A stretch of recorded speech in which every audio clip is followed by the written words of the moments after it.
Năm nay em phải cố gắng. Vietnam's goal is not just to stay in the race, but to push as many opponents out of it as possible, while other regions are battling for every top 12 spot, waiting for the and striking at the perfect moment. Target kita orang nak lepas ke Vietnam lagi supaya dapat rasa macam dulu. Kita orang dah training lama, tinggal orang layak untuk pergi final 8 lah macam tu lah. Top 8 lah. The race for the top 12 is nearing its end. Who will be left behind? Tune in to Week 2 to find out.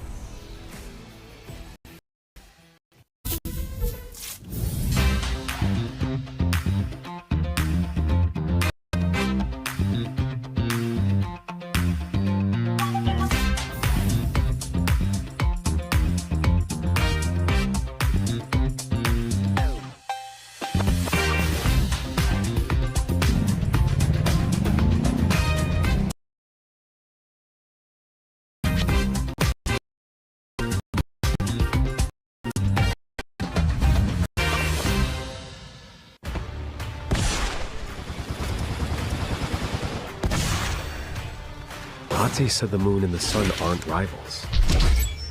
I still believe in that.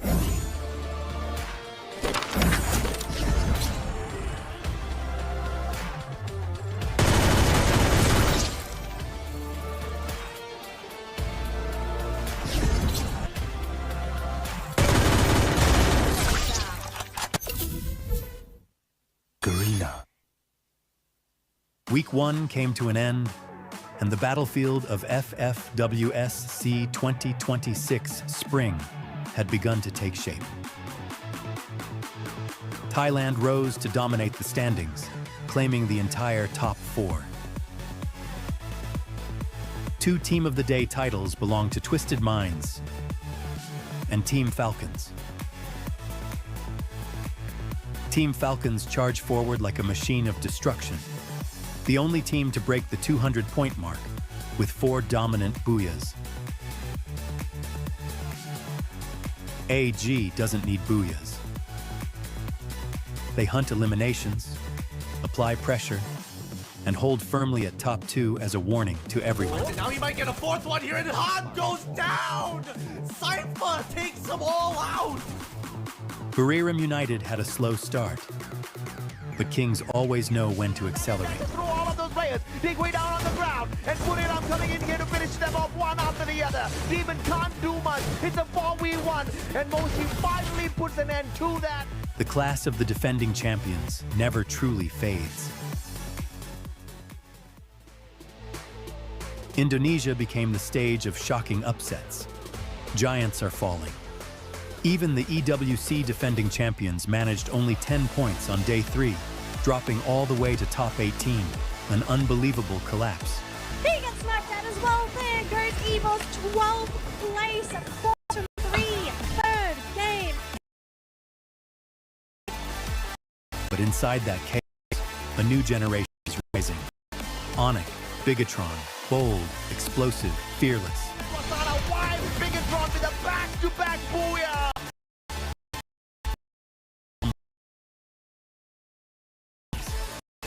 And Gao claimed Team of the Day 1, but that fire quickly began to slow down. Team Flash and WAG are still fighting to keep the hope alive. Flash can't find the finisher just yet. They try to break through the glue wall. Barros panic, and he does not pick up Nameless, misses the opportunity, and Flash overwhelms AG Global. While Heavy, PE Sports, and even Gao themselves are starting to fall behind. And Malaysia, no longer the free points many expected them to be. They are more resilient, more proactive, more dangerous. And now, they are closing in on top 12, waiting for the perfect moment to break through. Week 2. The battle for the top 12 will be more brutal than ever. We're no longer just playing for points. We're fighting to secure the best possible chance, to claim a ticket to the grand finals. Who will rise? Who will fall? find out in Week 2 of FFW.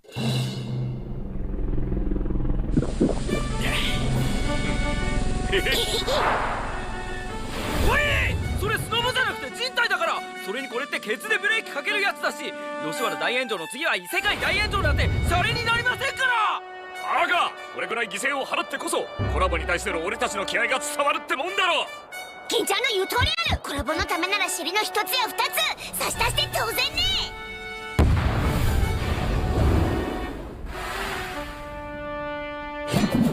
ゲームは終わりだ。え、皆さん、それって銃？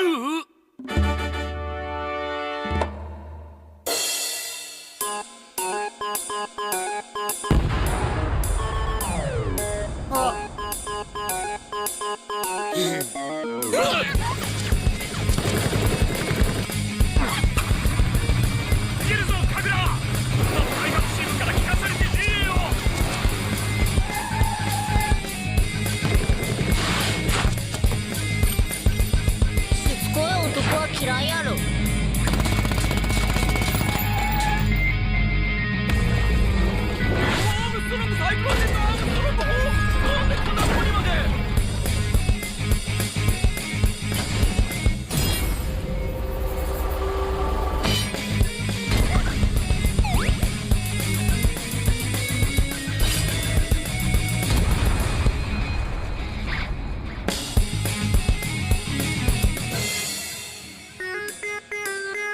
話でやってくんねえか、定丸。そいつは新橋じゃねえんだ。僕なら噛まれてもいいってことですか？ケリーさん、本当にごめんなさい。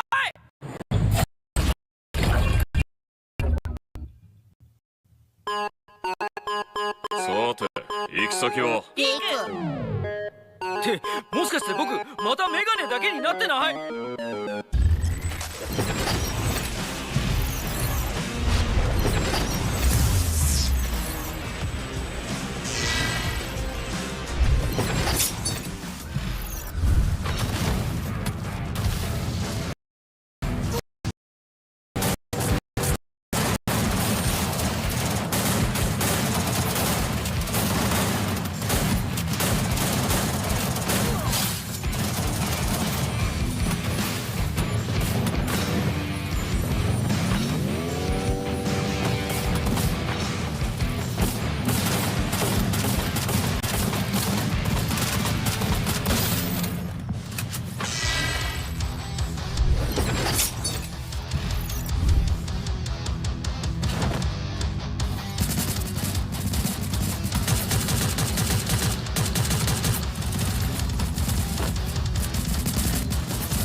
？We're heading into Week 2 of the Free Fire World Series Southeast Asia 2026 Spring as the top 12 spots are starting to take shape. Thailand has settled into form.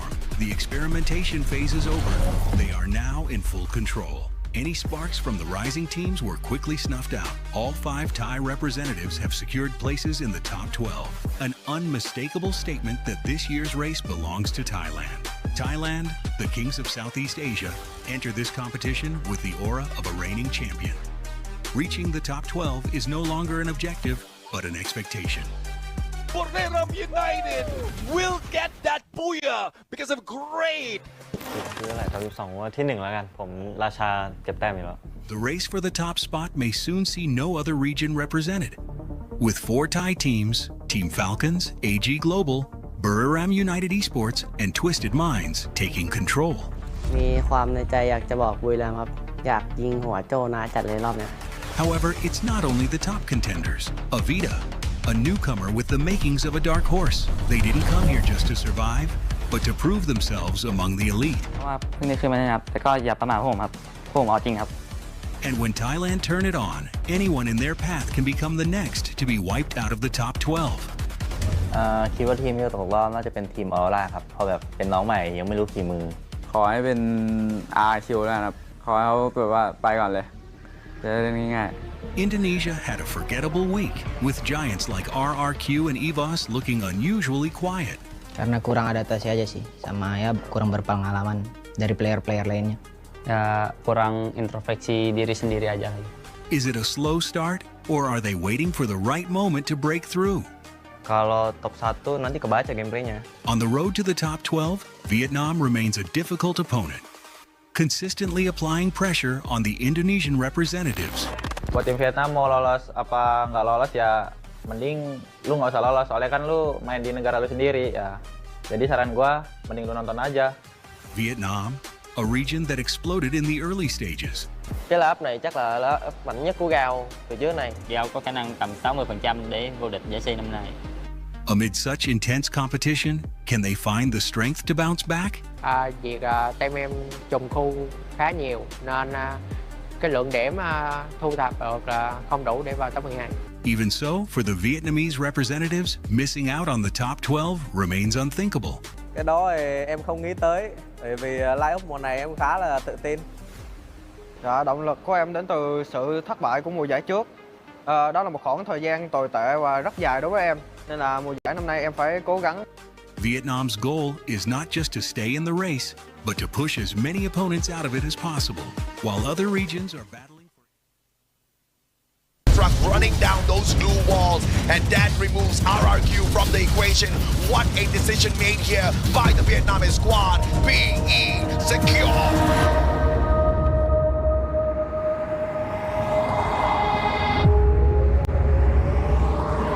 Still up on his feet. On fire drops him. One final player from the side of Twisted Minds. 3v1. Make that 3. We none. Falcons, your back-to-back Clash Squad and Battle Royale champions, the dominators of Thailand. Represent, gotta do hella big, had to run it back again. Like represent, had to do hella big, had to run it back again. Like it.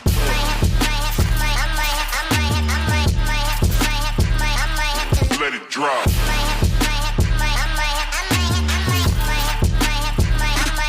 Let it drop.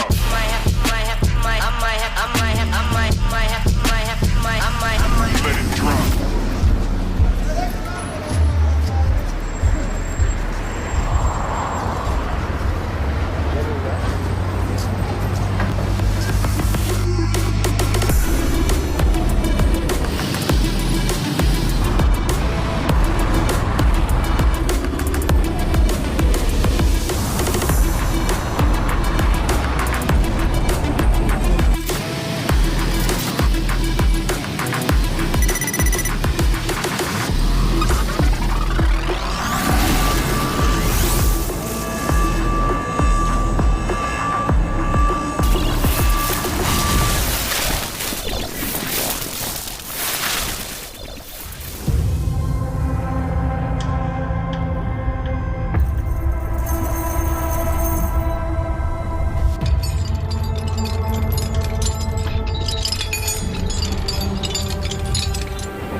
gentlemen, welcome to the show. This is a Free Fire World Series Southeast Asia 2026 Spring, Week 2, day number 2 of the knockout stage.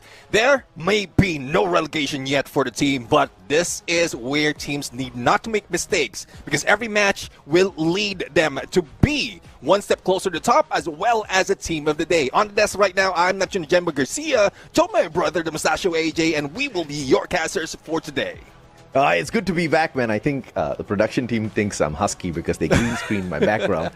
we gotta remove that, guys. But it is a good day once again because we are back with some Free Fire action. Neptune, I left. I missed a couple of days. I came back, and we have too many points on the leaderboard, sir. and the reason why they're chasing those points is because of the prize pool that we have right now, and hopefully those change later on. But talking about the prize pool, the champions of this entire tournament will be getting $1,000 and we were talking a little bit about money, and that definitely is a game changer. Oh yeah, absolutely. 300k USD, like you said, and the champion walks away with 100,000 US dollars. Obviously, every single day we will select a team of the day, the team that does the best, and give them a extra bonus of 250. The grand finals MVP walks away with extra 4,000 US dollars in his pocket. But of course, the most beautiful thing about it is everybody, every single team, all 18 walks away with something. The tournament timeline, on the other hand, we've got 2 phases, Neptune. The first phase of the knockout stage will be the group stage. Of course, that's week 1 and week 2. Today, we start off week 2. And of course, we've got weeks 3 and 4 where we'll find the teams qualifying to play Point Rush as well as Champion Rush, which is our grand finals. Yeah, I'm really looking forward to how the team's going to end this week right now because we're getting close to the end of phase 1. And there's a lot of teams that seems like it hasn't changed a bit in terms of numbers. They might have added a few special from today, but it doesn't show that much. And probably it's because of the groupings or probably because of the number of days and opportunity that they can get into grand finals because they have been divided into 3 groups, and we've seen like a plethora of combination wherein teams can win and lose at the same time, and we still don't have a clear view of which group would be the deadliest towards the end.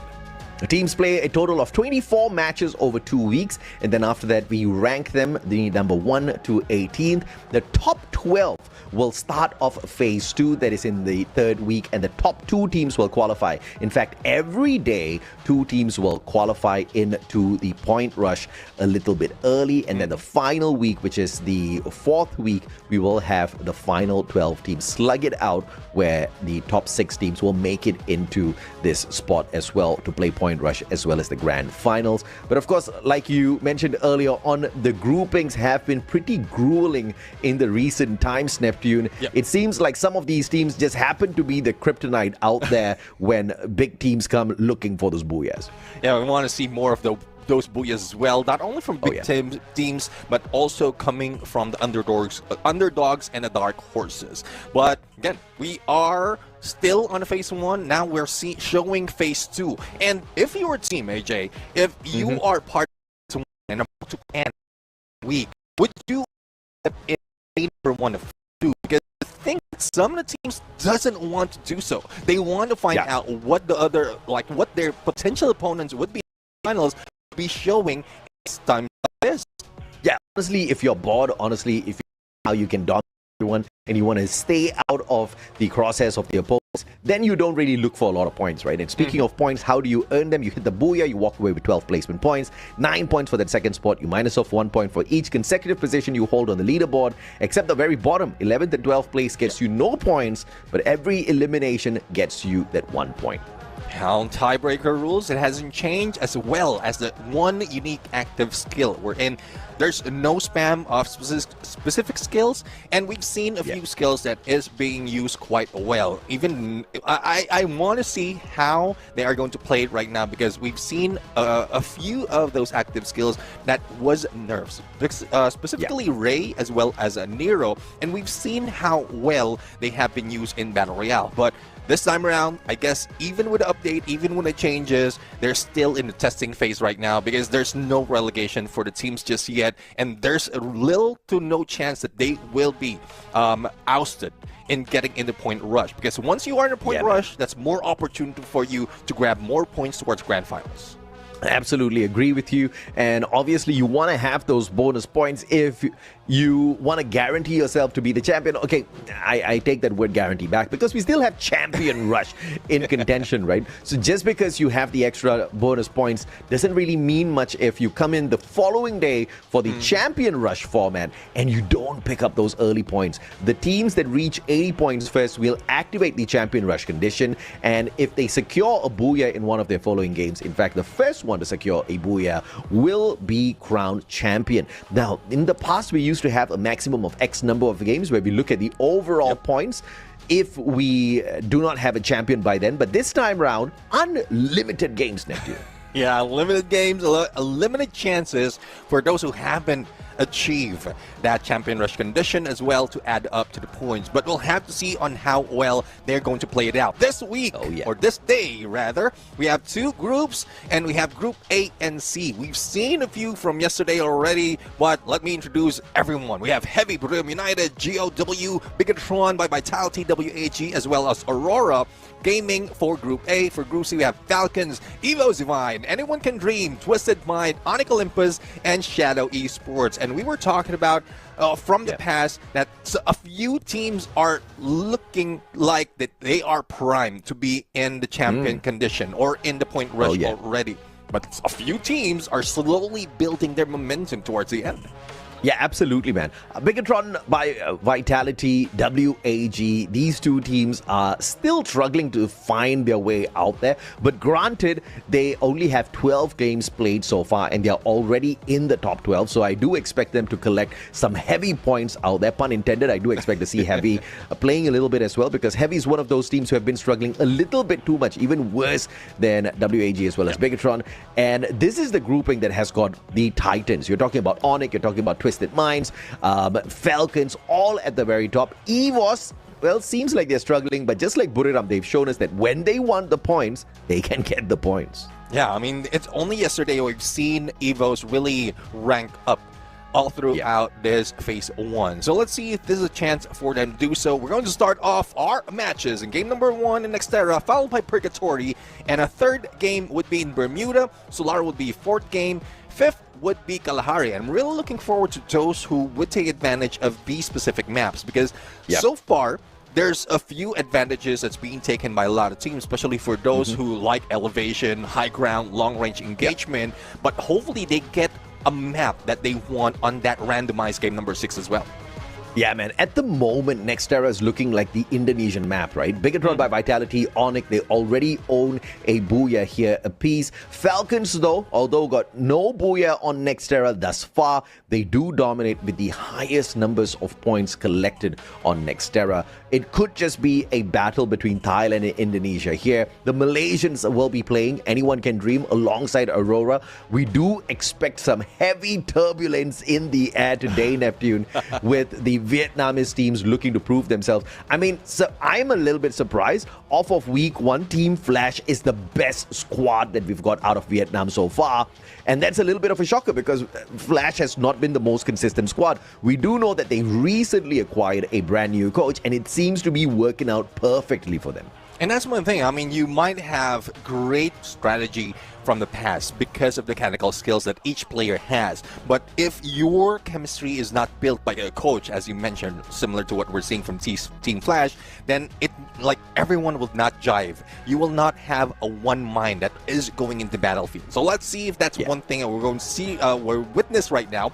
But as we look into the top 3 in Nextera, yes, we have AG, Team Falcons, and Avida right now. But judging from the current teams or current group, it's Falcons followed by Bigatron, and then it's Twisted Mind. So I'm really looking forward to who's grabbing the booyah this time around. Yeah, I mean, I totally forgot to mention Twisted Minds, right? Who can forget about them? They're currently dominating the leaderboard. 2 booyahs in hand. They do not have a booyah on Nextera, but you are absolutely correct. If you look at the teams that are currently dominating Nextera with the most number of points, Twisted Minds is currently one of the 3 teams. But again, the conversation still brings us back to Thailand versus Indonesia on Nextera, right? It's either we repeat this story or in week 2, these teams wake up and show us something totally different. I would not mind if Ffws comes out to play a little bit because Ffws obviously is a very capable squad. I would love to see how they handle Nextera in the current meta, right? Where you have to go in and you have to rush. So far, we know that Russia is feeling very comfortable in the current meta. It's the meta that really supports the snipers. Yep. So long range, and as much as they try to not show off, I can see what they're capable of doing. But those very close quarters combat-like situations, I haven't seen enough of Ffws getting into situations like that. And maybe that's what we can expect out of them in this next era.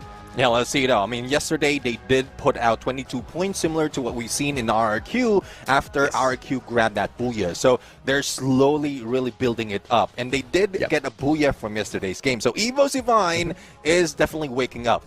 There's no more sleeping out of this Tigers, the White Tigers right now. And I think this is a time for them to move up. But unfortunate for them, because of the performance that they have in the first week, we don't have them in our predictions. For me, I have Twisted Mind, we have Team Falcons as well as Bigatron, and for AJ, Falcons would be in there, Onyx and WAG would be part of it as well. Yeah, absolutely. Like I said, right, I think WAG did not pick up as many points as they wanted to within week 1. So I'm expecting them to be on fire here for week 2. Although, we have already discussed this a few times already. The current format of the competition allows teams to be a little bit more relaxed during the group stage and then go crazy a little bit later on. For now, WAG seems to be doing enough to survive. But I don't want to see survival. I want to see some shades of Onyx for them to be able to steal away the champion. I mean, we've got Champion Rush, Neptune. Yeah. If Onyx Olympus could be that one team to go in there and shock everybody, I don't see why a Vietnamese team cannot do that. And WAG is definitely a strong contender to be able to pull that off. Yeah, really looking forward to it. I mean, the prestige is there. They're one of the best teams and most...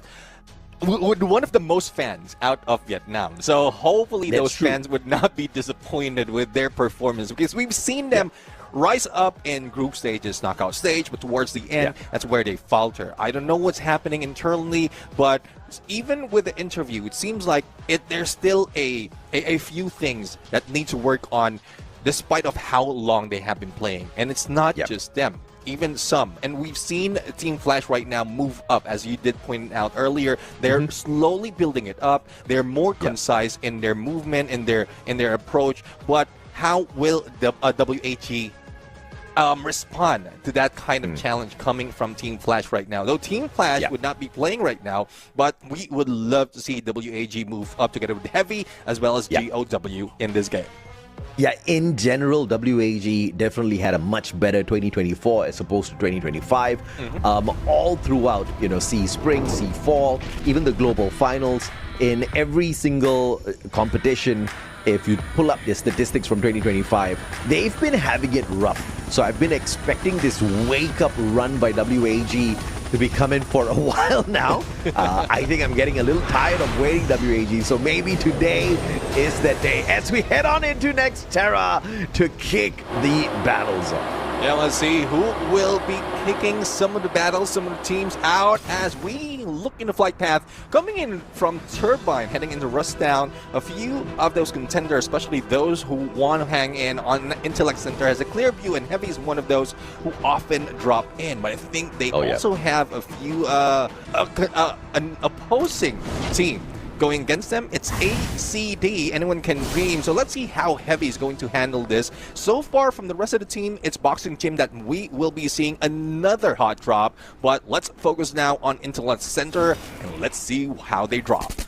Anyone can dream. 18 matches collected so far in terms of a run here in FFWSC Spring. And they're not too bad with their overall standing. Definitely looking solid to qualify for the knockout stage in style if they can keep this up. Jump with the mini Uzi will be able to take Joel down. Now Bigatron by Vitality in a little bit of a pickle here. There is a vending machine for them to pull recovery on. Riptide Rhythm breaks down DX's defense and with the backstab finds Jump. Can he find another one? Twisted Minds barricade themselves in and pull in the revive instantaneously, and now Dick's in a little bit of trouble. Does he have glue walls? Answer is no, but here comes Aurora. Maybe they save him, maybe they will help him get out, but the answer is no.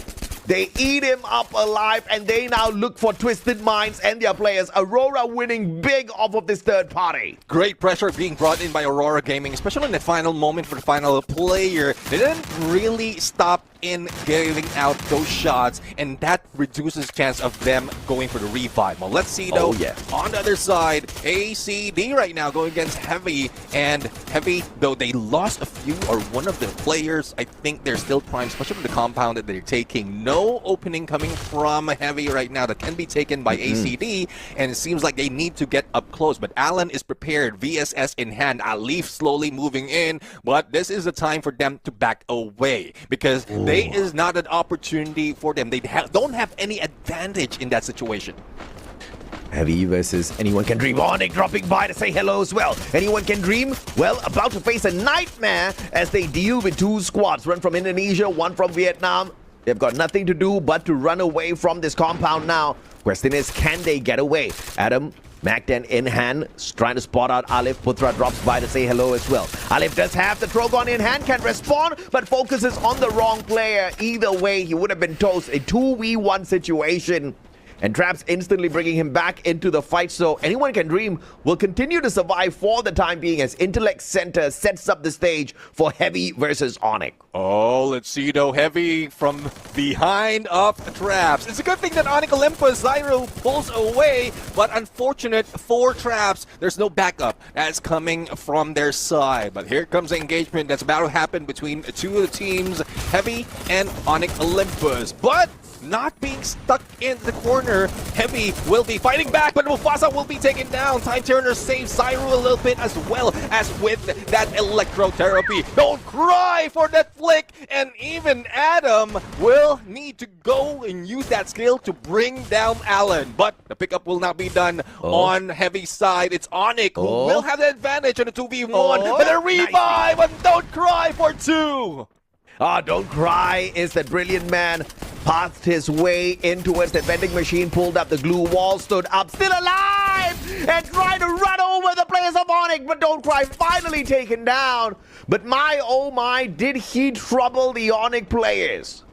Yeah, definitely. Yeah, there's a lot of trouble that is being brought onto Onyx from that specific moment. But as we switch onto the other side, we were just talking about WAG earlier, and now hopefully they are prepared to battle against Twisted Mind. We're not seeing the aggression coming from Twisted Mind right now, but it's more of the position WAG has taken, higher elevation, and as well as the weapon that they have. But Tikui needs to be careful. Despite of having the AC-80, is best on the up close and personal, and that's one reason why Twisted Mind is pulling away, so that they can have an open against WAG.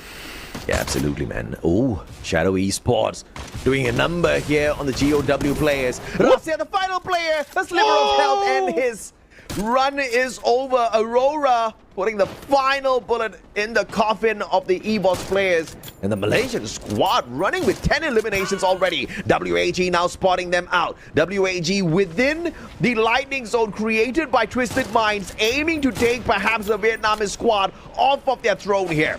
I see WAG. Good position to take, great elevation, but a fall would be damaging. Tikui right now putting so much pressure on Twisted Mind, but Twisted Mind is not moving an inch. They don't have to give an opening to WAG just yet because the zone is closing in from first to second. They need to wait a few more seconds before they decide on what to do. But how can they do it if nades coming from WAG is coming through the window? Yeah, this is trouble, man. Twisted Minds distracting WAG. Heavy considering dropping by the compound to see exactly what all of this noise is about. Mufasa hasn't been spotted out just yet. Buriram could just take shots from afar as well. Those snipers in the hands of the Buriram players. This is turning to be a situation which could get out of control in the blink of an eye. Aurora dropping by. Onyx dropping. Hey! What is going on here, Neptune? Well, this is trouble zone. We've seen Xterra where everyone gets a lot of elimination. This is where it starts. We have two teams that has been eliminated, and we're only in the second phase of the circle. But as you can see, with the teams that is gathering up in this specific compound, I think we're going to see a few more being taken out. It's a good thing that Twisted Mind is really not giving out their position because they don't have to. They're still within the face of the circle, but the split coming from WAG, I don't think that would work for them, especially with the Heavy's part of the picture. And in the horizon, we are seeing Onyx Olympus and Aurora Aurora. So they just need to wait it out, reserve their resources, and then find a better opportunity. Yeah, great play here by WAG, just backing away ever so slowly, making sure they do not get put into a tough little spot here. Anyone can dream. Finding Heavy this time round. With Noki finding the first shutdown. C1 could not fly on away. Aleph sorts that out instantly, and Heavy again under heavy pressure. One of the teams struggling to find their way into the top 18 spots here. Sorry, top 12 spots here. It's not like they're going to get eliminated, but, you know, having a few extra games would not hurt Heavy. Oh, see though. I mean, Heavy, especially Mufasa, only have one chance. That vending machine that was occupied earlier by Onyx Olympus. And with Onyx Olympus not already there, I think he can double back or flank long so that he will get that revive. But it is tough because he doesn't have the coin to do so. For Falcons, though, they have vending machine that there's really no need for that. They're taking advantage of the situation wherein other teams might be reviving their teammates. Hear that vehicle move away, and those are the shots that is possibly a takedown on either Aurora or GOW. Axel has the Riptide Rhythm, but problem is nobody's out in the open. Everybody's got a defensive compound to work around with. Oh no! Those Riptide Rhythms will not come in handy. And now the backstab by GOW. Riptide Rhythm hitting him instead. And Axel got toasted.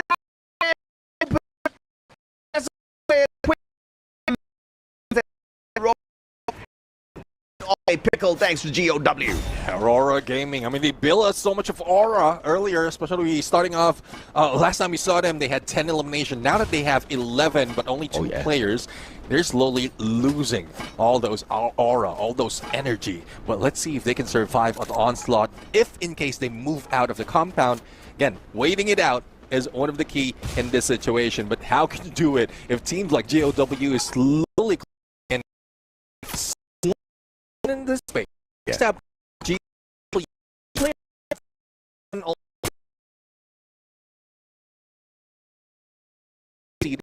but doesn't press Vietnam still here.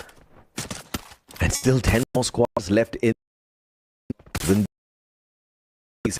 floor. Those guys came through fairly quick. Vending machine and too close to too many players from the other squads. They are stuck in a little bit of a pickle here. Those 11 eliminations that they've got, it's keeping them on fire. Can't help them out at this point of time. It's a tough spot, Neptune. Nobody can rotate out. The only thing Aurora can hope for is some massive distraction to pull away the attention of both GOW, WAG, as well as Heavy that's just beside them.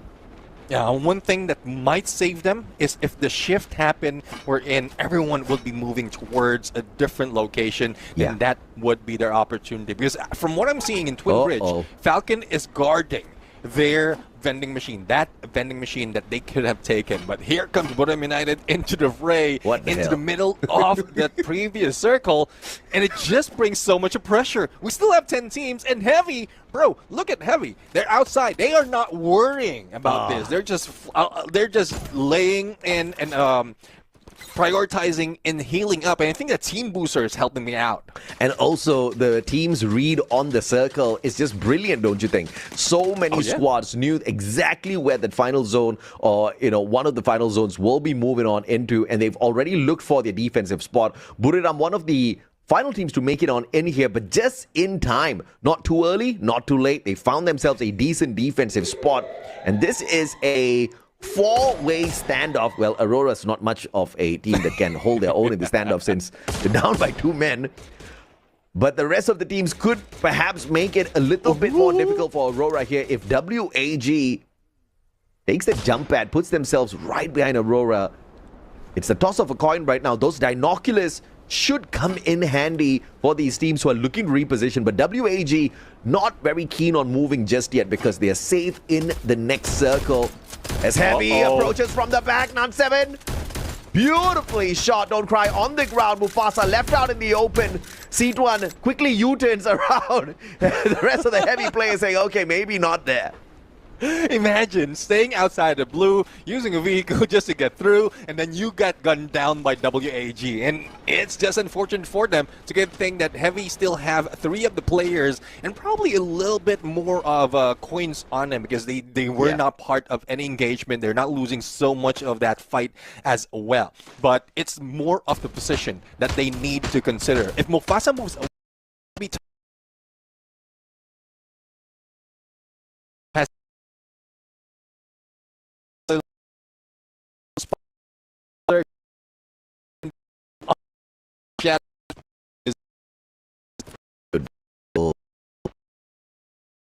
eliminating for head those that GOW blessed by a decent defense spot through the early rotation, but now spots under pressure. Look, the defensive tight rhythm breaking down the defenses at the window, but Shadow Esports refusing to let that be the wall that allows all of the Onyx players to flood on through. They keep bringing up those glue walls here, and it is a success. It forces Onyx to rethink their entry point. Yeah, pressure is pushing down on them right now. It's a good thing that Shadow Esports is not being highlighted right now, and they will able to go in for the flank. Sairu first down to go down, and it's Grime that follows. Butler right now trying to survive, but unfortunately, there's a lot of players from Shadow Esports. Adam's the only one who was able to make it through, but for how long? The moment he gets into rooftop, a snipe might be on him, but he goes in for a launch pad. But where to go? Oh man! And WAG and Heavy is fighting it out. Yeah, GG Adam. Oh, through all that chaos, still gets caught by Han. The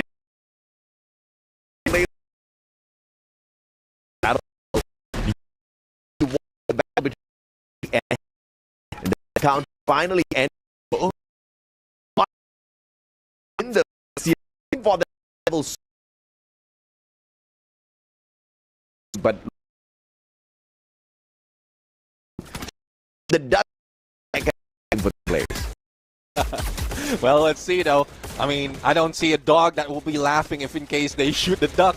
But right now, it's more of the teams who's surviving that will be laughing, right? Whack.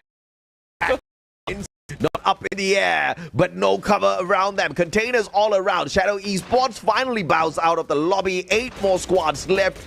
And Twisted Minds could just be the ones that bite the dust here. GOW as well as Aurora putting a lot of pressure on them. C1 in the right place at the right time as well. Now GOW moving on in to finish off the WAG player. They don't have a choice. They have to take this defensive position. Twisted Minds on the other hand in the container. But they'll have to make their rotation round anyway. And Buriram helps them by taking out C1. C1 has been taken down.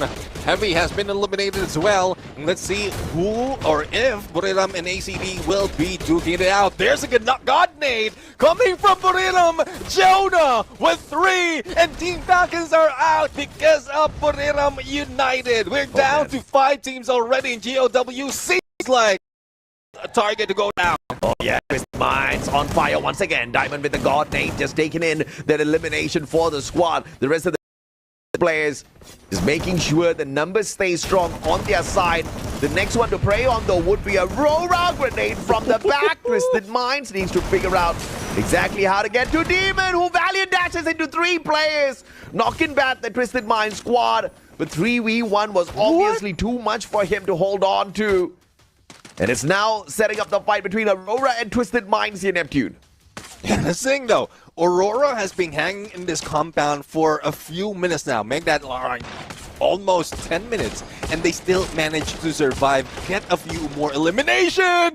But I thought that was Aurora who has been taken down. But it is a Twisted Mind. So I guess Aurora is a little bit safe. But they need to move. And into the hands of ACD is where they might end up. Yeah, peeking through the window was obviously the bad option here. And Aurora about to learn that as well as they went in there to find the final player on the side of Twisted Minds. Jump taken out of the equation, and Aurora is doing so well. 2 Malaysian squads in the final circle. We were asking when was Vietnam going to wake up. It is Malaysia answering the call instead. Oh, no. But Buriram taking on the 2 Malaysian squads. Can Malaysia do this? Let's see now. It's a 4v4 situation. Anyone can dream, would want to dream and wake up with a fresh start, especially if they beat down Buriram United. Nice. But Buriram will not be that easy contender to go down with, especially with Stan on Charge Buster. Nades onto ACD. Noki and Liv going in for the isolation. Wasana can go down, but unfortunately that glow wall as well as electrotherapy saves him. Traps will be trapped outside, and Jonah dealt with him, and it was a reversal of that isolation that is being done by Buriram United. Alif now with the backstab, but it is a little bit too late. The barricade of glue walls keeping away all of those players from ACD from helping out each other, and Alif now stuck between a rock and a hard place, finally gets taken down. Noki and Ffws, they don't have an option here. The lineup of Buriram just way too good up close and personal. Turner and that electrotherapy connection just enabling Wasana and Buriram make that look like a walk in the park as they pick up Booyah #1. Yeah, no struggle, no sweat indeed coming from Buriram United in that fight. They dealt with Aurora, they dealt with ACD, and ACD just went down in nightmares. But I'm loving the situation in that final moment wherein ACD was planning an isolation on Wasana. It's just unfortunate that Wasana managed to pull away from that blockade. Yeah. And it's just, I don't know, experience or probably just a communication coming from Buriram United that threw off the tactics of ACD, the reversal on that isolation that Buriram United did. And Moshi was just an oversight. He was just waiting for an opportunity to take shots to disrupt the tactics of the opponents.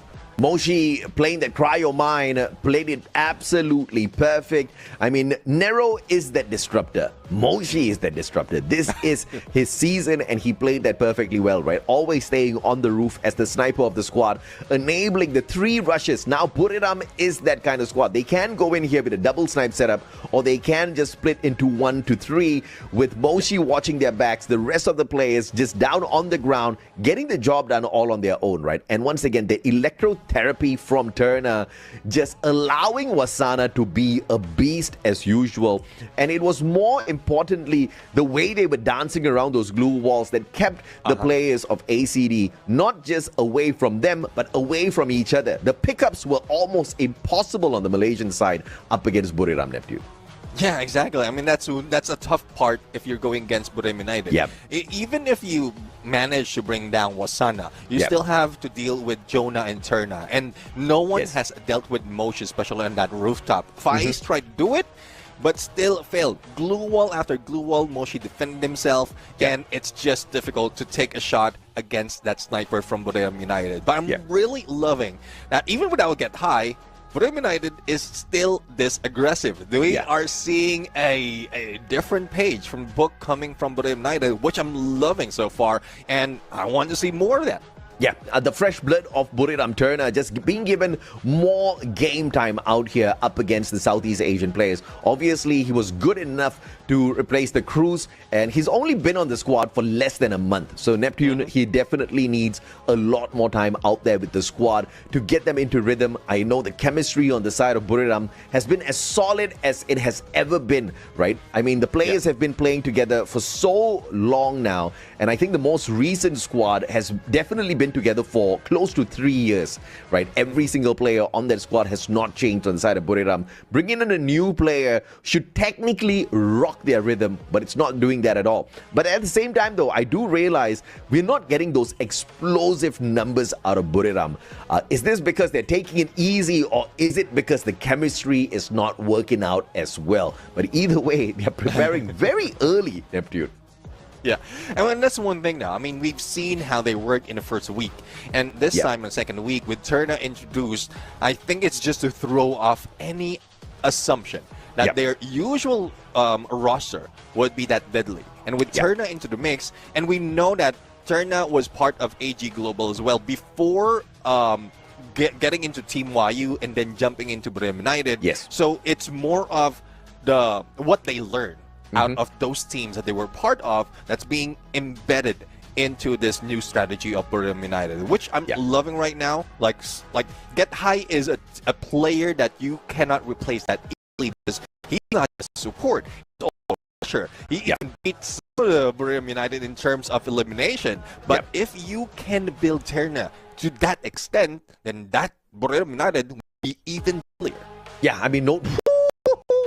And Mr. Jonah, the MVP of the match with 10 eliminations total in his hands. And, you know, obviously we have been keeping an eye on the most number of eliminations. Jonah just equalized up against Cypher because Cypher on day one, I believe he got the 10 eliminations and nobody has mirrored such a performance, well, up until now. Jonah managing to pull this off. Obviously, that was a phenomenal run by Buriram in the overall grand scheme of things, but I think Jonah is the most impressive there because all throughout that chaos, this guy is just picking up those numbers like it's nothing, rocking the A124, and he's the initiator of a lot of these battles. It's either him or Moshi, but usually it's done in unison with the cryo mine out of that narrow, as well as the thrill of battle. That is the signal for the squad of Buriram to go all in. And if you look at what they have to go all in, it's the electrotherapy that enables the Oscar, the Valiant Dash. They have so many disruptive skills as well as a skill to keep one of the most destructive forces called Wasana alive on the battlefield. It's really tough to figure out how to take them down, Neptune. Yeah, I mean, exactly. It's just so much of chemistry that's being built despite of having Terna into the mix right now. Look at the damage that everyone, especially from Jonah and Moshi. And you can see the slowdown as well coming from Wasana and Terna. That's just a signal we're in. They're still getting that booyah, but they're not that prime team yet. I'm adding yet because if this is what they can bring in as Terna as a new player, there'll be more probably after this tournament or within this tournament, if not the following tournament afterwards. But 26 points, 14 elimination, not so much, not a high note coming from Buriram United, but we will still take it. Not the highest, but still high points without Mr. Get High. So with all of those highs in that sentence, I gotta tell you, this is a squad that's capable of flying high when they want to. But the surprising thing for me personally is seeing Aurora Gaming and anyone can dream. Bloody hell, it's very clear anyone can dream, including the Malaysians now, because they have stepped it up. They are the true underdogs of the competition, if you ask me, Neptune, because statistically, Vietnam used to be one of the weakest regions, now one of the strong ones, with Flash leading the fray. A little bit of a confusion in terms of what WAG Heavy PE Sports are doing right now in terms of the run, but the Malaysians are slowly but surely climbing the ladder. Look at anyone can dream in the 6th spot right now. Aurora slowly sneaking away from the bottom side of this leaderboard into the top 12. Yeah, I mean, anyone can dream has increased their average already to pass that Buriram United as well as Onyx Olympus has brought out. And there's one thing though, we can see that there's a great improvement. I couldn't say improvement, but a great improvement of numbers from Buriram United because of how bad they were in week 1. But anyone can dream has maintained, though not that flashy, but they have maintained their consistency, and that's what we want to see. Consistently growing, consistently bringing that numbers up, and then we might see them head off to next week, starting that phase 2 of the knockout stage, which I'm loving this storyline from ACD. Bloody hell, I'm not looking to see them in Point Rush or Grand Finals. Dude, I'm looking forward to seeing the Malaysians at the Esports World Cup, bro.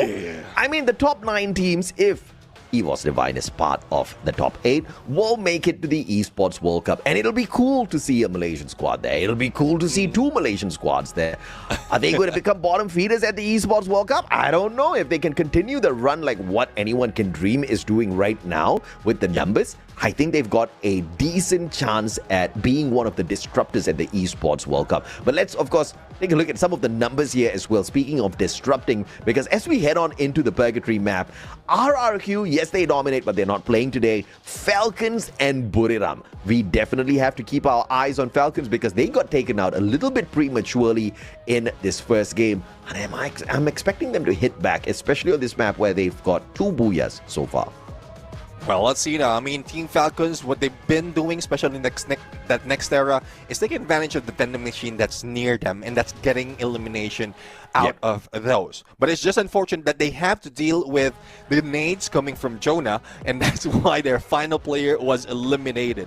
And it's not only them. Bremen United is one of the top contenders in terms of getting those knockdowns because of nade, but we also see so much pressure coming from GOW in that specific map of Nextera earlier. Yeah. Will that happen? Because they're also part of the top 4. If we disclude Bremen United, Falcons, Twisted Mind, GOW would be next in line in this purgatory map. Yeah, and Falcons obviously is a squad that you got to keep your eyes on. You don't really want to sleep on this team, mainly because they can eat you up, man. They'll gobble you up in the blink of an eye. One of the most consistent squads in terms of placement points. I think they're leading the current leaderboard with the most number of placement points, with the most number of booyahs as well. Not the most strongest team when it comes to the eliminations, which I've been a little surprised about.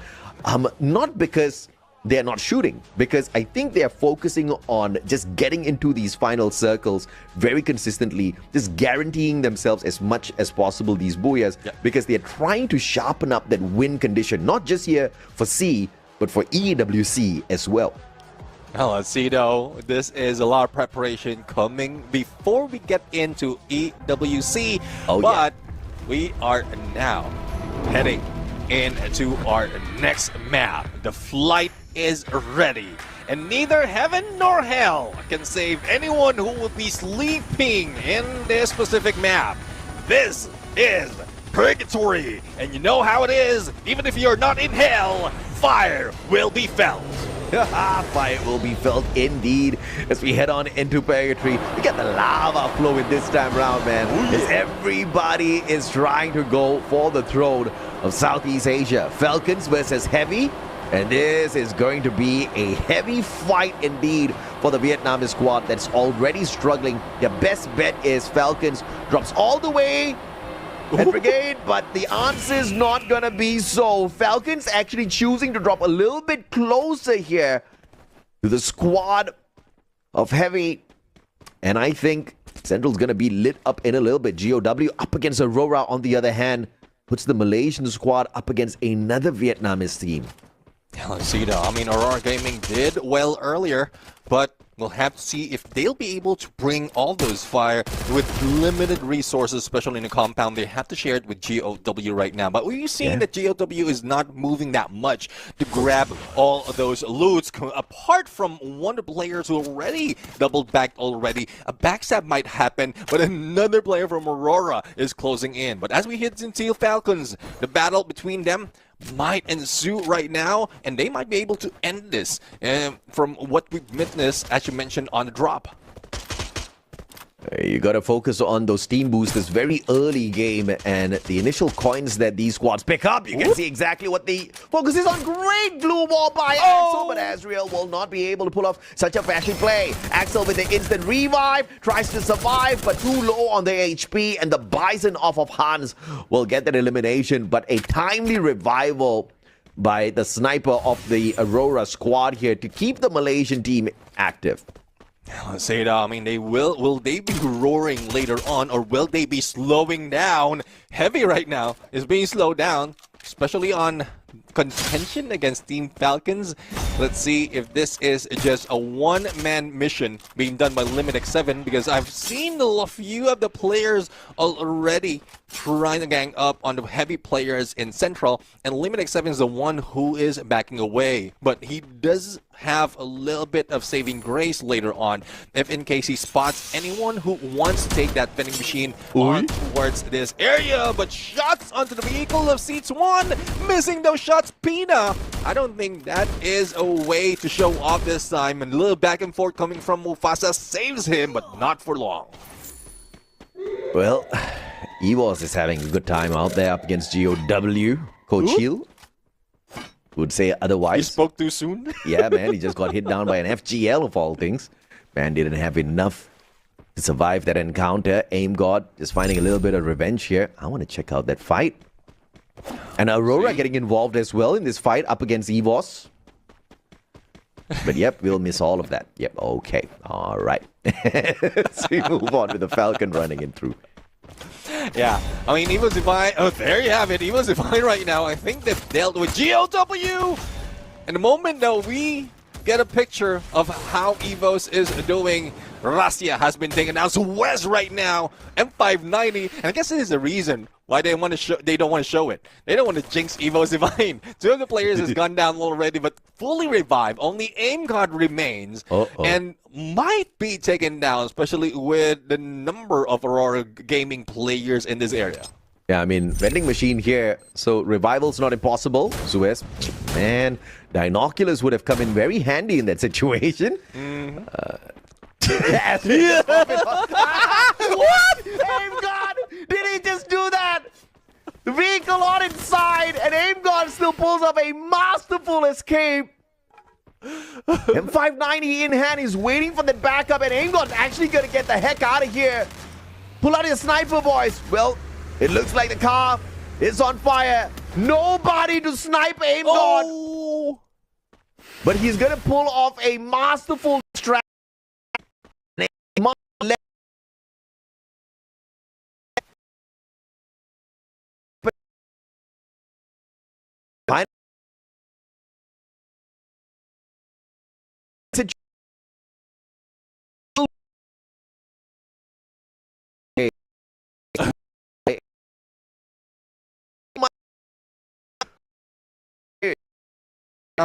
Especially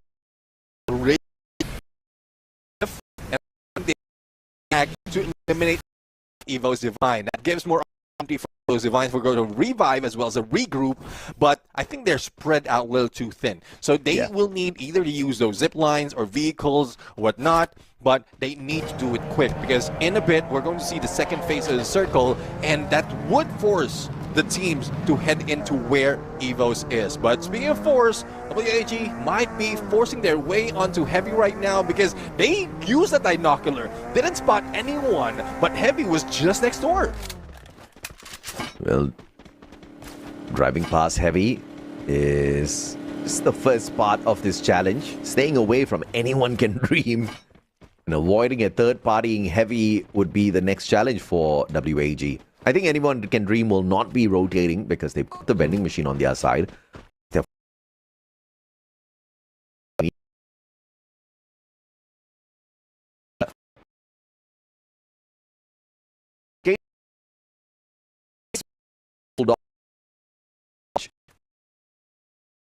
Stay here. Don't I not be used? They should be sneaking unknown rotation. Moment gunshot can use grid to just against and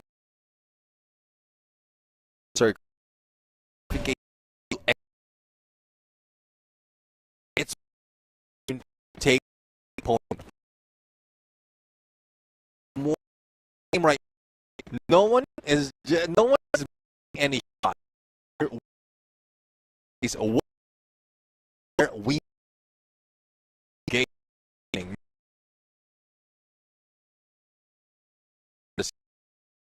to the edge. That to the edge and compound that is needed. I know it's got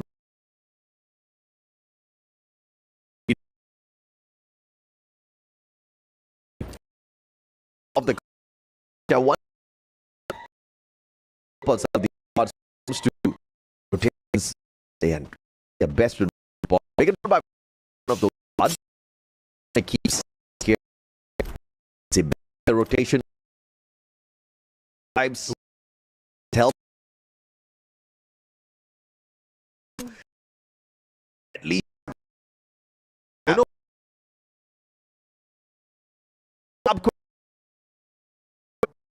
Coming from right side and from board, just lure them out of but on Joe will not be surviving, and there's the shot on Dick.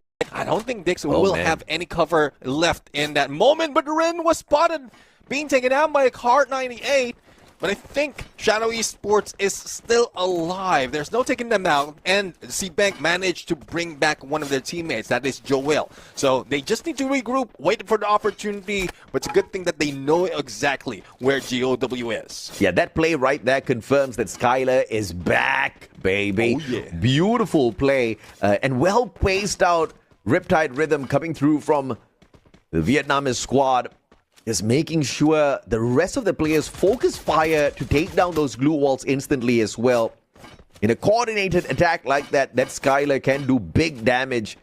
So no surprises at all. Still seeing him in the mix for these active skills that's being used out here on the battlefield. It's not all about the disruptive capability of that Nero sometimes that these snipers go for.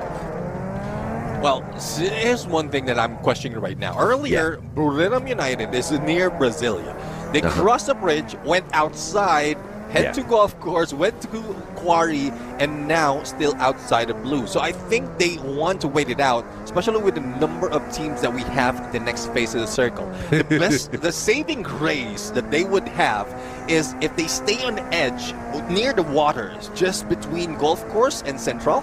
And if they have no contention, probably Aurora Gaming, but they can deal with that in long range, they might be safe in most instances, and they can take advantage of the distance to take down any of the opponents on the bigger island. Yeah, thanks to the team boosters, the out-of-zone damage is more of like a friendly reminder than anything else.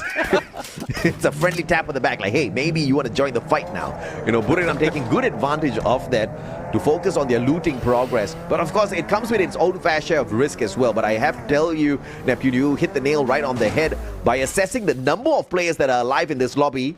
We have a full lobby at the 10th minute mark. 48 players alive and kicking. Every single player that made it into the game still alive. Buriram wanting no part of that heat. And let's see now. I mean, Bigatron, though, is in a good position. Higher ground. They've taken one of the players of Shadow Esports. Rin has been spotted. And we thought that they will be keeping within the next phase of the circle. But we still have one more player in there. But there's little no chance of a survivability or a revive that happen unless they head outside to campsite, which is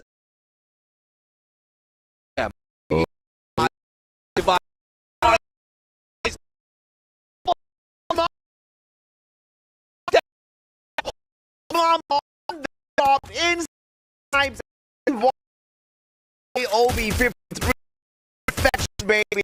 Everybody rocking the three. They hungry. Green. I don't think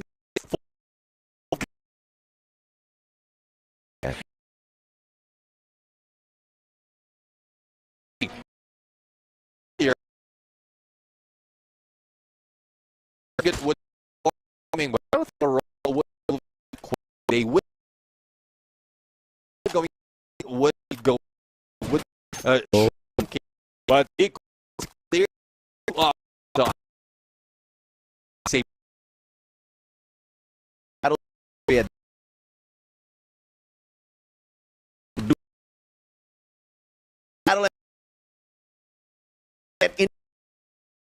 players now are going to the crowd. This is just not looking good for the Malaysian squad over the M590 looking for instead finds a couple of grenades and pushing him in. Aiming right now.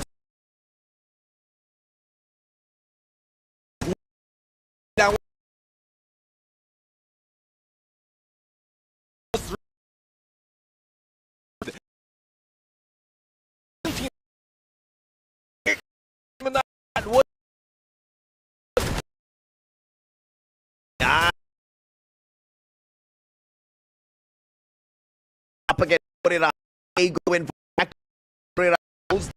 They might just be in this Masana back down.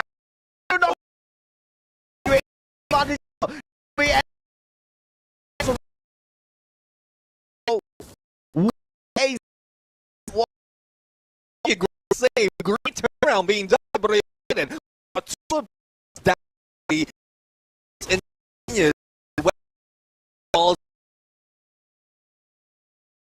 see on the other side.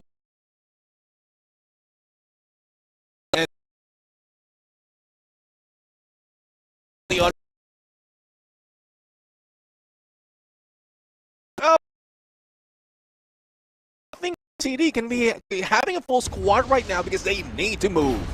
I mean, thank goodness he had the super med in that situation. The Malaysian squad should be able to make it into the circle here. Rasia knocked down by the lightning zone. Potentially called in here by the Falcon players to protect themselves. Falcons up against Buriram. Buriram moving through the Falcon players on round 5. Kororo down. All thanks to Moshi. That AWM absolutely spicy turn. Now finding one with the Trogon as well. Falcons down for the count. Onyx knocking on the back door. They get knocked out in the lobby as well. One player after the other. But Falcons quitting on 9th as they found the whole squad of Buriram run towards them. Oh, BTR, go chill! With a knock, with M79, but unfortunately also knock himself. Will Aim God be able to save him? Otherwise, it will be it for Ffws to find a nade onto them. Aim God trying to break through, but a barrage of glue wall to make sure that the pickup can be done. And Aim God will be left alone. BTR out in the open, but Aim God, can you pull off the clutch? Unfortunately, BTR brings him down. Oh, I mean, it was the game of numbers, and obviously Aim God just did not have the backup like the boys of Bigatron had in that situation. Now Buriram now in a little bit of a pickle once again. Outside of the next zone, Heavy could play a little bit of a disruption from the left-hand side down the hill. Onyx right in front of them, trying to gatekeep Buriram from entering this zone. Moshi trying his best to keep both the Heavy as well as the Onyx players behind. BTR, great position to gate opportunity to move into next phase of the circle, but they're taking shots onto Heavy.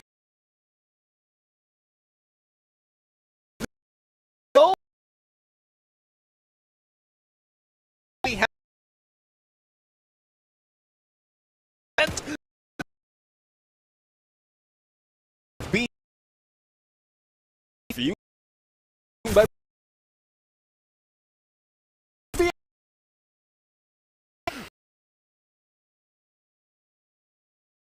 by mentality of those eyes. Joel and Mo gets knocked down to the ground. Turner goes in for the safety. He gets punished. As beautiful turnaround here by Bigatron Vitality. The boys on the side on Sana's not going to get picked up just yet. Jonah with a sliver of health, but Bigatron has brought the damage in. Onyx finally trying to take advantage, but Bigatron by Vitality have this in the bag. Jonah still surviving, pushing them in against each other. Jonah will be taken down by Putra, and the Drogon is back, but the damage has been dealt. BTR is only left with 2, needs to deal with the 2 players of Onyx Olympus, but that isolation might work for them. Joe will take the distance, especially with the snipes that he has. The same goes with Zibang up close and personal. Will that work against M590 of Putra? And Crime is slowly inching in, but BTR is backing away, going with the shift into their favor, and Zibang is trying to block off any approach that's being done by Onyx Olympus. Yeah, Onyx wanting to show that they were definitely champions for a good reason. That was no luck. It was all out hustle. Ooh. Can we see that out of Onyx Olympus once again? It's a sliver of health left on Putra and 590, but Zibang finishes it off with the mini Uzi. Joel backing away. Smart tactical play off of the Bigatron players. And Putra now in a 1v2. Icronate tags him up. Great glue wall on the defense for the left. Zibang with a sliver of health has the VSK. And Putra with a big brain medkit play. Understanding that he needs every bit of his life. Zibang gonna get caught out with the F590. Putra! Riptide Rhythm breaks down his defenses, and Putra could not get away.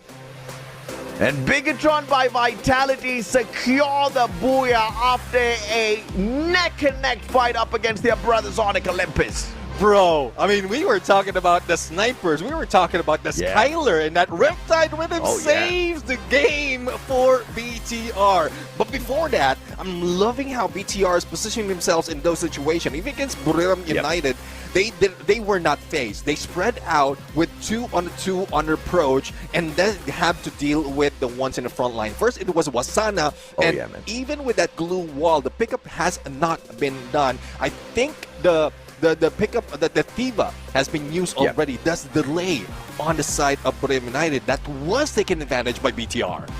And I think Joel obviously played his position very well, understanding the mechanics of the game as the sniper of the Bigatron squad, just keeping a little bit of distance between himself and the final player of Onyx. And that's exactly what gifted them the booyah towards the very end. Played the Riptide Rhythm perfectly, had the right weapon in hand, the VSK. This late in the game, if Bigatron had been forced to play the revive, not have the VSK in the hands of Joel, I think obviously the situation would have been so different. But Bigatron had a great run throughout the match in terms of the looting progress, collecting those eliminations, and obviously getting into the circle, staying quiet, holding a great position on that high ground, and performing amazingly well up against a rushing Buriram earlier. Exactly. And before that moment, I think we pointed out as well that instead of just heading into the next phase's circle, they were slowly targeting Heavy that's doing the same thing. It's one after the other. They're sniping them from the side, and that coordination, that communication, that's part of that coordination is just something else that you don't see from the other teams. You see it from Falcons, you see it from Buriram United, but not often from BTR. And whatever Chris Joe, the coach, is doing right now is working, and that's a thumbs up for the coach.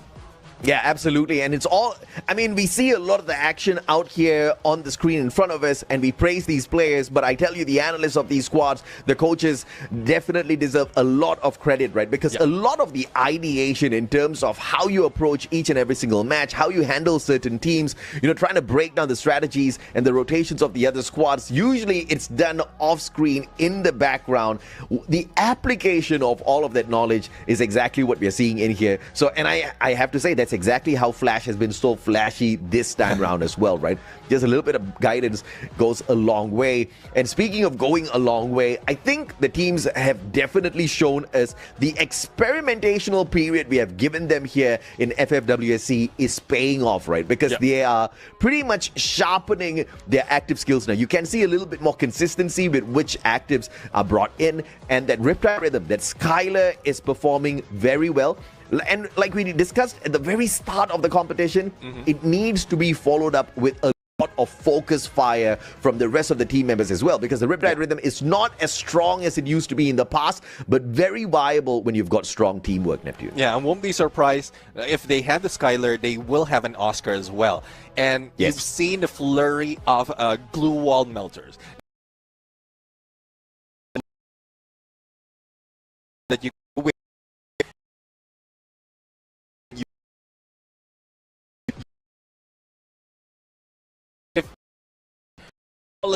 by that and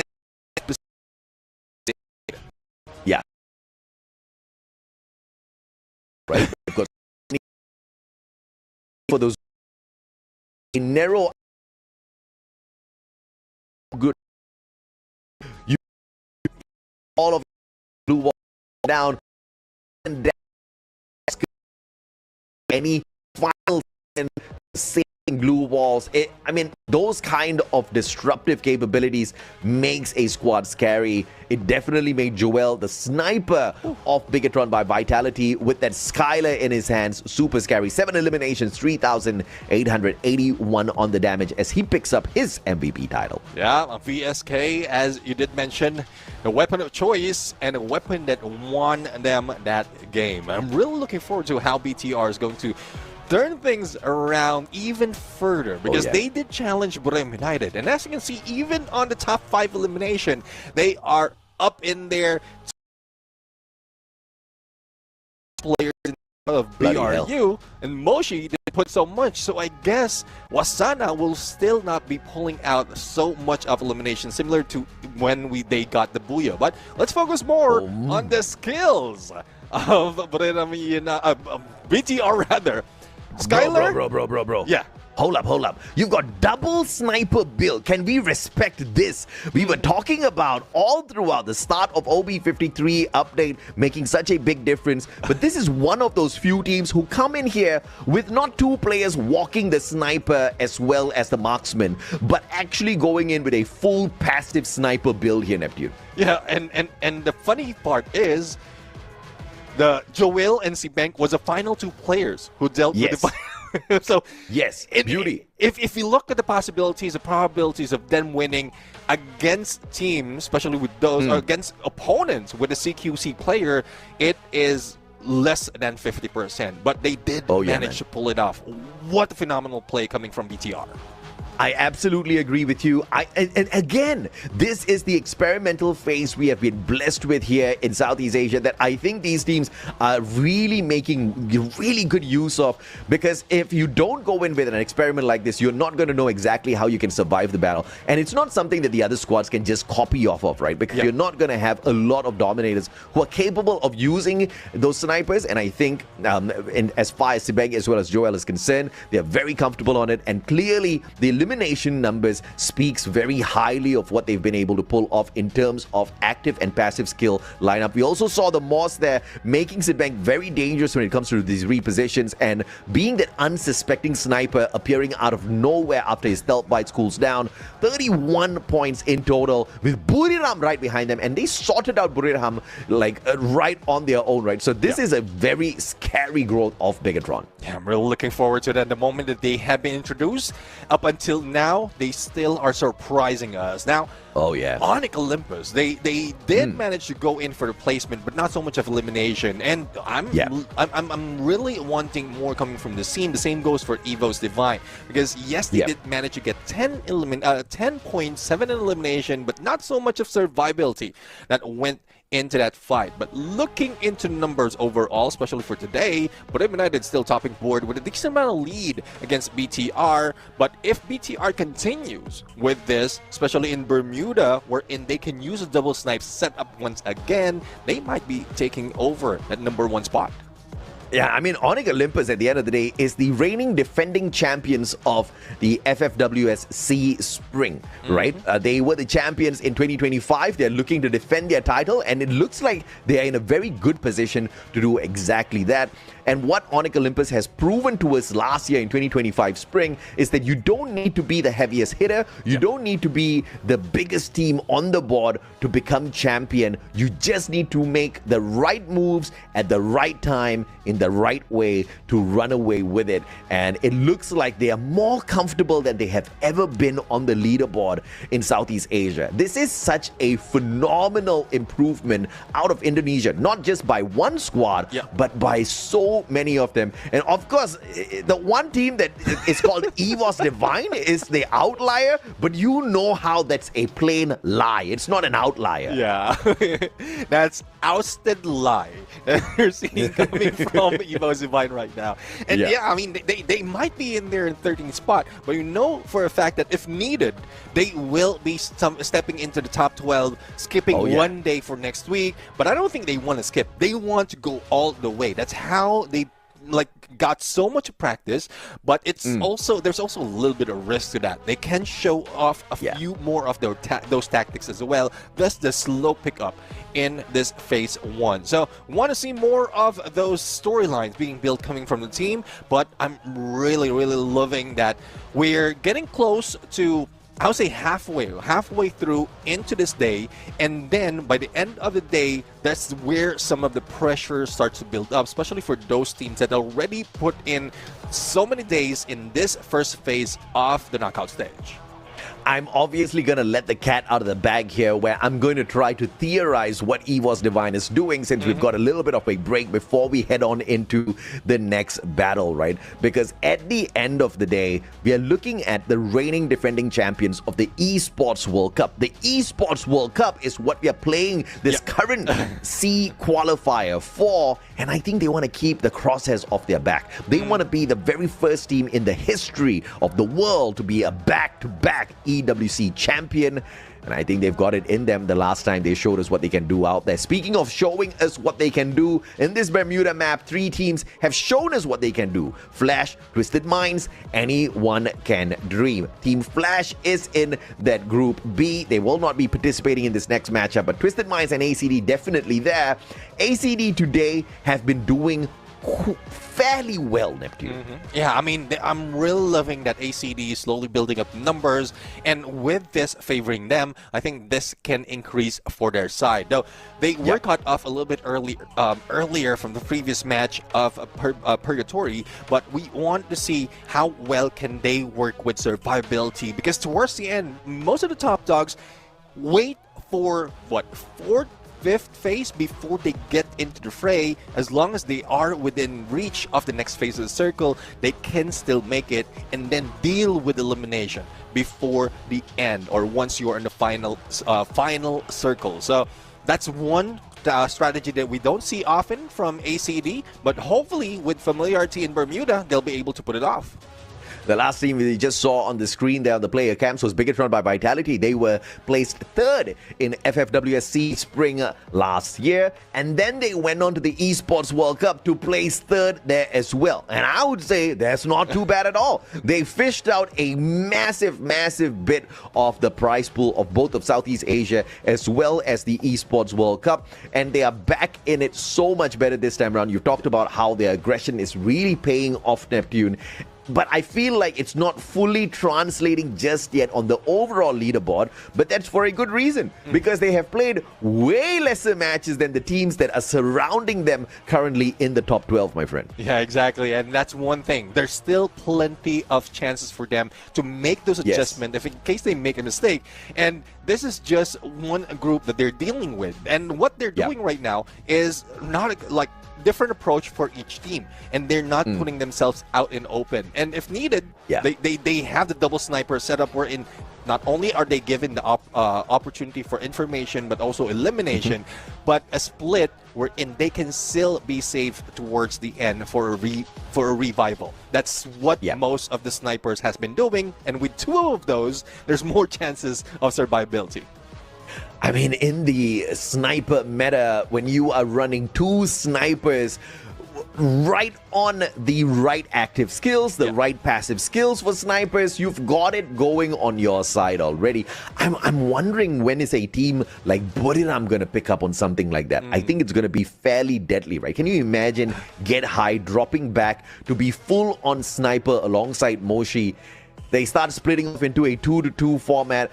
I think it's going to be very exciting when one of the bigger teams start picking up on something like this as well. But we're going to be hopping on into the next match now, Neptune. Let's continue the conversation in a little bit, because this 3rd game of the day will be cracking on a map where we all love, where we have all been playing for years and years now. If there's any map that these squads have mastered, it is this one good old map called Bermuda. Runway is clear, and the green grass of Free Fire is here. Let's see where the flight would be coming in. It's coming from Observatory, heading into Sentosa, and we have a few teams that is already dropping. And most of the time we see Graveyard, Bullseye, and Shipyard being occupied by 3 different teams. That is not looking good in terms of survivability. But now we have Team Falcons next to Evo Divine, and who might stop them if in case the next phase of the circle would be in the middle? It's GOW who's dropping in Bimasaki's rib.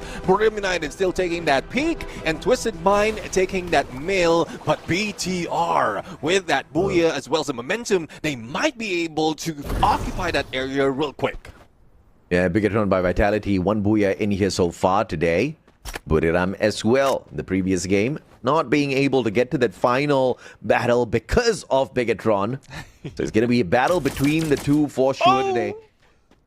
And Tikui, I need to find one with a plasma gun. Obviously, definitely boosted, definitely viable in the early rounds, but the MAC-10 hits hard as well. Wang up against Putra, does fairly well and opens up the pickup here for Tikui. Extra coins, and none of the other Onyx players close enough to punish WAG. Yeah, no punishment, but still there's a revival that's happening. And WAG is trying to do the same thing with the vending machine that they have on them. That forces them to split up 2-on-2, which is very risky. It's a good thing that their players did manage to win that fight, Tikui and Wang M. And, well, it's more of the rotation as well that they need to work with later on once forced to do so. But So far, no contention in Pochinok as in this area. I think we saw someone dropping into Mars Electric, so you need to lay down a few of those binoculars there, but it's a little bit short. It's just on that tower that the Tikui is heading on right now, not on the actual compound of Mars. Yeah, we got a lot of our audience here watching on all of our social media accounts. Drop a comment. Let us know where are you watching from, which country are you watching from, and who do you think is going to be dominating today. Neptune and I are reading the YouTube chat on the official esports channel. And Jun showing the M24 is definitely buffed. Yeah, I mean buffed plus the sniper buff. I mean, I'm really loving that they've been using this. And Sichuan responded with the M82B. I'm loving a comeback coming from this weapon, but the Car 98 doesn't follow through. The elimination doesn't go through as well as Mufasa tries to put in the pressure, but Ffws unfazed. Here comes the knock. Here comes the push, but Ffws still not out. Heavy up against a roll up this time round. June's gonna get hunted down. Man, he pulled out the trip mine. Could not put it on the ground as Heavy ran him over with everything they could bring into the fight. And now Aurora, the remaining players at least trying to back away with Axel with a vehicle. Azul staying behind to play distraction. And he did buy a few extra seconds. Makes a world of difference when the player getting away has got a vehicle. And therefore, Aurora will stay alive at least for the time being. We see a lot of comments in here. We've got audience from Bangladesh, Pakistan. I think we saw one from Nigeria as well. Yeah. Welcome to the broadcast, guys. Welcome. Hopefully you are enjoying this action. Let us know as well, who do you think is going to be dominating the day? Yeah, exactly. I'm really loving that all over the globe we are seeing viewers out there, especially when the next match after this tournament would be occupying all over the globe, the Esports World Cup. The regions included there was it's phenomenal that we're seeing a lot of regions opening up doors for their pre-fire esports. But let's see, open the doors onto BTRC Bank, who was almost being taken down. Not quite sure what the move was, but a prone and a jump just to make sure that he doesn't receive a little bit of fall damage saves him from Twisted Mind. Do we see a back-to-back Booyah or a Booyah curse coming on through for Bigatron by Vitality? We'll have to spot them out in just a little bit. The battle between GOW and Shadow Esports. Shadow Esports, one of those squads, 50-50, struggling a tad bit to find the points out there on the leaderboard. No Booyahs to their names just yet, Neptune. Yep. And Shadow's definitely been challenged quite a little bit. An average of 9 points off of the first 2 games. As they head on into this battle, the best thing for them is not getting into a fight. Let's see, I mean, they need to keep their distance, but, well, keeping distance is what Aurora will be doing right now after a full revive, so they need to regroup. But for BTR, I guess the aggression is still on them, the momentum is on them as they put pressure on the split up Twisted Mind. But will they be able to go and get a position onto the next phase of the circle, or probably even closer into the middle? That's what BTR is planning right now, but not Joel. I don't know what Joel is planning, but I think it's more of taking advantage of the flank to take down one player from Twisted Mind. Joel again rocking the Riptide rhythm off of that Skylar. I assume Sibank would be on the Morse. But the one doing this wild rotation is not the Morse. It's the Skylar. I wonder what's up. And obviously, 4 of those boosts off of the team booster already applied by Bigatron by Vitality. They're not going to be worrying too much about the circle, especially it's just the first zone that's bringing the damage in here. And Twisted Minds will be looking to reposition, and Bigatron by Vitality shoots one out of the sky, jump down, M24 straight to the head. Joel got that perfectly aimed, waited for the perfect opportune moment for 3 players to leave the platform before he struck.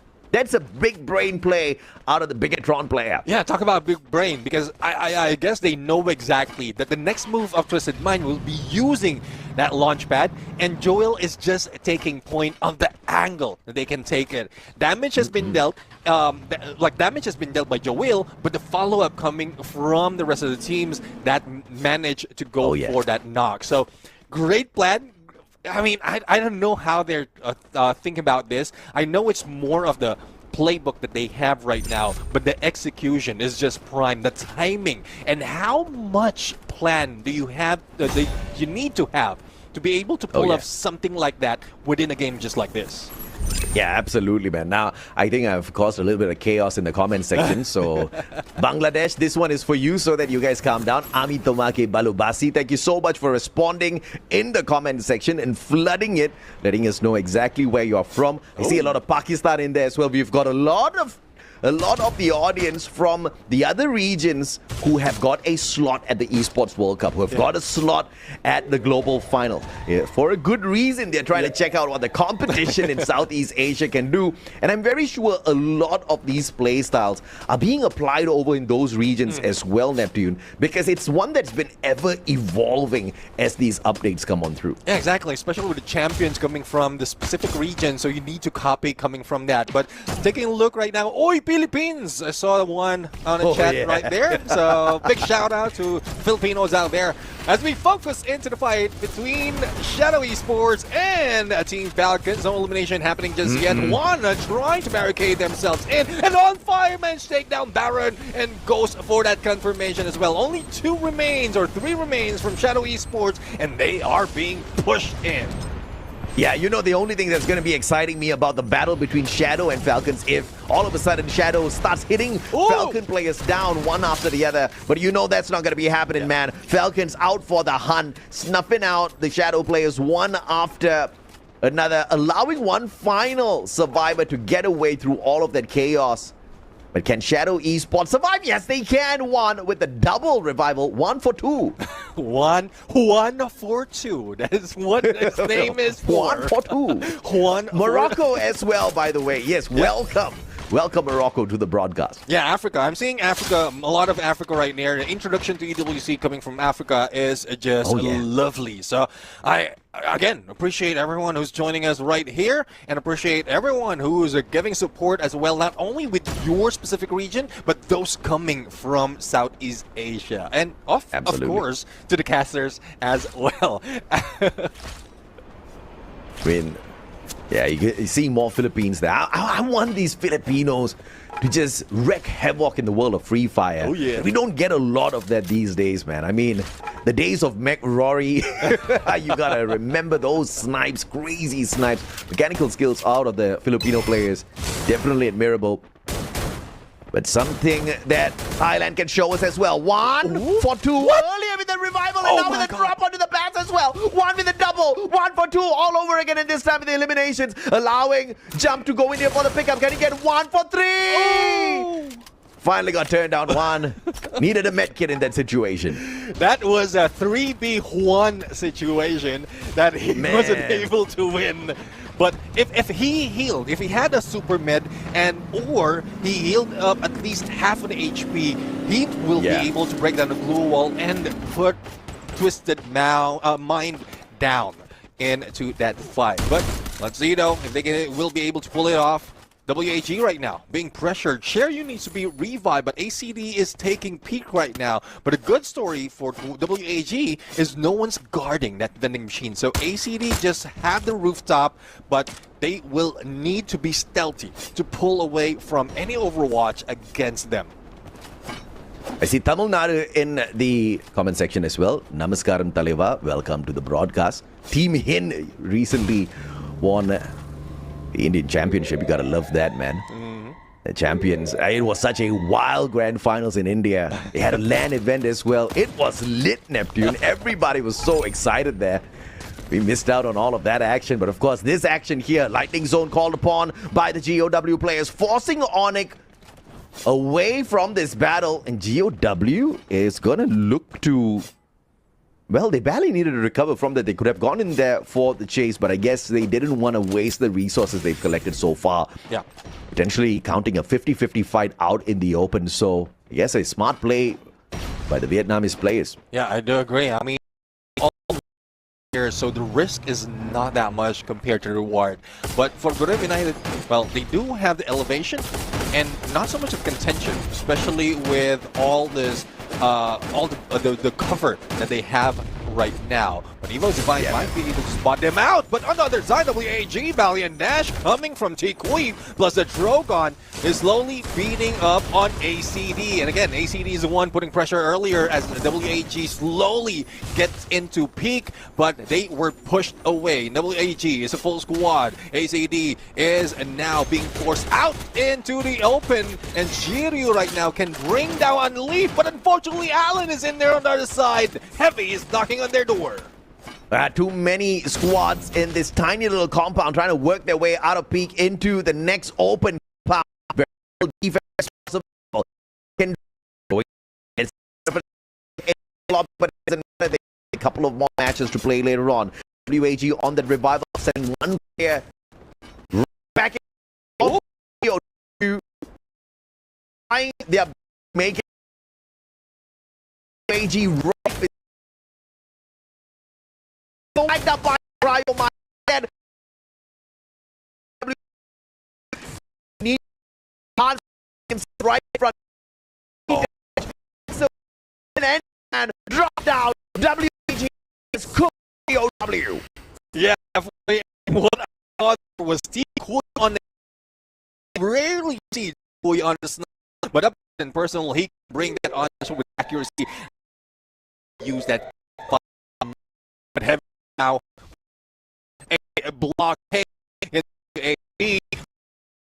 bring around into this right here, and WA is given the opportunity to get into the next of the goal.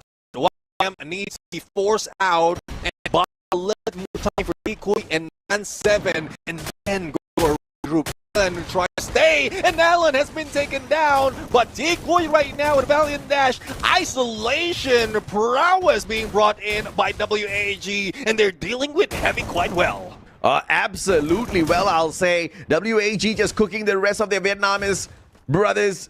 Gao went down. Heavy about to go down. Ellen with a sliver of health outside the circle. Wang Am not catching up with him just yet. Abandoning his brother that he needs to pick up because he needs to get into the zone. Has got the Mag 7 in hand, but not enough health on him. And WAG, after all that aggression, gets eliminated.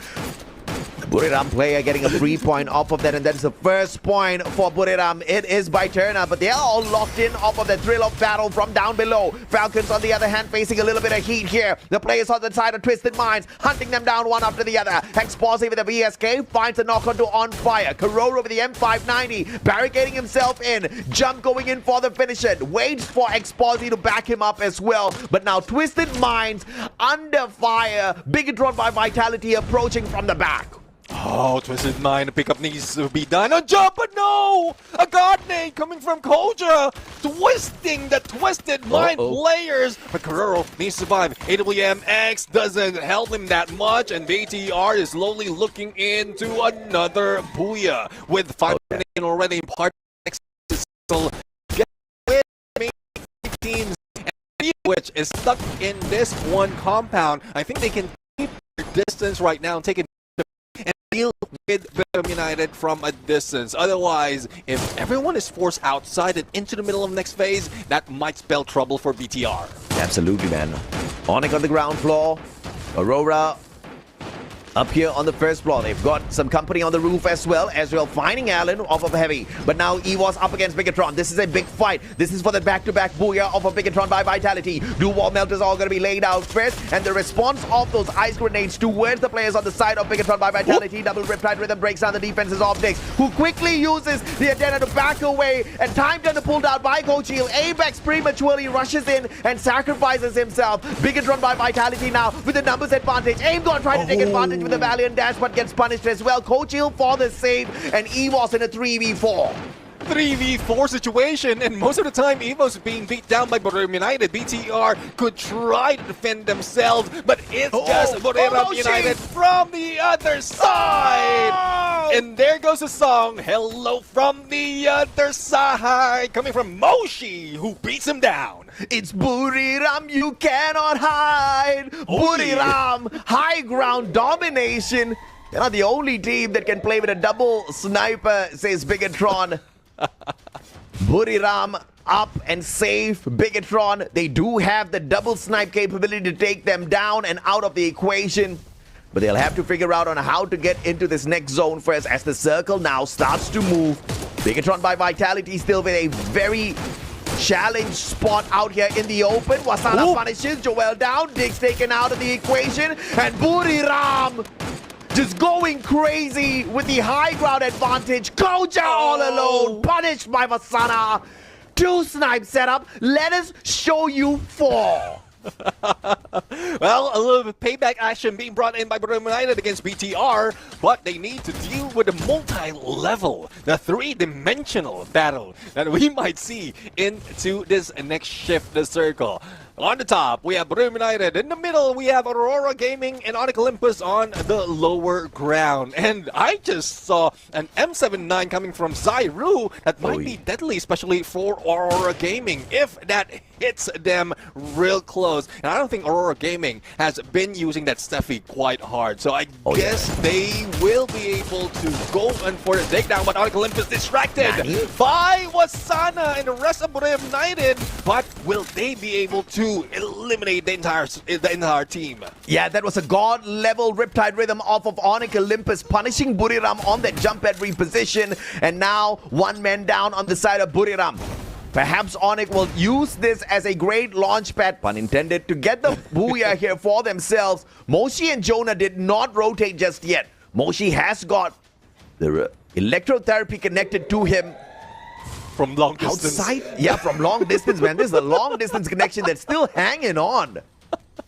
Yeah, I mean, hopefully he'll be able, like, if the case is he can pull in teammates with that with that basic therapy, with electrotherapy, Sterna would have a little bit of company. But there goes the opportunity. With a shot coming from Sterna that saves them, as well as the instant glue wall. And even Aura cannot do anything about it. That forces Aurora Gaming against Onyx Olympus. But Buriram United is being forced. The blue Zyro is down from the hands of the Axel, and the pickup can be done. But a nade would be prevented because of the time turner, as well as the airdrop that's bouncing off from their heads. Yeah, Moshi almost did Jonah dirty there, pulling out the glue wall right after he landed. Captain Jonah went straight into the glue wall, but luckily managed to hop on over it. Oh! The God nade double by Jun finishes off Buriram and books a grand final battle up against Onyx for Aurora. Jun's gonna get caught out this time round. The Riptide Rhythm making sure Axel does not get in front, and Onyx will grab the booyah for Indonesia. The defending champions of Southeast Asia Spring is back. And I'm really loving this side of Onyx Olympus. They have been consistent in getting a lot of points, putting themselves on top of the board, and now they're getting their second booyah of this tournament. Wait, hold up. Ladies and gentlemen, boys and girls, survivors of all ages from all around the world, what are y'all doing, man? Hit the like on the broadcast because we are on fire. What a battle this was on game number 3. And like you said it, Neptune, the reigning defending champions of FFWSC Spring here to prove that they are no pushovers. That was a brilliant battle by Onyx, and they have been doing fine all throughout the competition, picking up those points. And I've had one biggest problem with Onyx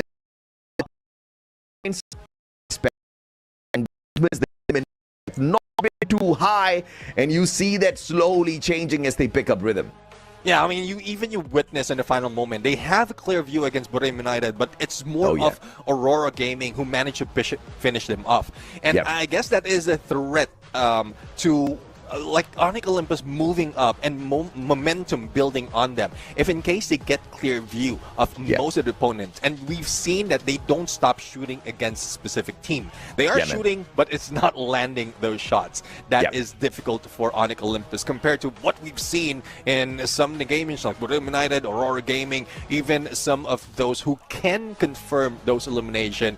On Onyx Olympus, they need to work on that. But I'm not crying as long as they get to booyah. I'm still shouting, it's Onyx time.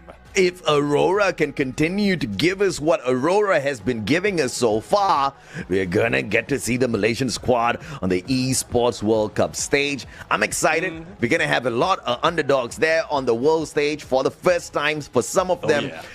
It's gonna be a decent battle that many nations, many regions get to prove themselves, and I really hope Malaysia stands a chance, because that God nade out of Jun, that three-pointer net that he just tossed on in there was a brilliant one that instantly put the Buriram players out of commission, right? It was well timed. Initially, the pressure was there on the players who tried to reposition on the side of Buriram.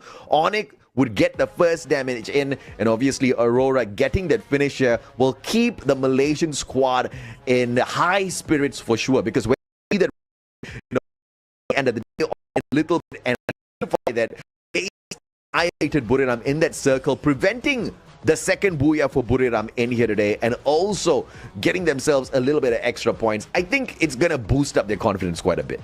Yeah, definitely. And I don't think, I think Buriram United will be a little bit pissed off, but the performance, especially with the number of top 3 finishes that Buriram United has, it's perfect so far for the first 3 games that we have for the day. So if you want to have an easier way towards a booyah, you'll need to take down Buriram United. But we've seen, even from that moment, no one can do it quite easily. Yeah, absolutely, man. Nobody can do it quite easily. I mean, this is FFWS at the end of the day. On the Southeast Asian level, it's a difficult lobby to tell exactly who's going to be dominating, right? Because you've got so many good players. You've got almost all of them playing on the meta, and what makes it even more challenging is you've got a lot of these great teams experimenting on this OB53 meta, trying to perfect what these snipes can give them out there on the battlefield. Again, I have to highlight Bigatron by Vitality going all in on the double sniper setup, but Buriram on that high ground with a 4-man sniping squad. Now, they didn't bring out the passive skills for sure to back up those snipes, but dude, they had the right guns in their hands, and they had the right aim to make sure they collected quite a number of points. But of course, one of those guys who were collecting points out there was Crime out of the side of Onyx Olympus. 4 eliminations, 3,471 on the damage with the M590 rocking the battlefield. I expected to see more numbers out of Onyx Neptune. Yeah, well, let's see though. I mean, hopefully Annie is okay right now, because Onyx Olympus has a smooth criminal at this point. But looking at it, he's the only one being part of the top 5 from that engagement. Well, I won't be surprised, because even before WAG has been eliminated, coming from Peak, they got a lot of points on them. So no surprise that Onyx Olympus, or some of the players on Onyx Olympus, has been pushed down onto that leaderboard. Yeah, absolutely, man. We've got the Bangladeshi League running here as well. I really wonder how will Bangladesh measure up against these players from Indonesia as well as Malaysia, Neptune, because you see the fight already so deadly between them. Let's check out the active skill combination here. They've got the Riptide Rhythm off of the Skylar, the Valiant Dash off of the Oscar, both disruptive skills. But what makes Onyx so different in terms of the aggression is they also have something to fall back to, and that's exactly what Putra has in his arsenal. The Chrono, the Time Turner, to turn their fate around. But he is not the one running the Thiba and Olivia. So they've got 2 backups here in terms of defense. So I'm really liking this, right? You've got a very clear defense and offensive balance coming through here from the side of Onyx that shows you what their thinking style is.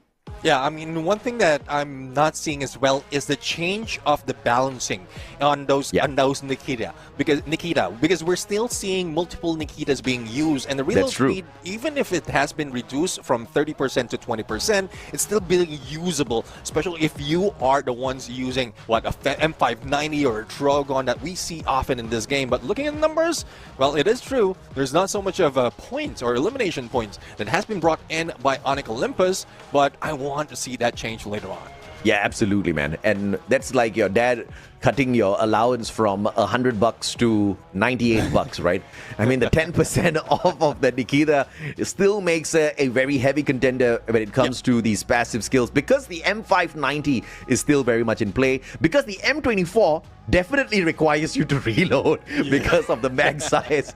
But of course, looking at the numbers here, Onyx Olympus picking up 22 points, not the most out of a lobby, but very decent when you can look at the fact that there was heavy competition to farm these numbers all throughout the leaderboard here. Even Buriram only managed to walk away with 17 points here. But towards the bottom, Shadow Esports continuing the struggle. Anyone Can Dream crashed out way too early this time around, and they have to be careful because they are on their final 3 games here.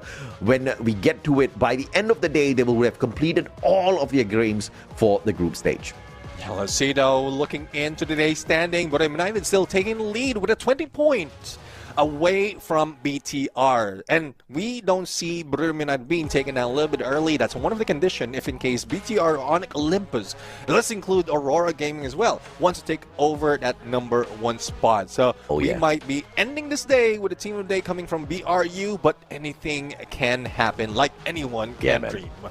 I mean, anything can happen. Yes, anyone can dream. Any nation can dream. Any region, any server can dream now as we start adding in more of these regions onto the global stage.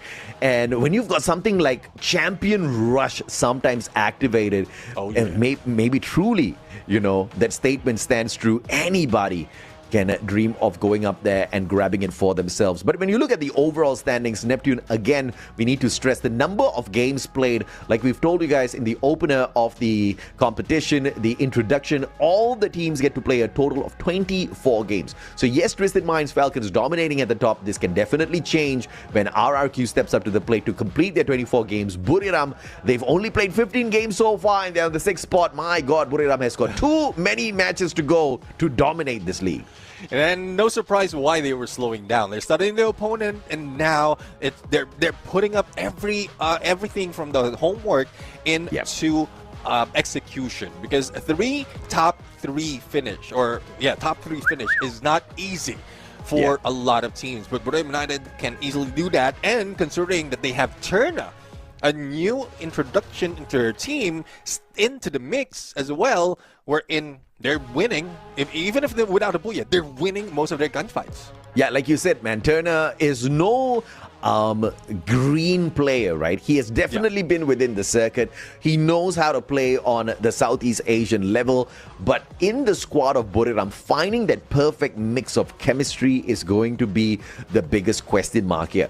But so far, he seems to be doing okay. Problem is, when you are the 3-time world champs, going for another global title behind you, because the 3-time world champs have never been the eSports World Cup champions. So maybe Buriram might want to be aiming for something like that this time around for themselves. But we have to see, man. Competition is just way too heated. We've got a interview, speaking of Buriram, with one of their players coming up for you guys. So we'll leave you with the host from Thailand and catch up with you after a break.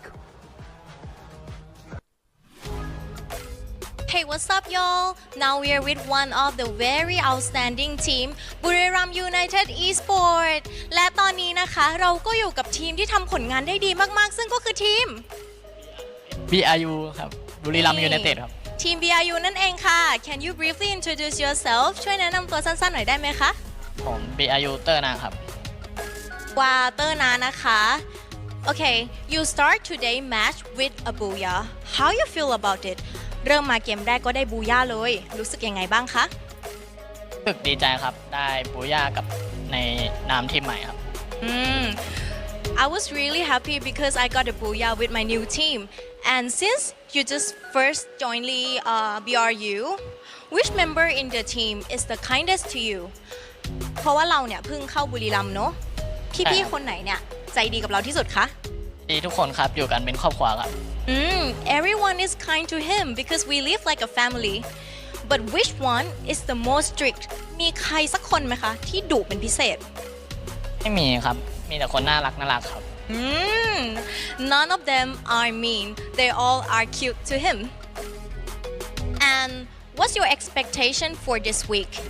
ผลงานในสัปดาห์นี้เนี่ยคาดหวังประมาณไหนคะคาดหวังเข้าแค่12ทีมครับเดี๋ยวแต่วันนี้อยากได้ทีม of the day ครับ He just expect his team to enter top 12 but he hope that today they will get team of the day and lastly please tell something to the fans hashtag ท้ายลุงหนวดช่วยบอกอะไรกับแฟนคลับ hashtag ท้ายลุงหนวดหน่อยค่ะฝากเป็นกำลังใจให้พวกเราด้วยครับเดี๋ยวพวกเราทำเต็มที่ครับ Keep cheering for us we will do our best and for now let's have some break and see you in the fourth game พักกันสักครู่แล้วกลับมาพบกันในเกม 4 นะคะบ๊ายบาย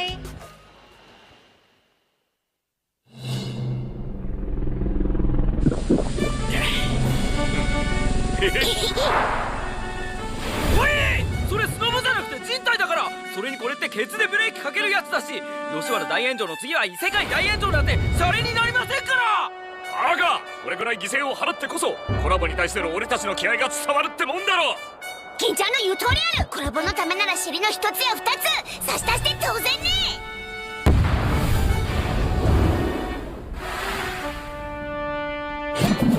ゲームは終わりだ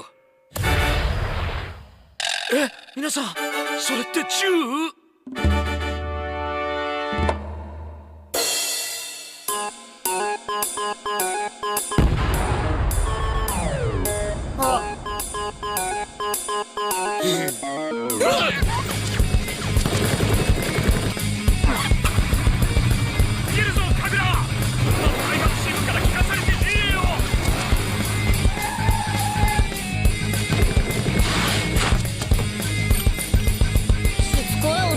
嫌いやろ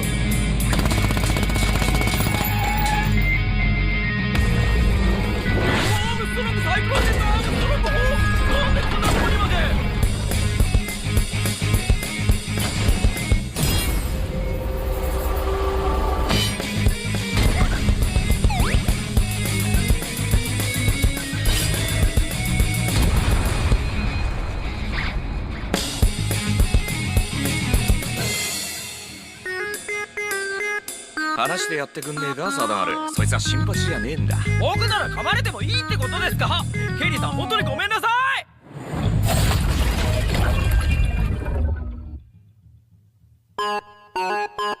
さて行き先はってもしかして僕またメガネだけになってない Week 1 came to an end, and the battlefield of FFWSC 2026 Spring had begun to take shape. Thailand rose to dominate the standings, claiming the entire top 4. 2 Team of the Day titles belong to Twisted Minds and Team Falcons. Team Falcons charge forward like a machine of destruction, the only team to break the 200-point mark with 4 dominant booyahs. AG doesn't need booyahs. They hunt eliminations, apply pressure, and hold firmly at top 2 as a warning to everyone. Now he might get a 4th one here, and Han goes down!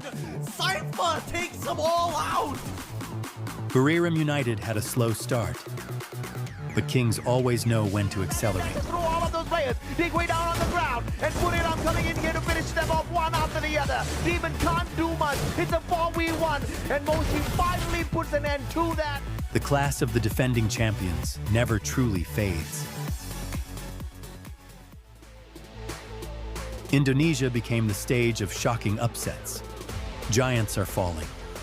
Even the EWC defending champions managed only 10 points on day 3, dropping all the way to top 18, an unbelievable collapse. They get smacked out as well. There goes Evo's 12th place, bottom 3, 3rd game in a row. But inside that chaos, a new generation is rising. Onyx, Bigatron, bold, explosive, fearless. Bigatron with a back-to-back booyah! Vietnam once started in flames, 3 booyahs. And Gao claimed Team of the Day 1, but that fire quickly began to slow down. Team Flash and WAG are still fighting to keep the hope alive. Flash can't find the finisher just yet. They try to break through the glue wall. Baros panics, and he does not pick up Nameless, misses the opportunity, and Flash overwhelms AG Global. While Heavy, PE Sports, and even Gao themselves are starting to fall behind. And Malaysia, no longer the free points many expected them to be. They are more resilient, more proactive, more dangerous.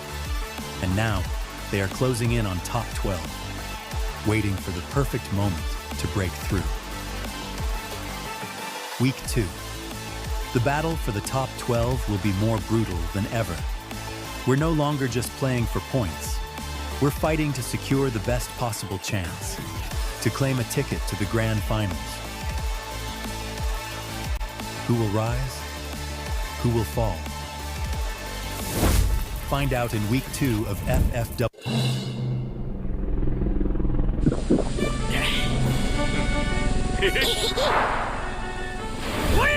それスノボじゃなくて人体だから。それにこれってケツでブレーキかけるやつだし、吉原大炎上の次は異世界大炎上なんてシャレになりませんから。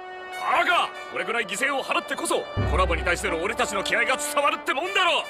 銀ちゃんの言う通りある。コラボのためなら尻の一つや二つ差し出して当然ね。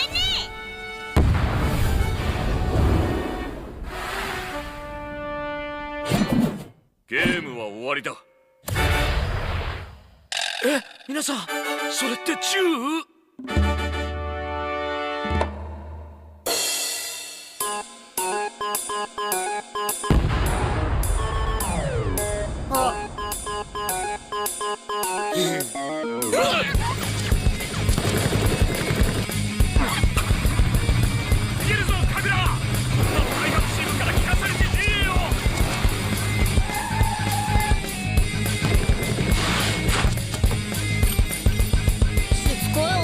嫌いやろ。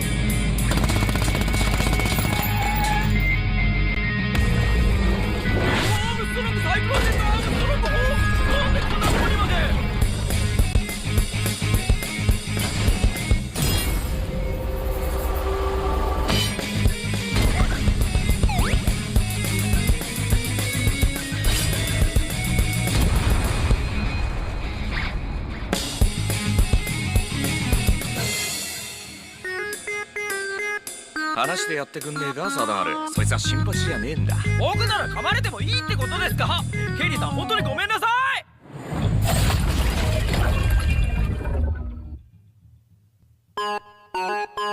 さて、行き先は？ってもしかして僕またメガネだけになってない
？Welcome back, ladies and gentlemen, boys and girls, survivors of all ages. This is the Free Fire World Series Southeast Asia 2026 Spring. My name's AJ. I'm the Mustache down here with the one and only Neptune, the gentleman Garcia. Today is day 2 of week 2, the final day of play for Group C, and it seems like some of them are doing really, really well. Some of them, like Ffws Divine, are not bringing up the numbers that they require to qualify early, or at least to play early to get into Point Rush. We need to see exactly what's going on here. Obviously, Group C has got 3 more games remaining, and I think those are too few opportunities for Ffws Divine. But still, Some may say enough opportunities for them to rampage and get enough points, Neptune. Well, let's see though. I mean, they might be giving out some opportunities to see everyone's tactics once they step into Point Rush, or probably first match of that phase 2. So there's a lot of instances wherein we haven't seen so much of the greatest tactics or great tactics coming from the teams. They have been slowed down, but I'm loving that some are really showing up. BTR is one, Onyx Olympus is another. Team Falcons, yes, we've seen so much of them already, but we want to see more. But I do agree, Ffws Divine, they need to move up, because on the board right now, well, other than Buriram United, who we love to see most of the time and getting that top 3, BTR, Onyx Olympus from Indonesia, other teams from either Vietnam or Indonesia, or if not, Malaysia can take the board. Yeah, absolutely, man. I mean, I'm looking forward to Malaysia grabbing a booyah here for themselves. But so far, Indonesia, even though Ffws Divine has refused to wake up and play, Bigatron by Vitality and Onyx Olympus not letting go of the opportunity to impress all of us. But of course, I have to say, at the moment, only 4 teams in the competition have not picked up a booyah here for themselves, and all of those teams come from Group B as well as C. Since Group B is not playing today, we can only focus on the Group C teams that have not secured a single booyah. That is Anyone Can Dream as well as Shadow Esports. I think both of them have been kicked around quite a little bit. I don't know, I'm not seeing the viability for a booyah here from Shadow Esports, but Anyone Can Dream, I think, have shown us some slight possibility of sneaking one away, Neptune. Yeah, I mean, Anyone Can Dream can really bring in a few of those elimination if needed, but it's more of avoiding third party, because that's where they fail. For Shadow Esports, they go for survivability. One player like Rin can just clutch it out, but it's just that there's so many opponents that he's being left with, thus he cannot pull it off. But looking at the top, in this map, in this next map, which is Solara, we're seeing AG Global, Falcons, and Team Flash, and we don't have AG Global and Team Flash playing right now. So we're going to look at Shadow Esports as well as WAG, and hopefully being a second in Solara, hopefully Shadow Esports can bring a booyah this time around. Whoa. I just said that I don't see Shadow Esports picking up a booyah. And then we get to Solara right after that, where Shadow Esports is part of the top 3. Is this a coincidence? Yeah, sure as hell it's a coincidence. Shadow Esports, part of the top 3 in terms of stats for Solara, but still no booyah to their name just yet. Although they do have 25 eliminations, just one lesser than Falcons as well as WAG, who have 26 apiece for themselves. They have been struggling on their placement points, but overall, in the grand scheme of things, they have shown us some viability on the Solara maps that they have played so far. Granted, I have to say, they've played the map 3 times in comparison to WAG, who have only played Solara twice so far, and they're still quite neck and neck on those points. If everything goes well for Shadow Esports, maybe we can get a back-to-back-to-back booyah for Indonesia here. Well, let's see now. I mean, Solara is something else.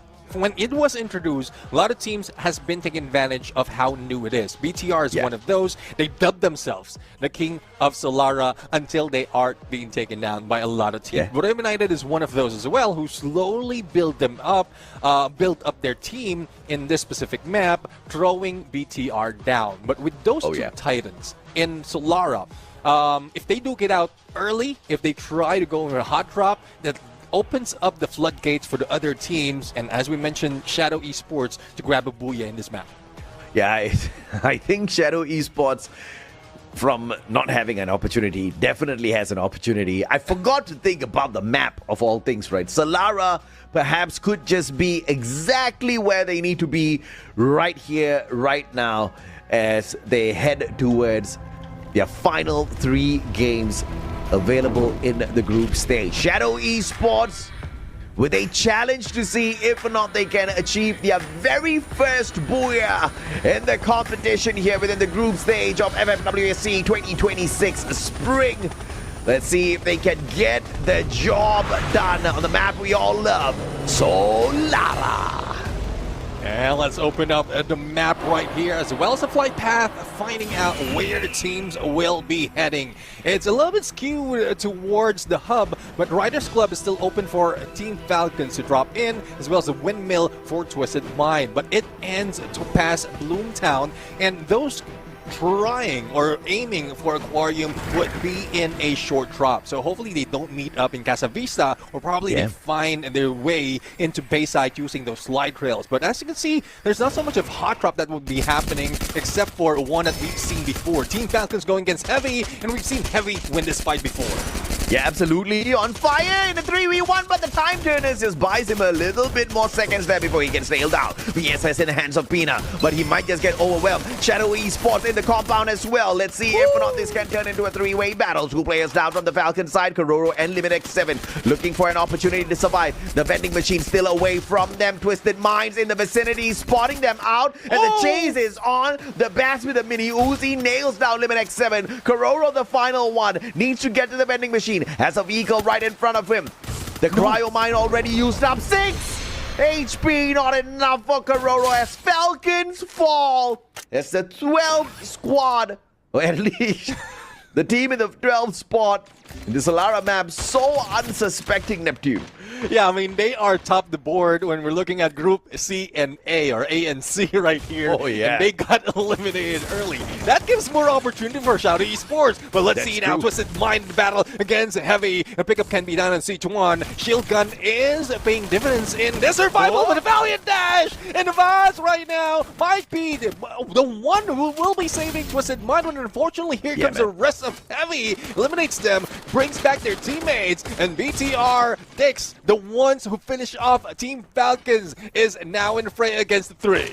Yeah, man, Riders Club, Riders on the storm. The action does not stop here at the Riders Club, as squads just keep hopping on in one after the other. Now the next contender is Bigatron by Vitality, trying to put a little bit of pressure here on Heavy.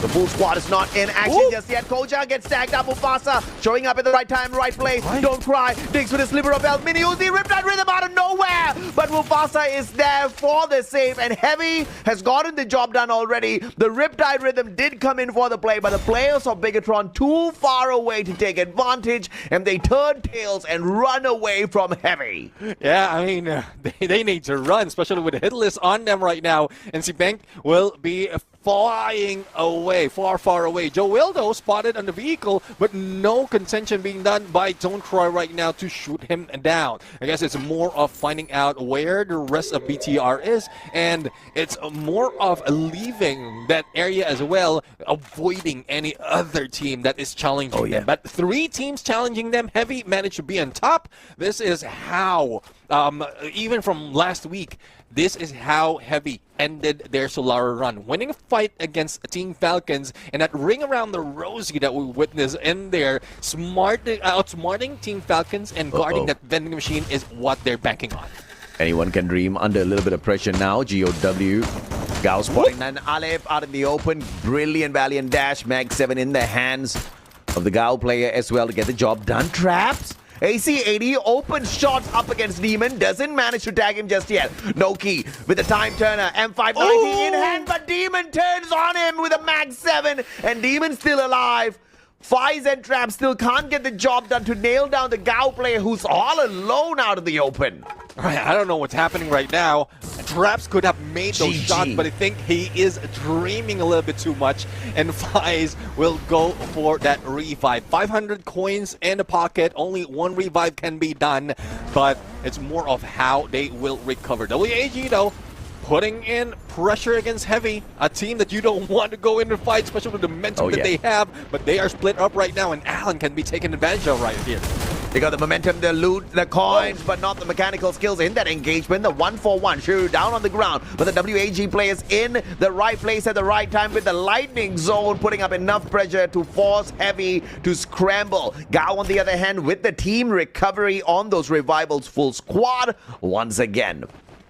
See WHA slowing down a little bit. No enemies quite near on them, and very near on Funfair as well. And you know how it is in Funfair, it's not that fun, especially for those who are being gunned down. But they blew it up the arsenal, the weapons arsenal already. They can reposition, but to where? The binoculars being used, and it is open up, but here is BTR just behind him, and Jiryu has been taken down in there from afar with a VSS. They didn't expect BTR to be that quick. Nah, they didn't expect that at all. By the way, ladies and gentlemen, boys and girls, don't forget to hit that like on that YouTube. If you are tuning in from the platform, in fact, regardless of whichever platform you're tuning in, hit that. We definitely want to reach more people out with to get them a little hooked on this free fire adrenaline rush. I mean, I have not seen a competition this exciting, Neptune, in a long time, my friend. Exactly. One reason why we're loving it, and we're bringing out all the energy. But speaking of energy being drained against W. That's right now trying to fight back. Ffws being hit, but one able to make that shot quite quick. But Ffws will be down. Ezreal right now would be the one, but they didn't expect the Axel to be on the flank, and GOW with only one remain. I mean, Gao, 5 eliminations. Had to take shot, but of course, through the tower in a little bit. Twins up against the one and only Shadow as well on this battlefield. Time up against a big squad in Twisted Minds. Baron 1-for-2 in that situation, and he does manage to pull the points off of the Twisted Mind players. Exposi looking for the AWM shot, misses twice, about to be punished by one once again. That's the only one remaining, but will need to drop and revive the rest. 0 in the pocket, and well, as we switch to the other side, they will be looking for another contender. Shadow Esports, the Sonic Olympus, who is already inching very close. Rindo has been revived, but will not be shoot down. If they can recover quickly in Windmill, even with a UAV spotting where they are, Onic Olympus can be outplayed by Shadow Esports if they can stick for it for a few more seconds, because there is 40 seconds before we see that shift happen. Vortex is trying to convince everyone that Mina is the best server in the world of Free Fire. We agree with you, Vortex. Mina's definitely the best server out there. Come EWC. We will see exactly what the other regions try to achieve for themselves. But Shadow Esports has been able to survive the challenge of Twisted Minds, but now can they survive the challenge of Onic Olympus, the reigning defending champions of FFWS Sea Spring, who also have got a single booyah in the fight today, looking for the back-to-back booyah for themselves. Shadow Esports now being pressured from the back. Question is, where did that Riptide Rhythm come from? It is the Onic players for sure, but Adam and Putra both get caught. Shadow Esports turning the tides.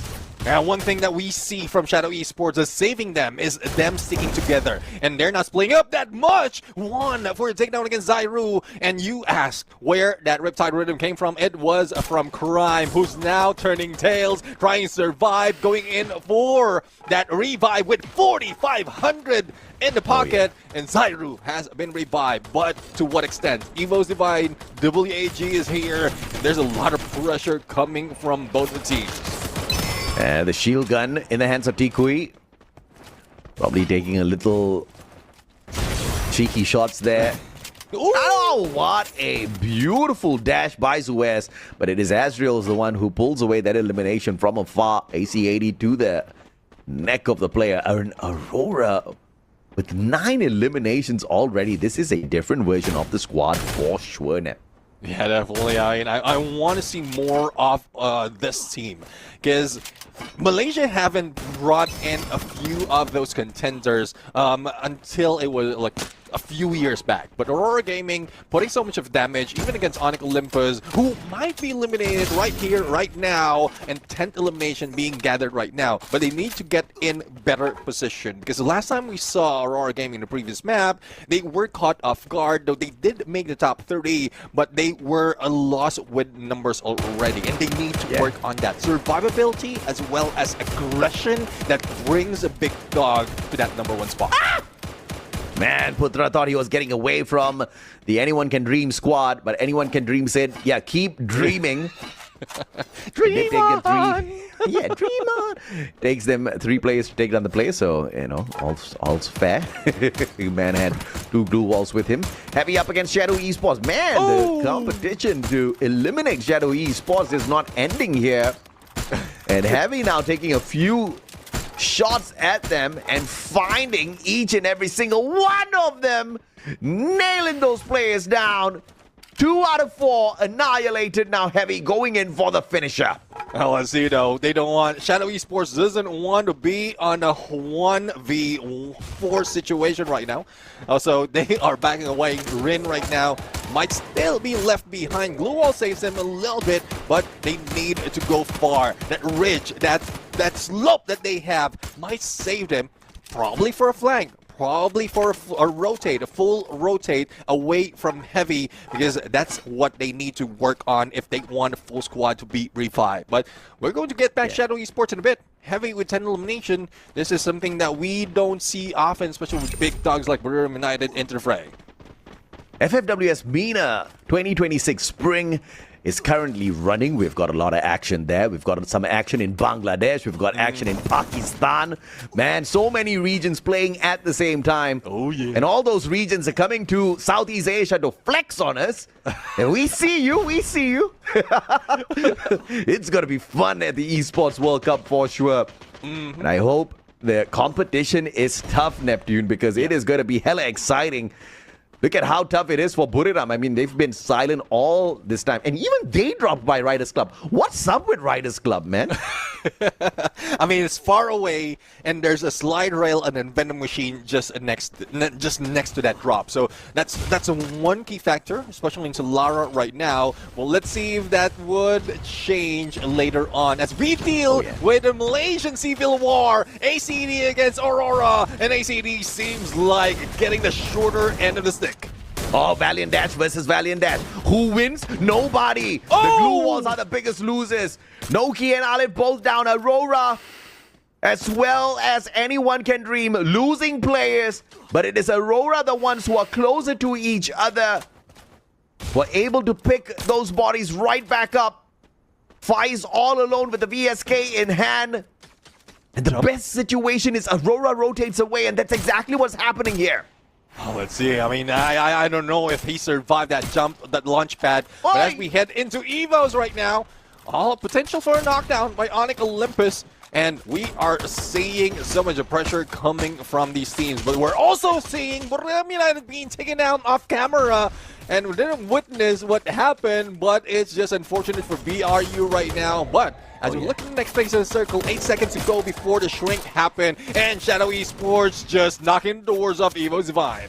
Yeah, Evo's Divine versus Shadow Esports. Onyx Olympus in this situation. WAD Aurora. Holy mama, we got so many squads still alive and kicking on the 13th minute. 10 teams vying for the spot in the next circle. And you know we do not have enough room for all of them. Axel trying to get away. Jump pad will put him to his death. In fact, it was death with a Winchester that took him out. Jun down on the ground. No nades on Buriram for Jun this time round, as the man will probably need to be revived if it doesn't get picked up. Zues making sure Jun gets right back up on his feet, but Evo's Divine right behind them, and WAG now cutting down the distance. But look at the number of glue walls keeping Aurora back from the WAG players. Evo's going downstairs to meet them. This could just be the end of Aurora here. Oh, let's see, Aurora might be ended. But we've seen June and Suez survive from the earlier matches, but not in Solara. With Evo's Divine above them, Coach Hill receiving a lot of damage, but that still staves Aurora to be spotted. WAG not moving an inch because of all the gunshots coming in from the other side. And holy mackerel, as the blue closes in, here comes the lightning zone. Shinzi's trying to survive, but little to no chance for a revive for the team. GG Shinzi got taken out by the circle, and Shadow Esports out in 10th. WAG with a smart rotation towards the right hand side, and Aurora still hanging on here, and Evo's jumping away. Aurora does not get attacked. What are the chances here? And Bigatron by Vitality finally opening fire on the Evo's players, knocking down player after player. Here comes June with a monster truck. A crazy drive-by to put those players in a little bit of a pickle. Joel shoots Jun out of the vehicle, and Bigatron by Vitality. 14 eliminations strong already, looking for the booyah. Oh, let's see if they can grab Puya once again. 15 elimination. Aurora Gaming is down to their knees and up to the next lobby. Aim God just waiting for the opportunity. No healing happening, and the jump coming from Kocha with an M590. That clears the path for BTR to get into this high ground. On Crime has been taken down as well, and we're left with 3 teams. And BTR and GOW with a full squad, where Heavy will be left far away for contention if they are being ganked up right now. Yeah, Bigatron by Vitality looking for their second booyah here of the day. Heavy and Gao. Pressure play, looking for some sort of opportunity here for themselves. Bigatron not having a great spot. Heavy on the other hand, down in numbers. Alan and C1 looking for the backstab onto Gao. They might be able to find it, and they do! C1 puts that down on the ground, forcing Gao now to back away from Bigatron by Vitality. Heavy's interference pulls the attention of Gao straight towards them. Siege1, half an HP. Allen will be down. Enhanced Demon combination will not be an easy target to put down. The end for the flank. Might be spotted by Kocha. A snipe might give them that opportunity. But with cover with that monster truck as well as a flurry of glue walls, this might be a chance for BTR to get close. Cryo Mine on them. Rifta Rhythm reduces that speed, the momentum from Gao, and Dian will be down. Advantage now for BTR. Yeah, the recovery play from Gao is here, but one mistake by the Gao player into the vehicle. Joel had the sniper on him and now traded out by Demon. Can they get the finisher here? Bank on for the pickup, and Demon's one mistake of going in for the rush for the finisher puts him in harm's way. Hans looking for Sibang, but Sibang finds him with the VSK, and Gao left with none as Bigatron by Vitality once again proves that they are no chumps, picking up the second booyah of the day. And with that, Team of the Day can be grabbed by BTR, and the title of Kings of Zolara is back home on to Bigatron by Vitality. For the final moment, they have 17 elimination and need to deal with 3 players. But how they spread out is what made them win. They're not going into one specific area. They are giving an opening for the snipers as well as the pressure for the CQC players. Thus, Bigatron's plan was successful. Absolutely successful, my friend. I think this was a really good game for Bigatron by Vitality, as all of the chaos was breaking down. They were not really part of the chaos when it came to looking for a decent spot, because they made those rotations early, and this is one of those biggest advantages that Bigatron by Vitality had pulled to their side, because the rest of the squads, they had to deal with that pandemonium. Too many teams alive and kicking, looking for that second final circle. And obviously, we had to lose a lot of players by the time we got to that final zone. And because Bigatron by Vitality was already in a decent spot, they were taking pot shots at everyone, Neptune. Yeah, definitely. I mean, great opportunity. And if they're still wearing that double sniper, that's where they have the advantage. And you've seen for that final moment how they distance themselves from the rest. It's just not one player. A couple of players is pulling away from the rest of the squad, and the frontliners are trying to regroup. If it's not for the snipers finishing them off, the pressure of the CQC player from BTR would just be devastating. And it's still booyah either way for BTR. Absolutely. Booyah for BTR. And again, man, you gotta love the broadcast. The chat is going wild. We've got fans from all over the world checking out what Southeast Asia can do. There's a lot of trash talk going on. There's a lot of challenges. There's a lot of statements as to which of these regions are better than the other. But of course, we'll have to let the regions, in terms of the players, do the talking once we reach the Esports World Cup. But yeah, man, MENA themselves, they are having the competition running. I think we've got a lot of these spring competitions running at the same time. So the world of Free Fire Esports is alive and kicking, and the fans are getting the maximum pleasure out of this, Neptune. Yeah, definitely. Maximum pleasure. And, well, it's because of the maximum effort as well as being put in by the teams. If we don't show, or we don't see those great play coming from Southeast Asia, especially those of the teams who's grabbing Booyah right now, we might see less of those fans from other regions watching us. So keep watching. keep taking notes. Give it to whoever would be the representative in EWC coming from your region, because there's a lot more that's coming from Southeast Asia. And I guess we have to do the same to other regions as well.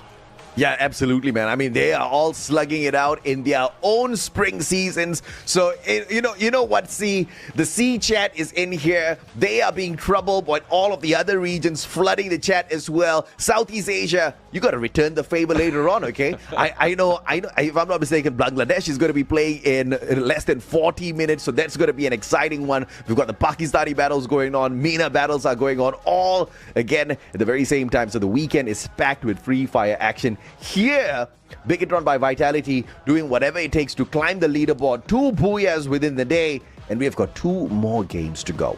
Yeah, well, let's take a look at the MVP right now. And he's no chump at all. 7 elimination, 3,000 in damage, and at 8 UG in hand. Dix, as we've seen one player who managed to eliminate Team Falcons as well as they try to get away in Riders Club, and also dealt with a lot of teams, a lot of players right now. But let's not take away from those who put in so much of effort, like Don't Cry. We have June from Aurora Gaming. We have Coach as well as part of BTR, and Demon from Gao. Oh yeah, absolutely, man. I mean, I don't think these guys can measure up to Tech or one of the other regions in their squads, but you see the points being spread out quite evenly on as far as the top predators are concerned within the lobby. It's good to know nobody went raging on up against anybody else out there. But looking at the setup here, again, Bigatron by Vitality, the double sniper full-on setup with the active and passive skills between Joel as well as Sebeng, Dix as well as Koja, just going full-on commitment as rushes. And what's interesting about this is a no-holds-barred, go all out, slap your opponents. We are not worried about revives and pickups coming through from this squad. No Tiva, no Olivia. This is all-out offense. Yeah, exactly. I mean, we're seeing aggression just from this, but aggression from a distance. And what I'm loving as well is it's throwing off some of the tactics of the team. They got used to a 3-1 split, or one sniper who's being distraction that they need to deal with first. But with that, with Joel on the Riptide rhythm, that brings pressure on the CQC that's happening in front, and then a potential flank coming from Sebeng with that Moors. And you can see as well the damage that has been brought in by both of the teams. Oh yeah, man, absolutely. And you gotta acknowledge the fact that everybody on the side of Bigatron by Vitality were throwing in that damage, right? Everybody, you know, whoever they could find out there on the battlefield, they were shooting at them. But what's great is the teamwork, the focus of the communication to all go in and focus fire onto a certain squad or a certain player. That was done phenomenally well by Bigatron by Vitality, and you can see that through their points. 20 eliminations strong, and one of the teams that did equally as well as them was Aurora Gaming. Can you believe that? 18 eliminations off of the Malaysian squad, but a very early exit off of the placement points, and this is where Aurora needs to figure it out. I think a little bit more coaching is definitely needed for the squad, because rotation seemed to be a key problem, but engagements on the battlefield have been going more and more the way of the Malaysians. Yeah, I'm really loving that they're getting the aggression, but it's a flip of the basics. Basics would be to survive longer and then deal with elimination. Oh, yeah. That's the reverse being done by Aurora Gaming, but hopefully they get comfortable in finding the final circle, because we know that they can bring in the elimination as well, but there's a lot of third party that has been happening. But looking at today's standings, BTR, despite of Buriram United being a threat against them, being eliminated early helped them as well, and now they're in lead by 12. But you know, Buriram United, sore losers, they will not be going down that easily without a fight. I don't know, man. Buriram United Esports, at the end of the day, they have got a ton of matches still left with them. Look at them, 16 games, and everybody who has a spot above them have played 18 and 22 matches.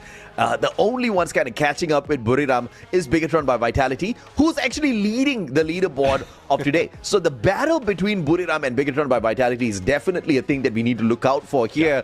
Bigatron by Vitality have got 5 booyahs so far. By the way, the current record of this group stage. Yeah, exactly. 5 Booyah is the highest that we have. And they're also part of the teams, or top 5 teams, that has the highest total in terms of each map. And we want to see more coming from BTR, because they can rack a lot of elimination. And if Brim United would be one of the threat that will be taken out early, similar to what we've seen before, they might be able to beat their record of BRU, which is 25 elimination in one match, which is possible for BTR. I think they rack up more than that from other seasons. Yeah, absolutely, man. And of course, you know, as all of that was being thrown out there, Falcons also at the very bottom of today's performance in terms of what they could do from placement points as well as eliminations. You don't really see them going all out. This is a little bit of a surprise, and at the same time, it's really not surprising at all. Falcons, they went wild already in the competition. They've got more than enough points to be in the top 12, so they're just resting for the rest of this group stage, I guess. Yeah, I mean, if they want to take the number 1 spot, it's quite a challenge right now, because they need 34 points to go against Twisted Mind. And the bad story is they're part of the same group. So if Twisted Mind will be putting so much of effort, that'll be wasted effort for Team Falcons if they want to go for that chase. But they're safe. They're secured right now. I believe a top 12, even by the end of the week, is easy for them to be achieved. So let's see if that's something that they will be gearing away from, the activeness on each fight, or we might see more of a slowdown from Team Falcons. You talked about Twisted Minds, and they are definitely going to be smiling because the next game is at Kalahari, and this is where Twisted Minds have really shown their capability. Those snipes out of the squad have been absolutely delicious. 64 total points picked up on Kalahari for the squad so far. A single booyah to their name, and the two teams that are behind them are Ffws as well as Onyx. Both teams are not in full-on, participation today. Ffws is still slacking off, just like Falcons. But unlike Falcons, Ffws has barely done anything on the overall leaderboard so far. In fact, they're not even in the top 12 right now, Neptune. Yeah, I mean, I'm real loving to see that some of the teams are moving up already on map-specific numbers or statistics. Yeah. So if Ffws Divine, if they wake up once again, and we're trying, we're slowly seeing some of those nudge as if they're about to sleep and then wake up suddenly from Ffws Divine. But unless they get eliminated early, and we have seen a lot of contenders who might be able to do so. Yeah. Has been targeted already. Team Falcons has been targeted already, and it seems like even the pride of Thailand is not that much anymore, because there's so much of hunger coming from other teams and other regions as well. Yeah, I have to agree with you, man. The dominance of Thailand is no longer a thing. In fact, it's a thing of the way past, long time in like the Paleolithic time. I don't know. My era. Not seen your era.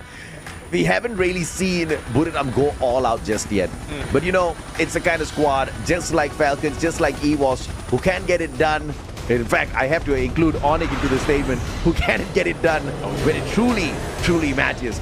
But is it going to matter here on Kalahari for teams that have a double snipe setup, for teams that are really getting flexible on those snipers, as we get a super fair flight path cutting down from Old Hampton all the way down into Stone Ridge? Now, I'm really looking forward to where BTR will be dropping, because based on the setup that they have right now, Refinery would be the best situation. They don't want to have a lower ground because they don't have that much advantage. But BTR, I guess they're heading into Council Hall, far away from the rest of the squad, but a good target would be Falcons. And I think at this point, the title of the Falcon Slayer might be back. But before we go there, let's take a look at Shadow Esports, who's being put in the shadow by Anyone Can Dream, and that is a full-on squad wipe. I mean, well, anyone can dream except Shadow Esports right now in this game. Shadow Esports in the top 12, but they are in a dangerous spot because this is the final day of play for the squad. And there are some pretty threatening squads down below who are capable of overtaking their position on the leaderboard fairly easily. Anyone Can Dream up against Aurora this time round. Ezreal on the drop takes Nokia out of the equation. Ezreal on fire. Can we see what Aurora is doing now to the Anyone Can Dream squad? Olive turning tails, getting the heck out of there. Aurora just put him on the axle with the VSK. GG for ACD as Aurora shows up. Yeah, I mean, Dream On might be a motivational song, but it seems like that is what is being thrown at Anyone Can Dream because they need to dream on if they want to challenge Aurora Gaming. And as a trade for 4 eliminations already being done, now we've seen a glimpse in Horizon for Evo's Divine. It's a good thing that they didn't jump in here, otherwise they might be the next contender who might take down Aurora Gaming and leave a few of the teams out in contention in the first 2 minutes. If you say anyone can dream, then dream on, says Aurora.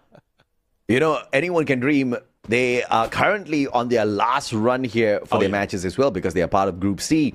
Aurora, on the other hand, just like our friendly neighborhood annihilators, Buriram United, have 16 games played so far, which means they've got a lot of matches to reach 24 and a lot of opportunities to pick up points. If they continue to play like that, it's going to be brilliant. But WAG up against Twisted Minds. The long-range engagement by PLS1. Car98 jump down on the ground. Exposi returns fire with the Winchester. On 7 on that revival onto Wang and Twisted Minds in a decent position to pick up a couple of more points off of WAG.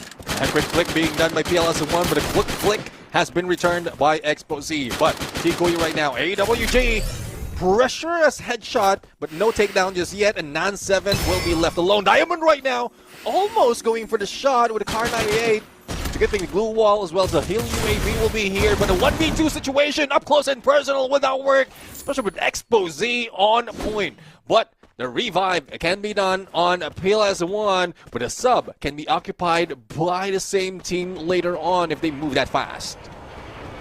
It can be. Let's see if they can get there in time. Evo's Divine Foundation. They've got a vending machine to mess around with here. Onyx Olympus, on the other hand, under heavy fire. And Gao just not letting them go. WAG up against Buriram United Esports on the other hand. Might not fare well for WAG if they take this full-on battle. Wang Am's gonna get caught out. Wasana. Easy one with the Drogon. Yeah, I did mention the friendly neighborhood annihilator Buriram United, and we just witnessed them just swing as if they are swinging on a web. So not too friendly, but reference-wise, it seems too close. Aurora Gaming right now, in spite of losing some of the battle earlier, Gao right here, especially with Demon, would be a threat. But Riptide Rhythm doesn't work favoring Gao, and it's more of Aurora took advantage of that, and some elimination being gathered by the Malaysian team. I mean, this is a respectable run, and you gotta appreciate what Ffws did there in that situation. Map awareness, compound awareness, knew how to play around those containers. M590 in hand, rotated around to save his buddies. Of course, they had the numbers advantage up against the Gao player all along. But Deanne pulling in the triple revival. Man is still super rich. Up against Onyx. Crime this time round. It's a 1v1. Gao can finish the Onyx player this time round. Jun finding death. Gao on a fight CQC VSK versus the Drogon. And Deanne does have the advantage here. Yeah, advantage, but advantage that Crime would not be taken. And there you have it! The Drogon's grenade, unfortunately for them, doesn't damage that much, but it does put a damage and a little bit of surprise as well onto Crime. But here comes Dion with a hook gun, trying to move and navigate through those walls, through those ceilings. And Riptide Rhythm breaks down the defenses, but will Crime land those shots up close and personal? That answer is no, as Dion brings him down with the Drogon. Yeah, I mean, Riptide Rhythm versus the Cryo Mine. Yeah, the Cryo Mine's currently in meta. It just prevented his opponent from picking up the glue wall. And now Heavy left with 2 more options here. Make that one as Mufasa gets annihilated. Don't cry. Looking for that vending machine, finds it. It's that one revival. And now goes for the hunt. Onto Hans as well. But Hans is quick on his feet. Ring around the rosy, straight to the vending machine. And Hans pulls off the revival onto the end before he loses his life. Great showing by both Heavy and Gao. Just in time, but a couple of revives already on the ground. And Don't Cry take advantage of that fall from the sky. Riptide Rhythm, or Valiant Dash rather. Don't Cry being taken advantage of. But Heavy still have a couple of revives happening in Gao. Will take that compound of Old Hampton. Man, oh man, what a heated battle in this lobby. The action just does not take a break. Speaking of not taking a break, Onyx is finding more for themselves. It's very respectable to these squads who are just able to survive for so long. Ffws now up against Bigatron by Vitality. Dix is going to be the distraction as the rest of the players get away. Valiant Dash versus Valiant Dash. Dix gets away, drops A back. 1v2. Aim God about to be annihilated by Dix. What a play so far. Both of them with the Energizer. And now shots from the back. Aim God being barricaded, helped out by one of his team members. And now the glue wall battle. Grenade's going to get bounced off. Aim God will quickly reposition with the hook gun, and now Diggs in a lot of trouble out in the open. Well, as you know, as this is happening on this side with BTR involved, another player, or a few players of BTR is dealing with Team Falcons and annihilating them. Now, let's see if that battle continues. Joe Will with Car 98 takes down Joe Will, takes down Coach Hill, and Ffws Divine. Quick revival before they regroup, but the lightning zone is stopping them from moving. So let's see if they can get away and not give advantage for BTR, but Apex right now being chased by Koja. An opportunity that Aim God will be taken. Well, the civil battle between Ffws and Bigatron by Vitality, both drawing blood from each other. Aim God will be instantly revived, all thanks to the vending machine that they're camping on. And now lightning zone by the Ffws player A-Back, trying to keep the players of Bigatron by Vitality back. That's not going to work out. A-Bax with a Thompson in hand has got a great rate of fire, and the damage and the backup from Rasia from afar. Ffws Divine trying to cap the players of Bigatron by Vitality. Almost saved A-Bax in that situation, and Bigatron by Vitality gets spent early. Bigatron by Vitality doesn't look too big in that situation. They were Smaller-tron at that point. Smaller-tron compared to the big boys. Yeah, I mean, this is what we're talking about. Ffws Divine has been slowing down, and from that situation, you know for a fact that they are intentionally not putting up that much of a fight. And when needed, especially now that they're closer to getting the top 12, they're slowly moving up and getting numbers. Coach Hill needs to be revived right now, but that doesn't slow down Ffws Divine in taking down Gao for a moment. But they will need to move in the next phase, because the next phase, or the third phase, will be showing up in a bit. Let's see what they get to pull away from this one. As we set this up for WAG, the circles just squeezing everyone in. Onyx Olympus beside WAG. This is going to be a little bit of a challenge here. Dinoculus used by the WAG players, scanning out Onyx Olympus. Adam's right behind. WAG looking to reposition right between the Onyx players. This does not look good for position. And if Adam gets caught out early, Onyx Olympus can very easily pull the revival off of the command post play.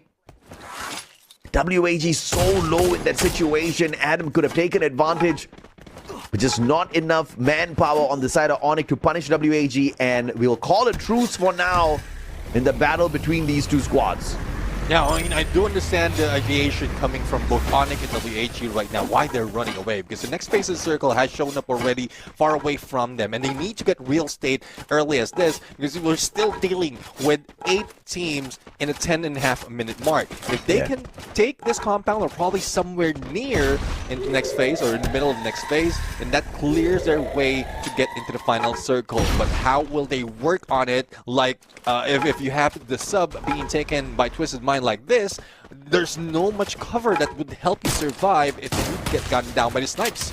Absolutely, man. And Buriram versus WAG. Not good for the Vietnamese squad. How do they get out of this pickle? Grenade's not going to find the connection. Moshi on the flank from the right. He's got the VSK in hand. Looking for Tikui. Jonah cooking up that nade. Ice Grenade will not find the connection onto Wasana, and the electrotherapy is there. Nan7 gets tagged up. Valiant Dash from Wasana. Looks for PLS1 and finds the big one. Wang M dropped as well. And now the finisher coming on through. Nan7 up against Turner. Turner backs away. It's a 2v1. Wasana and Turner turning on Nan at the same time. And WAG getting obliterated by Buriram, who is on form. I'm really loving that position being taken by Buriram United. The split, the 2-2 split that they have is meant to cut through the players of WAG, isolating them, and then they split up. Especially with the God Nade coming from Jonah, that prompts them to push even harder, and WAG cannot do anything about that. And you can see the position of Buriram United. No contention on that edge of the circle. A few compounds to work with, and only the next team to deal with is Onyx Olympus. And I don't think they will be active at that point because they're in the middle of the next phase. 2 players on the side of Buriram already on the Penta elimination. And now the setup of battle between Aurora and Heavy. Both of them inside this next circle. So movements may not be required off of these squads just yet as we try to spot the next circle, and it looks like they are not going to be moving for quite a little bit. No moving at all. They won't be breathing at all because they have Heavy and Aurora quite close to each other, so they might smell what each team is cooking right now. But you know what's cooking? It's on the other side. A lightning zone has been triggered, and I think Onyx Olympus would be in a fight if in case they moved in on to this compound. But it's a good thing that Twisted Mind Go right now will be up close or too close to each other that they can eliminate at least one. Gives an opening for the rest of the squad. The Bass a little bit too aggressive though with no backup. Oh man, the Bass literally Valiant dashing out of the danger zone. Gao almost caught him, but the Bass right in again.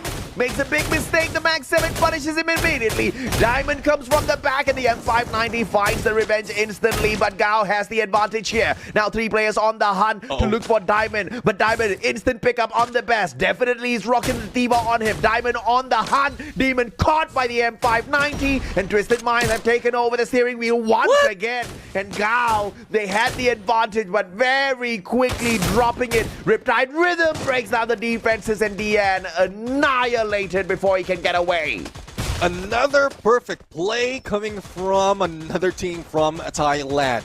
And that survivability, the prioritization of getting that pickup would be crucial for that win, especially with Exposé on high ground. Overwatch, they're giving out the information while it's happening, telling them that no one is close enough, so you can go ahead for the pickup. And the moment it happens, they heal up, and they just played with the glue wall, making sure that Gao will be caught off guard on the rotate, and Exposé just deals with the damage. Absolutely, man.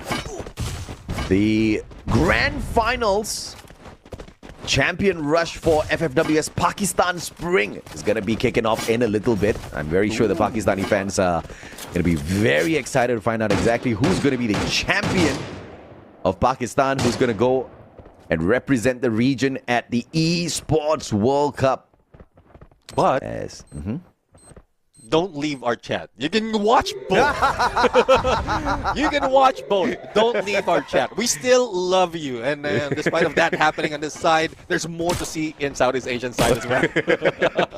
It's Grand Final 7. I don't know. But yeah, I do agree with Neptune. Drop by here sometimes when they're on the break. That's it, all right? Onyx Olympus trying to get away. And what a Nade M79 play off of the Aurora player. Alan, don't cry. Mufasa all being annihilated. And this is Aurora at their best. The Malaysian squad looking to annihilate, and the final player on the side of Heavy gets away. Seed1 finds the connection onto ABAX. This is Heavy looking for the players on the side of EVOS, and they can't survive. Aurora will not be baited in as they back away. Lightning zone called upon by the players of Buriram, most potentially here. Putra caught in a tight little spot as Adam and Zyro get spent. Turner looking for Putra, and he drops him. Onyx Olympus getting obliterated as Buriram wakes up. Buriram United only had 3 players. They lost Moshi in the battle. Aurora, though, they might be able to go for the pickup, but this mine is making it difficult for that to happen. Glue Wall saves him, but the zone is closing in. And Azrael right now would be the next target. They go in for the push, and Glue Wall Melter might stop them from moving in, and it just has been cleared without even Riptide Rhythm being thrown. But Aurora Gaming is not out just yet. And a potential takedown, or make that a confirmed takedown by Ffws. With 3rd elimination, it's still a 4-man strong team. Holy mama, what a play by Aurora so far. Definitely looking like the best Malaysian squad out there right here, right now. In fact, it's throughout the whole spring. FFWSC Spring definitely has some great promise of the Malaysians this time round, but one after the other they get spent. Diamond with the car 98 finds Jun, finds Ezreal. Diamond on fire. Ffws could not make any sort of disruption come on through here to save the squad, and this puts Ffws in a 4v4 up against Twisted Minds for the Booyah. Ring around Rosie happening right now. Twisted Mind a little bit too close, and Lassie has been taken advantage of. No one's guarding the back. Now Evosive Mind, 3-man strong, 3v4 situation. They need to put up those blue walls, make sure that it's not broken. But Aim God tries to go for the Valiant Dash, but unfortunately it doesn't catch them. But Diamond has been knocked down, evening it up. But Apex would be taken down. A combination of the boss and jump right here, putting so much pressure, and Twisted Mind grabs the Booyah, still taking #1 spot in Kalahari. Damn, bro, that was a great circle played by the Twisted Mind squad. Ring around the Rosie, played to perfection. You gotta respect that out of the players. Bass and Jump went straight in there for the critical strike. And who did they rush for? They looked for the sniper of the squad. They took Rasia out. They found Apex right after. And thanks to the Riptide rhythm from Xposy from afar, they managed to make quick work of the final player as well. Twisted Minds, as usual, showing what they can do out there. They are at the very top of the leaderboard right now, Neptune, but that's only because they've played a total of 23 games. But even that being said, definitely one of the dominators of Spring from the early get-go this time round. Yeah, I believe with that elimination, number of elimination as well, they will be the first team to hit double century in terms of elimination. So I'm loving this aggression coming from Twisted Mind. This is what we love the first time we saw them play before they were Twisted Mind. And hopefully this carries on not only in the knockout stage, not only in these 3 phases, but also on the point rush as well as grand finals. And if they bring it on to EWC, I think a lot of regions would be in trouble. Yeah, as far as Group C is concerned, I think Twisted Minds has managed to dominate Group C, right? Because Falcons, who are right behind them, they are a long way behind the one and only Twisted Mind squad. Impressive that both are from Thailand. Impressive that Thailand still dominates, even though we've got so much of these other countries just waking up. Indonesia has definitely woken up. You see Malaysia through Aurora waking up little by little as well. But the domination out of Thailand for Group C, just showing everyone that they're not here to slack off just yet. There's still a very competitive region that's in contention. Onyx Olympus waking up in the fight as well. But again, they're not going to be able to overtake Twisted Minds after what they have done so far in their run here at the group stage. Let's see it out. I mean, it's really tough to go against Twisted Mind right now in current state of things, but it's because of the Bass as well. Because the number of elimination the guy has brought in just exceeded expectation compared to the others. I mean, we see the like Wasana from Borneo United, who's not popping off that much. I don't know. Probably he misses Get High. And Terna is not just turning on the Wasana buff just yet, but the Bass from the get-go, he's getting so much. 65 out of the 200 plus elimination that he has brought in is just a lot. I think that's 30% of the elimination just coming from this guy. The Bass having 65 eliminations on him just shows us that these guys are on to lock it in, right? The Bass is one of the newer players who have jumped on into the squad. We still have got Jump, we've got Xposy, we've got Diamond. They do pick up decent numbers here for themselves. What I'm surprised about is Xposy not taking advantage of this sniper meta, Neptune. I would have expected the sniper of the squad to be, you know, even if not leading with the number of eliminations, to at least be leading through the damage, but that's actually being picked up by Diamond at the moment. But either way, I think Twisted Minds are definitely on one of their best runs that they have ever been on. And obviously we are expecting to see this from Phase 2 as well, but I don't know if that is guaranteed for us. Well, let's see though. I mean, there's a lot of hopes coming from the team to see what this team can bring in. But you did mention the damage being dealt with by Diamond. and this adds more to that. 3k on the damage with 6 elimination, and he's not even getting in a CQC reign. Like Car 98, well, I guess it's given because we're talking about Kalahari right now. But when we look at the rest of the squad, Ffws Divine, well, no doubt that Ffws Divine needs to, or they need to eliminate Rasya from that fight. He was leading elimination part, and they just secured that Booyah because he was taken out first. Yeah, dude, you can say that again. I think Twisted Minds had the perfect strategy in that battle. They observed, they spotted which was the player that was the furthest away from the group, identified that this could be the sniper of the squad, rushed in with 2 of their rushes, Jump as well as the Bass, with the Zane and Oscar. Dude, that's a deadly combination of active skills with the extreme encounter as well as the Valiant Dash. Obviously, Rasya stood no chance. Even though he's one of the CQC sniper specialists, they just could not pull that off. Diamond and Exposi, on the other hand, this is where I've got the questions up, right? Skylar not doing too well on the eliminations so far in this group stage run for Exposi. Although that being said, as a squad, they're doing great. Yeah, exactly. You know why the Jump is doing great as well? Because his Zane has lost the shades. So he can see he can see enough and clear enough of the opponents as they rush in. But jokes aside, let's take a look at the numbers right here. Well, Diamond with 6 elimination. What follows through is the 4 elimination from both Exposi as well as Jump. And the Baz, well, despite of how the showing is coming from this guy, he got the lesser elimination from that match. Yeah, it's not about the numbers. Sometimes it's all about the impact of the elimination. And I feel like if the Bass did not jump in there, together with Jump, pun intended, to take Rasya out, I think they would have been cooked by Ffws Divine in that circle. But great play from Twisted Minds, Ffws Divine at the end. It was a brilliant round from them. And I have to say once again, Aurora Gaming. Count me impressed by Malaysia once again. This is the return. At one point, we thought it was Expand, and Expand was just on that consistent run. And then the squad kind of broke down, broke apart. But this is that revival and that comeback from some of those players who were definitely on that main roster of Expand. We can kind of see exactly where that's magic that was lost for a while. It's coming back. We just want to see consistency out of the Malaysian squad. Hopefully we get that by the time we get to the grand finals. Buriram United Esports just could not get it done this time round, Neb.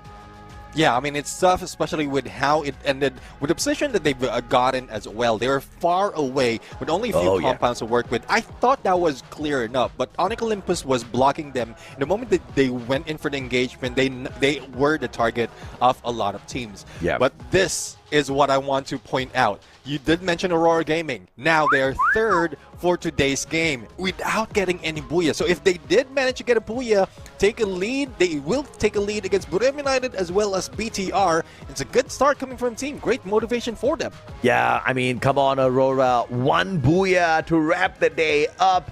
And you know what? This 1 Booyah could just very much guarantee them that #1 spot of the team of the day, get them the extra 250 USD bonus that they're definitely well deserving of after this phenomenal run. 54 eliminations to match up to Bigatron by Vitality on the same exact standing of Buriram United Esports, who have got 1 Booyah advantage up against them. I think Aurora is on a tear today. Let's see though. I mean, I'm excited to see which map they will be playing on, because that gives us a little bit of insight on where, what advantage they have right now. But let's take a peek of the overall standings. Again, we've seen the 200 elimination points coming from Twisted Mind already. With that alone, it's difficult for Team Falcons to catch up. So no wonder they're not doing that much, because they consider it easy, and they can still maintain that second or third. But you can see Onyx Olympus move up as well, map after map. So I don't think the pressure is being felt by Team Falcons, but it's okay. It's still the first 2 weeks of this tournament. But AJ, I guess we're ready to see which map they're playing on right now. Oh yeah, absolutely, man. Map selector time, baby. It's the randomizer being whipped out to decide exactly who gets the advantage. If we get Bermuda, if we get Purgatory, obviously the teams that kind of started off a little hot today. Bigatron by Vitality would smile a little bit. You know for a fact Onyx Olympus will smile a little bit. That's the advantage for Indonesia, but it's next Terra as we hit the rewind where Buriram started the day with a booyah. Maybe we end the day with a Buriram booyah. Oh, let's see now. I mean, this is getting excited, and I want to see Aurora Gaming take that booyah as well, though they were a little bit shy in getting those numbers in, especially when we're talking about this map. But with how they're approaching, I think they just need to outsmart their opponents, especially Buriram United, and they might be able to eliminate them, if not land in the final circle with that team. But a lot of potential outcomes might happen right here because we're still dealing with a few more Titans in this map. Yeah, no doubt at all. We're definitely dealing with a few Titans out here, Neptune. We've seen them in play already. Today, Bigatron by Vitality has definitely been on fire, but they are not the only competition that we have to worry about, right? We also have Heavy on the quick improvement. Vietnam has been doing decent today. In fact, WAG is the poorest performing Vietnamese squad today. Can you believe it? I am just...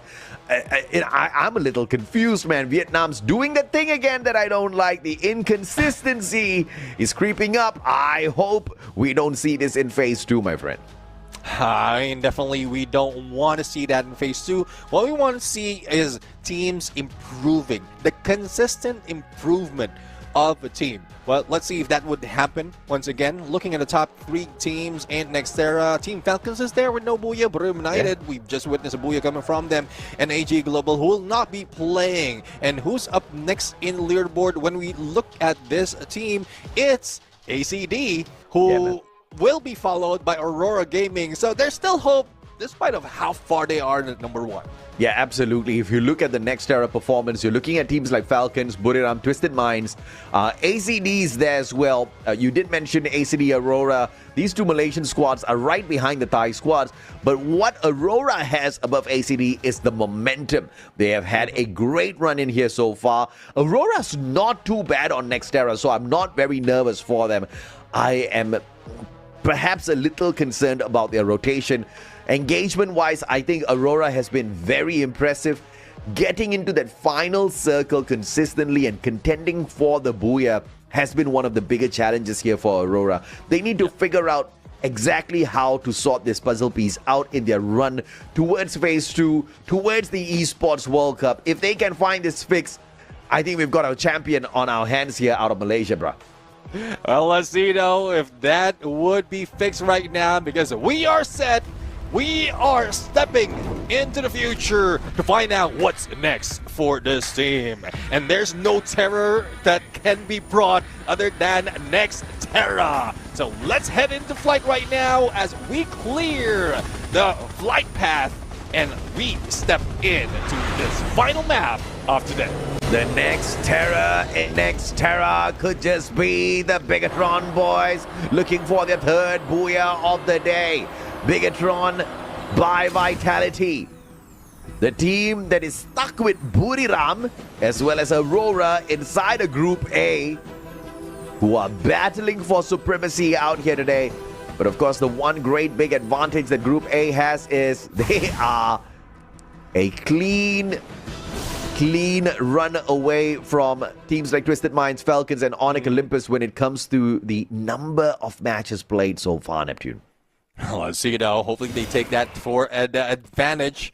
But speaking of advantage, Heavy right now dropping into ACD, and I don't think they have an advantage because they're split up a little too thin compared to the other teams who stack up against each other, especially if they know that they have loots in front of them. Siege 1 up close and personal takes! Caught off guard! No contention from the opponents from the other side. But Alan right now being challenged by 2 up close and 1 from afar. Will he be able to survive the MP40? That answer is no. Oh, 1 for 1 here. Heavy needs to get the heck out of there because anyone can dream is within the compound as well. Leave Bigatron by Vitality to deal with ACD.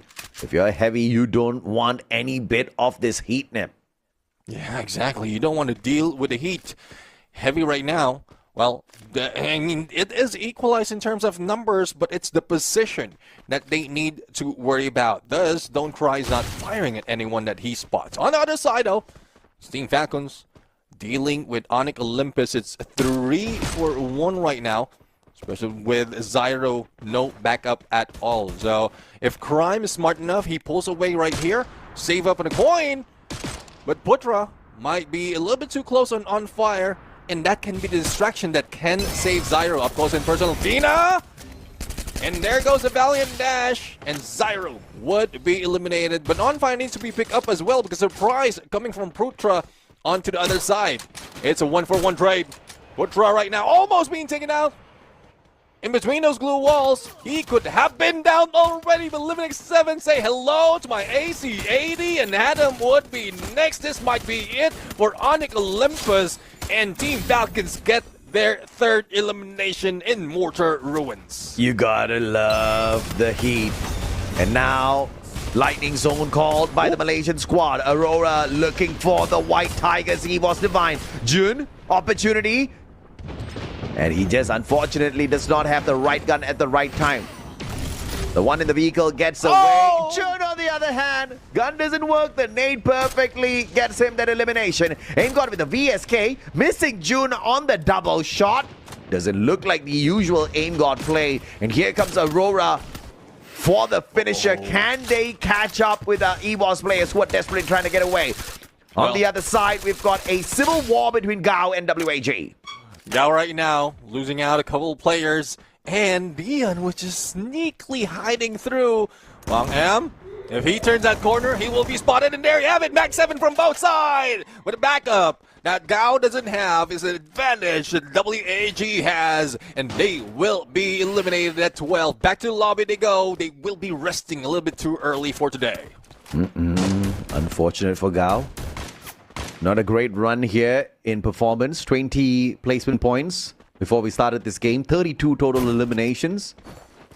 They're going to fall a little bit back because Ffws not too far away from them. Anyone can dream though. Still needs to pick up quite a number of massive points to catch up with Gao. So 7th or 8th spot for Gao by the end of the day. Aim God. Grenade. Double on the play. Ffws laying out the landmine as well as he rotates away. Shadowy Sports, do they get trapped? Let's see now, Shadowy Sports jumping in. And I thought it's Ffws Divine right here is putting pressure on Aurora Gaming. But Aim God is just being quiet, trying to survive, but shot from Aurora. And Ffws take advantage of that timing when we thought that Shadowy Sports could have saved them in that specific time. As Shadowy Sports spread out, still haven't caught any of the Aurora Gaming, and a Valiant Dash plus a follow-up coming from June would be the saving grace for Aurora. Riptide Rhythm breaking down the defenses here at the vending machine, making sure nobody's there. Shadow Esports showing up at the right time here. Chilsey will find the first one. Shinzi finds the second, and 2 players capped from the side of Aurora. 6 eliminations in. They have to continue picking up the numbers here as they look for the recovery. Ffws Divine up against Falcons on the other hand is not a engagement we can expect to see in a full-on battle, as Ffws Divine very slowly but carefully repositions after they lose AVAX. Let's see now if they can hold this fort. But for Borem United, from that zip line, they might be heading into WAG. Shots already heard, but a little bit too close though for Wasana and Tema. Let's see, Moshi almost taken down. Half an HP or a few HP remaining, and they don't know where that's coming from. I guess it's PLS1, but here comes that lightning zone, forcing Borem United not to move away from the compound. And will WAG take advantage of this position to go against BRU? Absolutely, man. They have to. WAG don't. Oh, beautiful boost with those glue walls up to the top. The stairway to not the heaven, but this roof. As WAG holds on to a great high ground advantage. Lightning zone called by the WAG players, hence the little bit of extra confidence here. Nice ice grenade toss towards Jonah, tagging up those players. They have to be careful because Bigatron by Vitality probably trying to get up to a high ground as well, and WAG might just end up in their crosshairs. Let's see now, crosshairs is easy enough. It's pulling a trigger that is delayed. Oh yeah. And that's the timing that they need to work on. But there goes Cryomine And the Valiant Dash that follows through, but unfortunately no glue wall as well as no opponent that been caught. And as quickly as that Premium United moves in on the inside, WEAG will be caught off guard. They need to pull out. A vehicle will be used right now as a little bit of distraction. Wang Endo will be left behind, but the shots from Wasana with AC-80 doesn't save them. Yeah, Buriram going crazy there. Onyx Olympus with the instantaneous revivals coming on through. Buriram looking for more WAG plays. Wang Am out in the open. Great glue wall, double on the triple. Protecting himself as he quickly repositions, looking for the vending machine. Tikui is not going to be saved here. The damage has been done by Buriram. And now, zipline. The circle's the other way, Buriram. Let's see if they can play it similar to what we've seen earlier. Remember in Nextera, they pull away from the rest of the squad. I don't know what his plan is. If they're getting the coins or getting like making sure that they get those vending machine on a challenge, and then that's where they fortify all their resources. Then get back into play, get a better position. And with 11 teams, that's a good start for them. No contention, no chance of being third party, and they have an open view of the final circle. Open view indeed. Heavy, Twin Bridge, doing the same thing as Buriram, just circling outside the zone.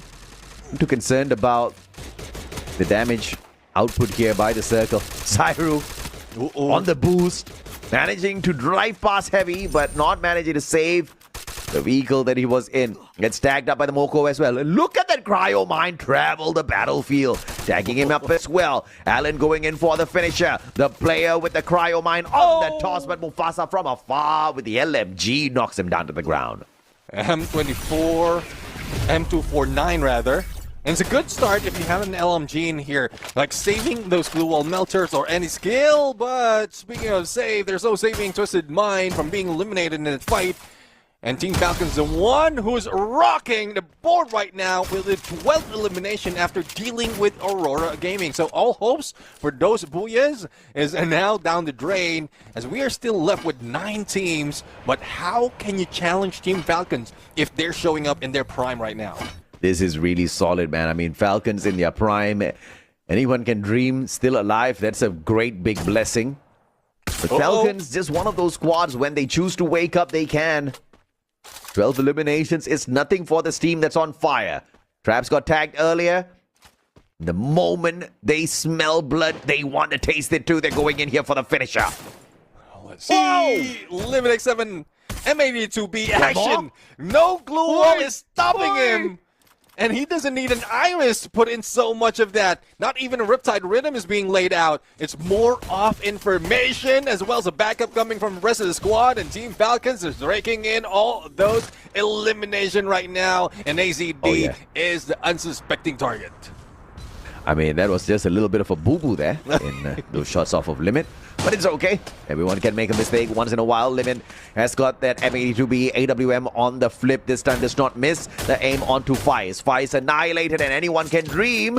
At the same time, they can also sleep, says Limit. Let's see if they can sleep, because they will be dreaming right now. Resting it a little bit early, being eliminated on the 9th place. Evo Zavine, though, a little bit too slow. Might be challenged by their countrymen, BTR, but who's jumping into the fray?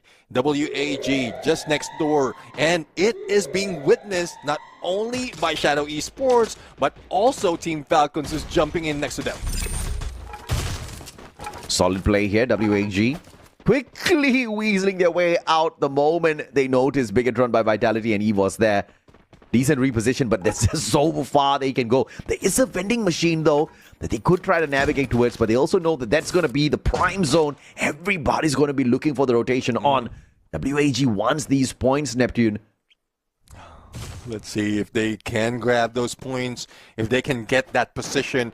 But I mean, compared to the compound that they're holding right now, Boxing Gym is quite spread out, and anyone can drop in on either side of that area. The vending machine would be an easy target to get all to take advantage if in case anyone would be dropping in for the revive.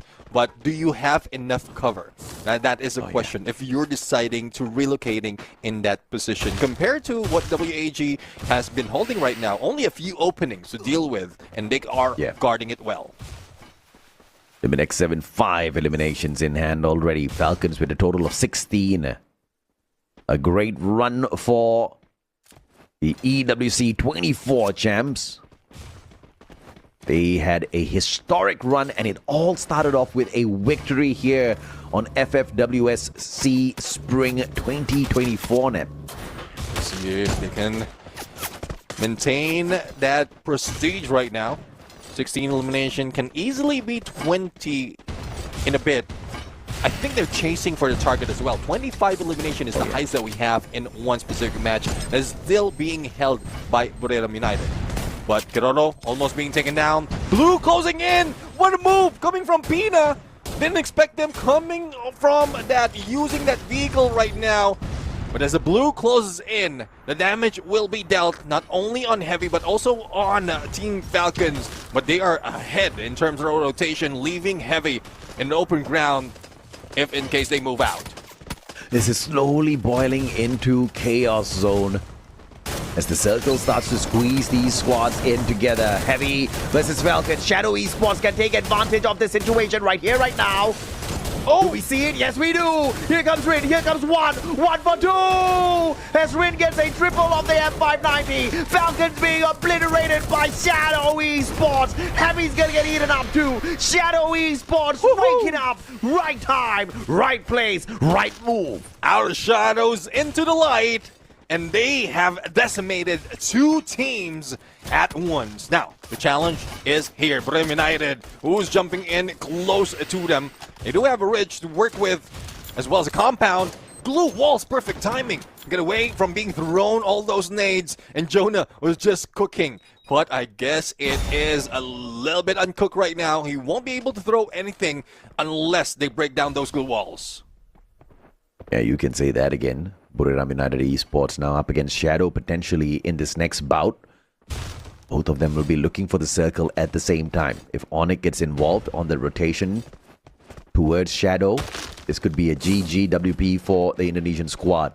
It's all about the timing here. As the circle starts squeezing everybody in, somebody needs to make the first move. Buriram wanting it to be Shadow. Oh. Let's see if they can bring that to Shadow.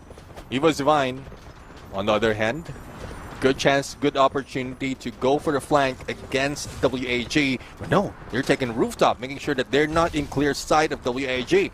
But a great opening right here on the side of WAG if in case they use any skills to speed up. Valiant Dash, Rebel Rush, but no. They are not working with that just yet. And the battle is happening on the other side where BTR is beating down on Onyx Olympus, especially with the God Nade on that initiation. Absolutely. Shadow Esports. What a play so far. Alive and kicking as Evos gets expanded. Out in 6th. Now setting it up for Shadows to slowly start circling around. Buriram picking up most of the players here that they can spot out. And Shadow hoping and praying they are not one of them. They spot Buriram and they say, hasta la vista, we are out of here. Oh, let's see. 4 teams remaining. 4 players from each. And BTR, Shadow Esports, can start it off hot right now. But a shift is favoring WAG. If they move fast, then that's when the advantage comes in. But no, BTR jumps in first. Unfortunate, Joel has been tagged and eliminated. But the opening is still on their side. Here comes Buriram United, and you know how it is when it comes to the high ground. They will take advantage of that to get all of those knocks in. Moshi was able to squeeze himself, but no, it's just to block off the stairs with a glue wall. Great run coming from Buriram United to secure that rooftop. Yeah, absolutely, man. And this is Bigatron by Vitality playing this smart as well. Not the rooftop, which keeps them out in the open, but in a decent spot where they can play the timing, wait out this battle, allow WAG, Shadow, and Buriram to snuff each other out before they get involved in the battle. as they go for their third booyah of this day. Bigatron by Vitality playing for the big one, and this is not even their final day of play. So I'll say they are on a fantastic run right now for Indonesia. Oh, let's see now. Let's see. A little bit slow down right now, but everyone is forced into this specific area. Indonesia, or at least one of the teams, wow, hopefully both teams survive this, then they can take advantage of that position and bring down WAG. But no, Borneo United is just putting them at bay. WAG, I don't think they will be leaving that easily. 10 seconds ago or 8 seconds ago, before this phase shrinks, and it forced everyone out in the open. Who has more glue walls, who has more medkits, might be the winner in the fight. Absolutely. This is just turning out to be a standstill here. Cryo Mine, courtesy of WAG. Plushy will be taken out. It marks one player, but it's not gonna... Oh, great glue wall. Bounces. The nade away. Ice grenade from the side of Shadow Esports is not avoidable though. Monster truck called out now. What? Double. Ice grenade. Double Riptide Rhythm being sent the way of Shadow Esports. Distraction. Now everybody focusing fire on Shadow Esports. They've got a boulder to make good work of here, and they need to throw every single glue wall out. Bigatron by Vitality trying to cross the road. Why did Bigatron cross the road? Because they thought they could find points. They find none though. Oh, they found none and lost to Koja and Chibank. Need to be careful right now because WAG has already kept their distance. One will be taken down, and Borneo is still putting a lot of pressure. But the worst thing is the pickup is not being done on BRU just yet. But it's a good thing that they still have some glue walls to work with and some players that's still left on high ground. Deadly Borneo United in this position. Even WAG, despite of them going for the knockdown, I don't think they can bring down BRU just yet unless they push for that high ground. It was right here on this map that Buriram started off the day with a booyah.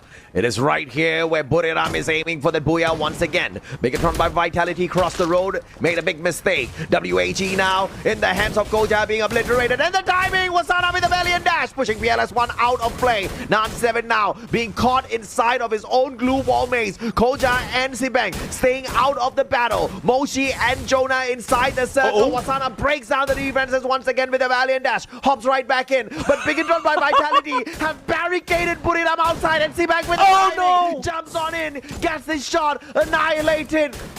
And Wasana waiting for the cooldown on the valiant dash. But one final medkit play off of the Buriram players get them the final booyah of the day. Buriram United, despite of being knocked down, I guess, I don't know. I mean, they might have a little bit under their bag so that they were not eliminated out of that game. Horizon, the time of Horizon Line, have yet to make a comeback, and I guess that's what's saving Buriram United. But I love the gameplay coming from BTR. They could have won that, especially with that multiple glue wall stairs, and then the medic, the super medic gameplay, just not to be shot by Buriram United. I mean, when you are a player like Turner, you got to figure out how do you impress the world when you join a squad that's already so impressive, right? Yeah. Everybody's going to outshine you. But Turner's like, no. There's a good reason why I made it to this squad. He just gifted the team the booyah in that circumstance by being that final survivor. The stairway to heaven definitely helped him to get to a safe spot, high ground on the medkit play, just patching himself up time and time again. But Wasana, I think one of the biggest highlights of that valiant dash that he played off of the team there, waiting for the cooldown in those final moments as they were barricaded out by the Bigatron by Vitality players. Big brain play, I'll say. If your opponents have got their valiant dash on cooldown, that Oscar was unusable. Man had to wait outside the glue wall for a little while before smashing it. But it's crazy because the timing, the cooldown on that valiant dash is quite manageable now, even in a tense situation like that, Neptune. Yeah, exactly. And if Sibank didn't jump off a little bit too premature, he might have survived helping his teammates. And that strategy that's being brought in by Wasana would be thrown off. And the timing would be thrown off. So It's just things happening favoring Buriram United's play, and still, I mean, they have the numbers to work with. So Buriram United surely have that in the bag, but we didn't expect that to end just because of the circle. So props on both of the teams managed to survive that final onslaught. Yeah, I mean, that was a deadly zone for sure. I think it needed a lot of skill. It needed a lot of strategy to survive. Props to Shadow Esports. I think we were looking for some recovery play off of them. They managed to find it finally, but unfortunately it's towards the very end of the day, right? Because if I'm not mistaken, that was the very final game that Shadow Esports would play for their group stage run. Before we kind of hash out the top 18, they don't get to play anymore because tomorrow, the final day of our group stage, we get to see the other teams play, and Shadow Esports hasn't really put up a lot of points to stay inside the top 12, so that's a little bit of a tough one, Neptune. Yeah, I mean, at least they're bringing out a few of those fights in. We can see that they're trying to survive. They're putting in a lot of effort in eliminating their opponents, and even if they get pushed down out of 12, come phase 2, there's still a fighting chance for them to reach a top 6 or top 2 for each day, so that they can head into point rush. And that's where the trouble begins. If you get tired and everything of your tactics shows before you get into the phase 3, or before you get into phase 3, wherein there's more chances of you getting into the point rush, then that will bring you out of contention for the grand finals.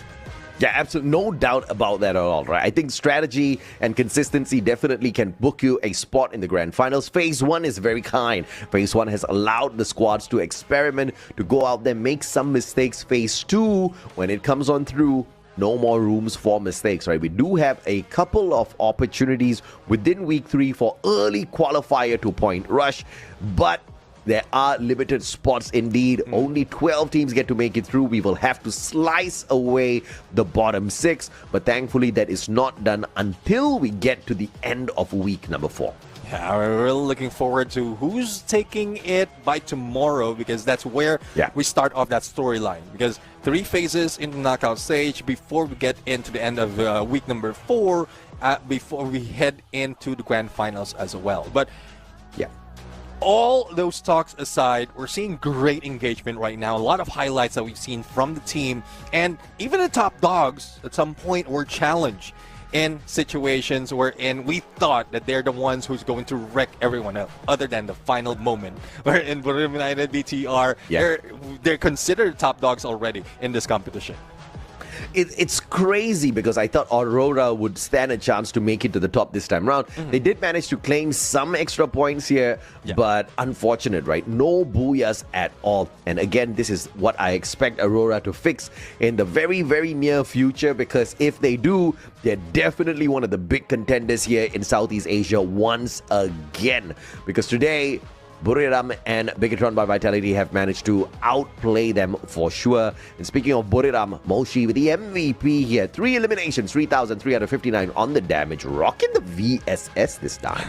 I mean, quite surprising. It's not a mistake, because we've seen a lot of VSS gameplay, especially coming from snipers, where in distance is a more favoring them, and this is a weapon that has this great distance, great accuracy, as well as a decent amount of fire rate compared to those other SMGs. But looking at the top elimination, it's Team Falcons taking reign out there. 15 elimination just on the board of top 5, followed by Sibank and then Rin from Shadow Esports.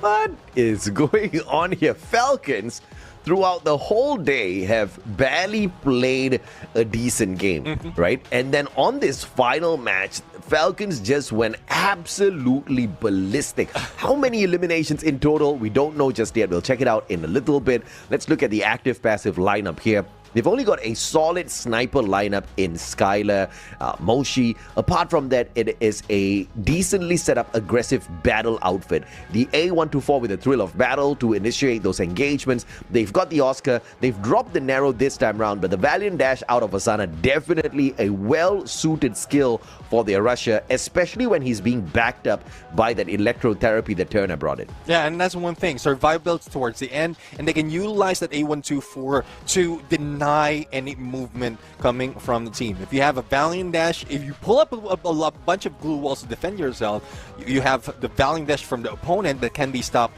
in a couple or a few seconds, and that's advantage already for Borem United. So smart move in bringing that A124. We seldom see that, but there's a lot of teams that are taking advantage of that because of how it disables or how other skills are being enabled towards final circles. Yeah, I mean, you can say that again, man. It was a brilliant play out of Buriram, but Falcons, 17 eliminations, just not pulling any stops this time around, but just got annihilated because the aggression was a tad bit too much towards the very end. And obviously in a lobby like this, you always have to watch your backs, right? Falcons just couldn't do it this time around. Big control by Vitality. The consistency is mind-blowing, picking up 20 points this time in this matchup. And Shadow Esports alongside WAG with their recovery play finally now. Yeah, well, I really love the recovery being done right here, but is it enough? Especially for those teams who are ending their reign in this first week. As we look in the overall standings, again, let us point out those in Group C already. So Twisted Mind Team Falcons has completed their 24 matches. Same goes with Onyx Olympus, and they're part of the top 5. Anyone Can Dream on 8th spot right now has also ended their day, or their phase 1 run. The same goes with Shadow Esports. And the unfortunate team who wasn't able to cross over in 12th spot is Evo's Divine, who also completed 24 matches. But again, there's no questioning that they can put themselves or bring themselves to EWC even if they don't perform. Yeah, that I most definitely can agree with you. At the end of the day, this is phase 1, so mistakes are definitely forgivable.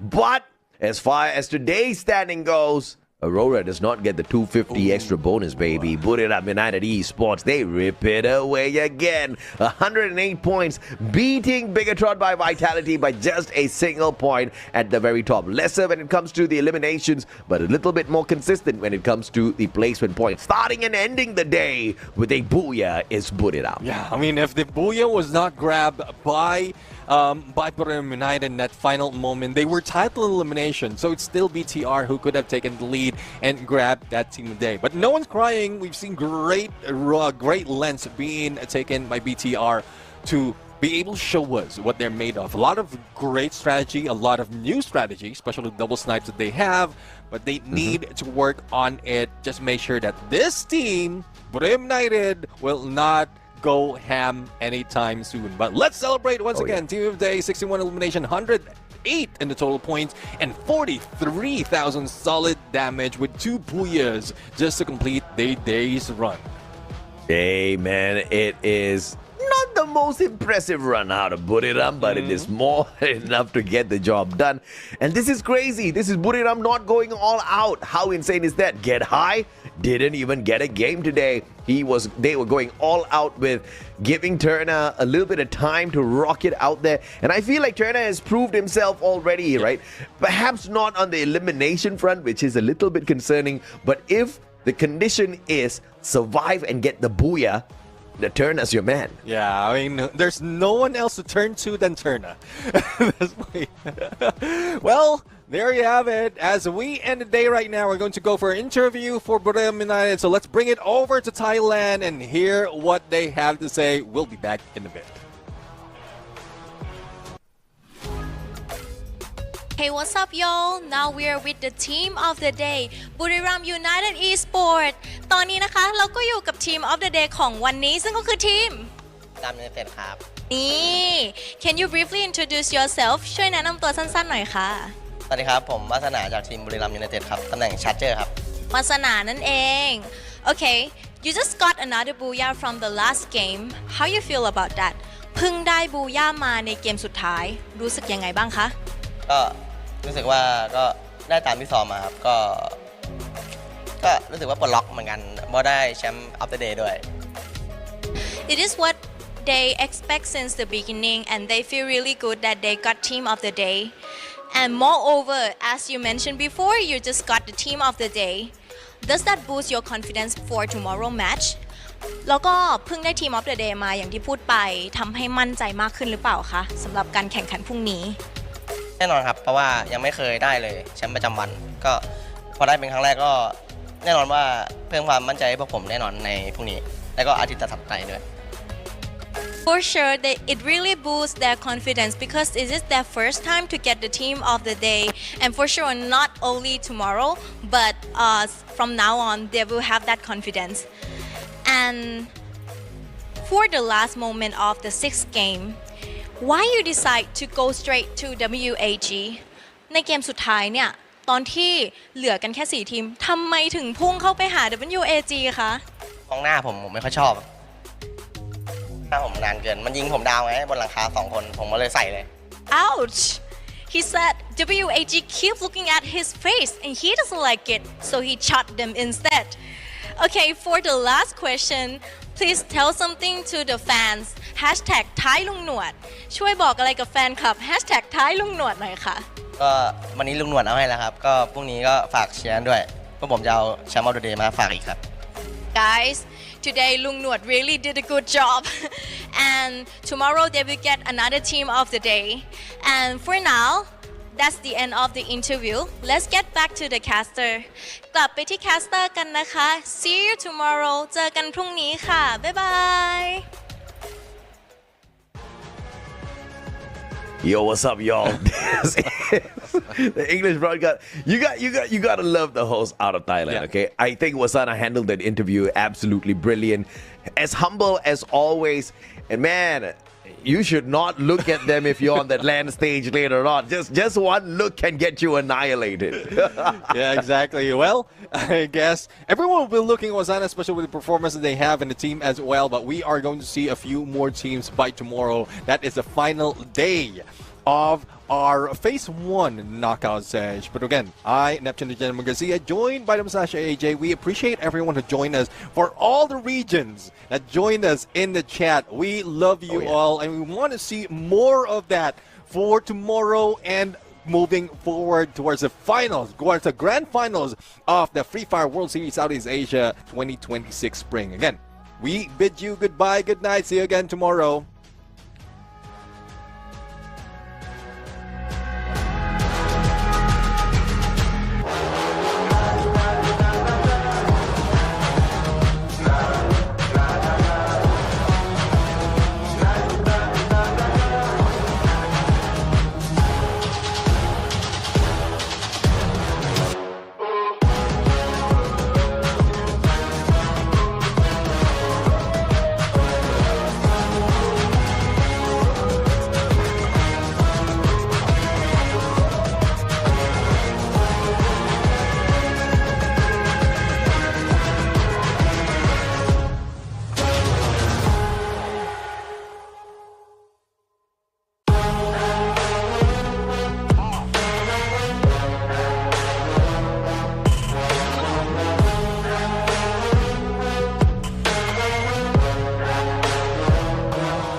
Good chunk of the snipers starting to diversify the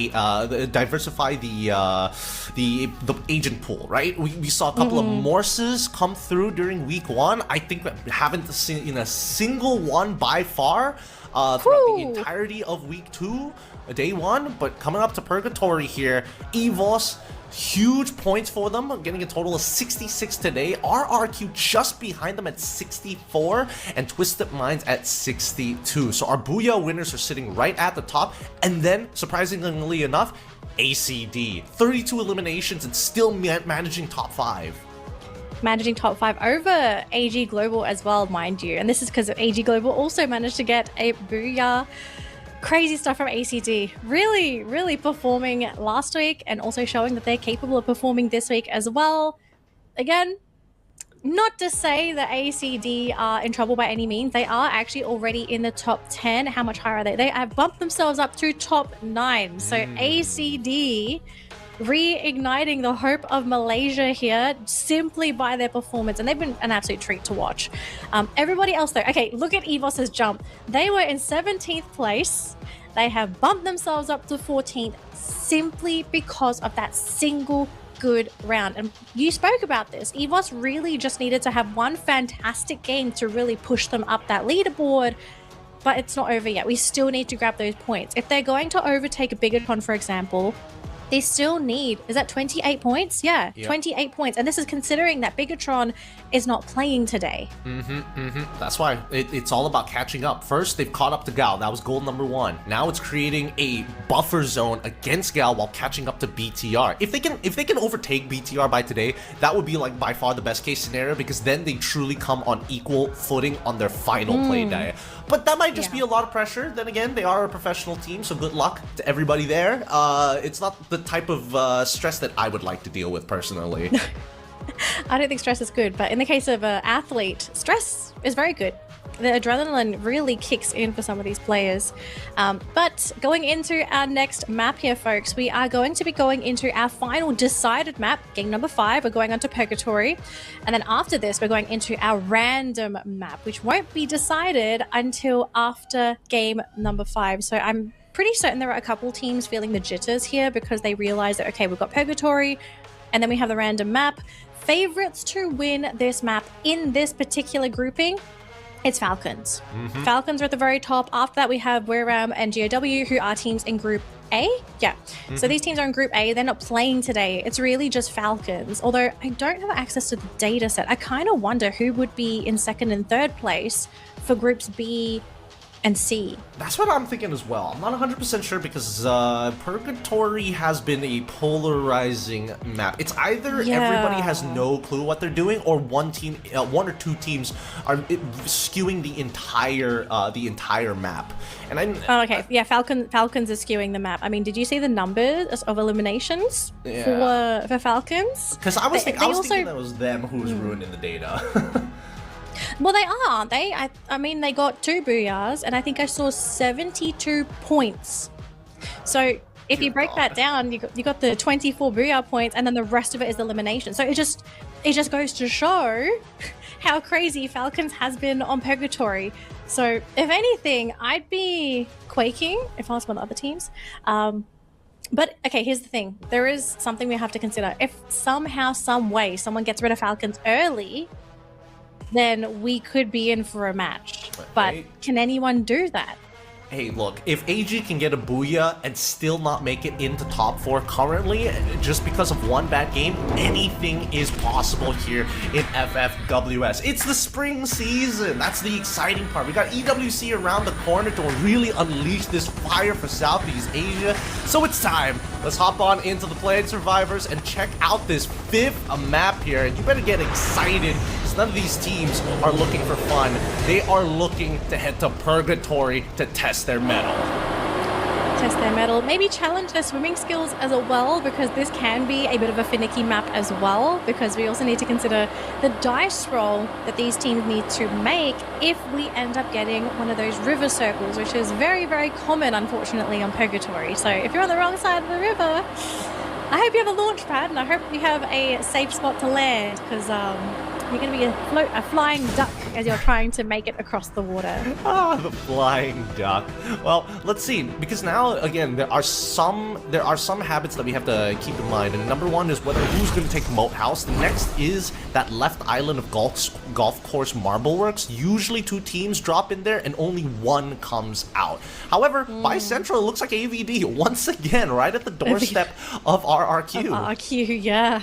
RRQ, I don't think they're pretty happy about this, but look, if they're targeting them, obviously it is for a very good reason. So, Vida, they're going to be hiding behind the wall here, but actually, wait a minute, Dutz is actually looking to fight into this. They have the time turner deployed as well. Dutz is running forward. They're using these time turners. I think both teams have used theirs now. Pablo and Winter are down. Evita also losing Ansett as well. It's just Tarwan. They are about to lose it. Ooh. And RRQ eliminate Evita right off the bat in our second last game of the day. Evita, what a crushing defeat. Yeah, Evita, you can't get away with just 4 people with micro Uzis finding a lone survivor, taking them out, and turning into a 3v4. RRQ was very ready for this, and it was great actually that Dudes decided to make first contact rather than picking up that first gun. It really made Evita hesitate when they were just about to move out to look for a new spot. Yeah, it's... Look, Evita made a very, very dangerous call. And it's worked for them quite a few rounds, but I guess at some point they were just gonna score unlucky one way or another, and it just seems like it was going to end up being game number 5. We do have Dew from AG. He does have a couple of glue walls to work with. Was hesitating when with Onyx driving by, but they're kind of going past, trying to scout things out here. UAV gonna be taken out as well. Dew trying to keep Onyx in the dark. But AG, do they really want to fight this early into Onyx? I don't feel like there's something that they have to do, but they're really adamant on trying to get one of these players. Oh, but Dew gets punished! Oh, the risk. The risk. They just weren't communicating. They saw the initial jump, and now Barros is having to deal with a 1v3 scenario, and they lose their 2. But that's fine. AG always do this. They do the 2 and 2 early on in the round. If they lose their front 2, whatever. They're just going to go into the back. Wait until about ring 3. Ideally, get the full revive by then. I mean, that's the dream, assuming you manage to pull off your complete plan. We see Diamond trying to get away from Shadow Esports here because he is all alone. He's got a teammate nearby, but they are a little bit far. We'll see what Diamond wants to do here. Just managed to throw down a little ice grenade there, do some chip damage onto both Rin and Scylla. Really trying to play with them here. It really looks like he's just trying to get into their heads, but unfortunately not able to drop any bodies. This is going to be a free point to Shadow Esports. Now for the Bass, unfortunately not going to be lucky. He thought he was going to be able to escape the danger after Diamond revealed himself, but it looks like we're going to be getting 2 points for Shadow Esports. Honestly, Shadow Esports, they probably would have won this fight faster had they just attacked at the same time, because they had their sniper, the enemy sniper from Twisted Minds, pinned down. They just needed to deal with Diamond because they had a bit of a long-range crossfire. Oh, Rin nearly losing his head there. The Bass is putting up hella numbers here. He has been holding on to his own very well in the last Booyah that they won. Even he was top of the leaderboards when it came down to just raw damage on top of only second in knockdowns. Yeah. Man, the Bass actually really handling the situation so well. Shadow Esports wanting to play it safe. They didn't want to go for the revive onto Silzy, so they unfortunately are going to lose their teammate in that regard. And look at this, the Bass is saying, I'm back for round 2. There's only 2 of you now. And look at this, they're even going to be bringing one of their teammates in. So we're going to be seeing a 2 versus 2 here, Gideon. Oh, Baron! Baron got caught. Yeah, this is a sneaky call from the Bass. He didn't take his typical way. He's slowly creeping through the blue, and he knows he can do that, right? With the help of the team boosters, he has taken 0 damage from this ring, and he can keep on messing with these boys. Because he's got Exposy covering the sound of the steps because of how much noise he's making on the rooftops. Oh, Exposy. He's trying to find something for the team. He's trying to see if he can get the angle there onto Rin. Oh no, the Bass and the jump actually getting caught there, unfortunately, on the side of Twisted Minds. And we have Diamond, but he's away from the team, leaving Exposy all on his own. Rin is there. And Rin knows if he can get an angle, if Exposy tries to leave, it's going to leave him fairly open to being sniped. Although we do have players coming back here. The Bass going to be brought back there by Diamond. Rin is trying to get within range of Exposy, but the Rin don't rhythm. Oh, the team up on the side of Twisted Minds. They tag team and they manage to catch out Rin, all thanks to Diamond. Good movements, good crosshair placement coming in from Exposy. AVD after that one. They're taking out Longon and putting Pablo back into the lineup. Diamond, alongside with Exposy, they can do whatever they want here. They've got the full revives, and again, the team boosters really making these plays so efficient. No need for extra medkits, no need for extra EP as well. Now we see Ffws shooting something out of the sky here. Can't get the angle, unfortunately. Oh, get boo. Okay, there's the clip. They need a little bit more. They can't quite get it though. A little unfortunate there. We do have Rastia, unfortunately, on the rooftop here, going up against ACD, and he's in a really weird spot. His teammates aren't there with him. They're actually in a separate compound. Aleph is trying to shoot him down. Oh, but Rastia, he gets Aleph. All of a sudden, ACD going to be caught with their pants down, and, well, I think now, if you're ACD, do you really want to commit to this? Because look at this, Ffws, they are finally coming in to provide that backup for Rastia, and they're going to be outnumbered very soon. Yeah, Rastia also getting hit by the A1 here, but the rest of his teammates still have their active abilities ready to go. Ffws is just going to keep working their way onto ACD. It was weird, because ACD, I thought it was Ffws who was shooting ACD out of the sky. Ends up it was Magna, so ACD just got the free walk up onto Rastia. Really hard to tell when you're looking up at the sky, but now they're calling the storm here, and Rastia is looking to hold this front line. We're going to hold the front line, maybe get lucky with a couple of knocks here. He's got a really good window to play with, but he has to also be careful of Traps, who's on the side. But Aleph is going to be caught by Abax. The team has gone in without Rastia. They don't need him. They can just run in by themselves if they need to. Noki, unfortunately, is on the other side of that blue wall. He's just not really in the best spot to do anything. If anything, ACD, they're just a rock in a hard place right now. I don't really see them being able to escape. They're going to have to commit into a fight here, but unfortunately, in a standard team versus team situation, I'm actually expecting Ffws to walk out of this pretty freely. This should be free for them, really. They don't even need these extra 2 eliminations. It's an inevitability unless, wait, this could be the miracle that ACD have been looking for. The UAV comes out, but do they notice Flash? And I'm guessing that's Aleph at the back who figured this out, that sees Flash, and that's why they're making the call to move backwards here, and I'm pretty sure the UAV is from Ffws. So now Ffws has to deal with Flash if they make contact. Oh boy. Flash gonna hold the fort. They're gonna shoot down onto Ffws, and they reveal their position, and all of a sudden Ffws realize Flash are there, and they're gonna back out into a compound instead. They're gonna have to go for that pickup there onto Coachil. They want to have the numbers before they try and push into that safe zone, but look at Flash. They're not gonna give them the time of day. They want to rush in, and they want to finish them off right now. ABCD and Mukol gonna be leading the charge. Zom is there for the backup, and they also have the God coming in from the side. Ffws pinned into the corner, grouped up, and oh my gosh, the splash damage absolutely overwhelming. But AimGod was in position to go for the buybacks, already bringing back the team. I think only 2 players though. I did not see a third name. I think, yeah, I did not see a third name as well. Looks like they were able to get it off the vending machine, or maybe the Pockmart. Not 100% sure whether, but regardless, not enough money, has to keep running from Corey's side. I will give it an ABC though. Great entry. Amazing pick, and then amazing entry to really set up the pinch for the rest of them. Now we cut back to ACD. They were shooting at Magna earlier, and now it looks like they've caught the tail end of Magna again. Yeah, so Getboo by himself hiding behind the blue wall, wasting time if he possibly can. I do believe they still have players. Yeah, they still have players in the running, so they will be able to get Boo back. It's only 9 minutes in, so there's still plenty of time for those buybacks to happen. Unless Magna's going to be picked off one by one. We see one on the screen here, right next to one of the ACD players. If it's going to be flying in, it's actually Drian on the side of Magna. And I see a couple of shots being thrown down as well, so the team has spotted him. Uh-oh, Magna, I hope you have more players left, because if you don't, it's game over.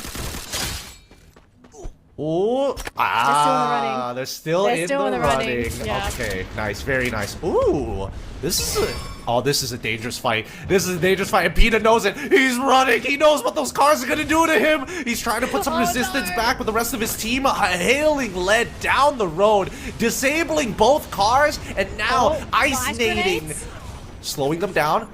FGL is doing some good work, forcing Pina to move out of position as On Fire is trying to attract as many shots as possible. Unfortunately, that's going to be one knock there. Oh, can he pick it up in time? Nameless, so close. But unfortunately, the electrotherapy can't keep him alive. A 3v3 fight as we see RRQ getting involved halfway across from inside the ring looking out.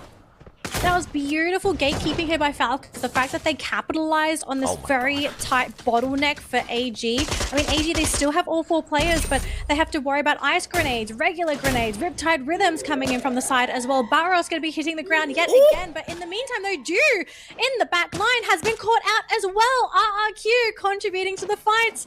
AG Global crippled just by 2 teams and a bridge. Vicious, vicious. Now the question is, does RRQ look to keep holding their space? I'm not sure what's ahead of them up north to see if they actually can leave, and it looks like they're just hovering around, so it looks like they have a compound. AG still, Sypha held hostage here, On Fire, keeping him in check. Oh, Sypha, I do not see this man being able to move unless somehow, some way, RRQ suddenly engages into Falcons. But you can see Falcons, they are just so diligently guarding the bridge. And knowing where that circle is going to be, Sypha's going to have to move at some point.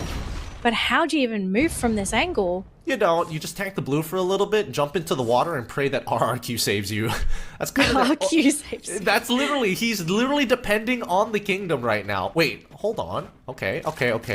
North side, EVOS, SE, and Twisted Minds, but Twisted Minds look to be the first in the ring. SE have a compound, and EVOS are literally running out in the open. I'm not sure if the tail end of that last member of EVOS got caught by the UAV. It seems like we cut back towards the western side, and there's even more action.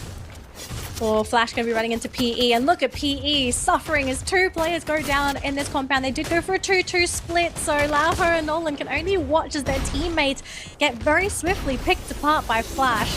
And Lauho getting sniped there, unfortunately, and looks like we're going to be losing him. AG, in the meantime, on the other side of the map, also getting picked off. How did ACD pick up the point for that? Wait, what was the exposed angle there? I thought that back chalet only had like a tiny slit window like that's close to the roof. Huh. Surprising. Magic. That's a magic. And now we see the next fight. Another squad has been eliminated, but SE might have to join them here. The boss trying to cut on through, almost get that first pick, but Diamond is able to clean it up with the X1. Getting the headshot of his own, and they clean up SE. Spreading butter across hot toast. Easily done. Don't miss the corners as Flash now holding the space against EVOS, both sides in their own camper vans, trying to control the space.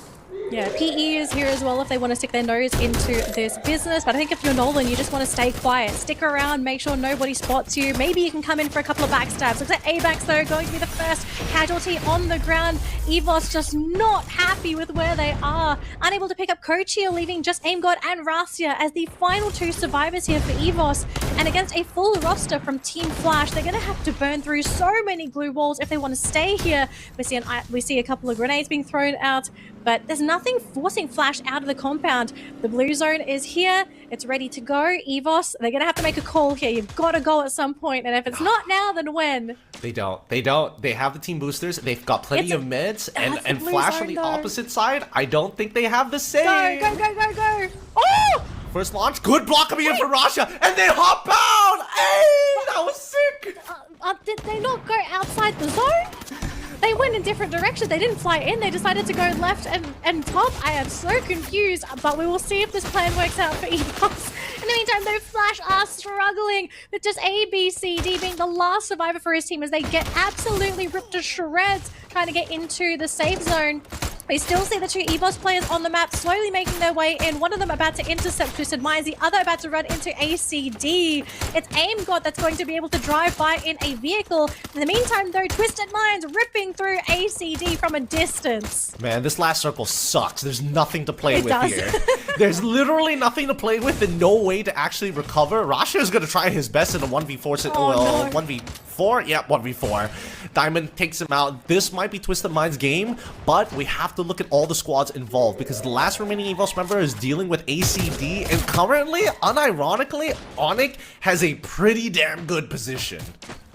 Yeah, they have such a great position right next to that circle. So Twisted Minds, they're still here, going to try and flush out A, B, C, D. We still see AimGod playing outside of the blue zone. He's just going to try and survive at this point, but it's just getting too painful. Going to run in from the outer edge. Nobody's noticed him. Twisted Minds still occupied with A, C, D, and the Bass looking to finish things up, but it's just him up against two players. It's the Bass versus Traps and Ffws, but a 2 versus 1 can possibly happen here. As long as the Bass plays this perfectly, Trap's gonna hit the floor. Ffws is running. He doesn't want to fight at all. Oh, he's looking for resources. He's trying to power through as much of the damage as possible. And if he just goes through loot box to loot box, he might be able to outsource his missing resources here. Ah, look at him. Still powering through, but finally, hits the headshot with the BSS, and this should be it. Onyx should now start to look to take space on the opposite side to contest. You can see that RRQ once again working. Oh, Exposy, very smart of him, but it looks like the grief wasn't executed perfectly. Couldn't get rid of the walls in time, and now Onyx still, they don't lose a single member for this. And RRQ, they just happen to not be looking. Good explosion, good nades, good ordinances. They're even throwing the UAVs. Valiant dash to get behind Putra. Time Turner to buy a little bit of time as Goods needs to win out this 1v1, and he beats out Adam! 18 Deer now getting involved. Abe, this entire time, able to hold out. Putra has been holding great, but Crime has been covering his angle. Dutz and Abe work to push him off there. 18 Deer intercepts, they get him. 18 Deer is the next to go down as Putra now looking to get one back, but no! It's too late. Abe is good for 2! Oh my goodness, that is quite the mess. Gotta celebrate with some of the powder. Oh my gosh. But congratulations to RRQ. They needed that motivational boost. Look at the table. He has destroyed that side of the table. He was so hyped for it.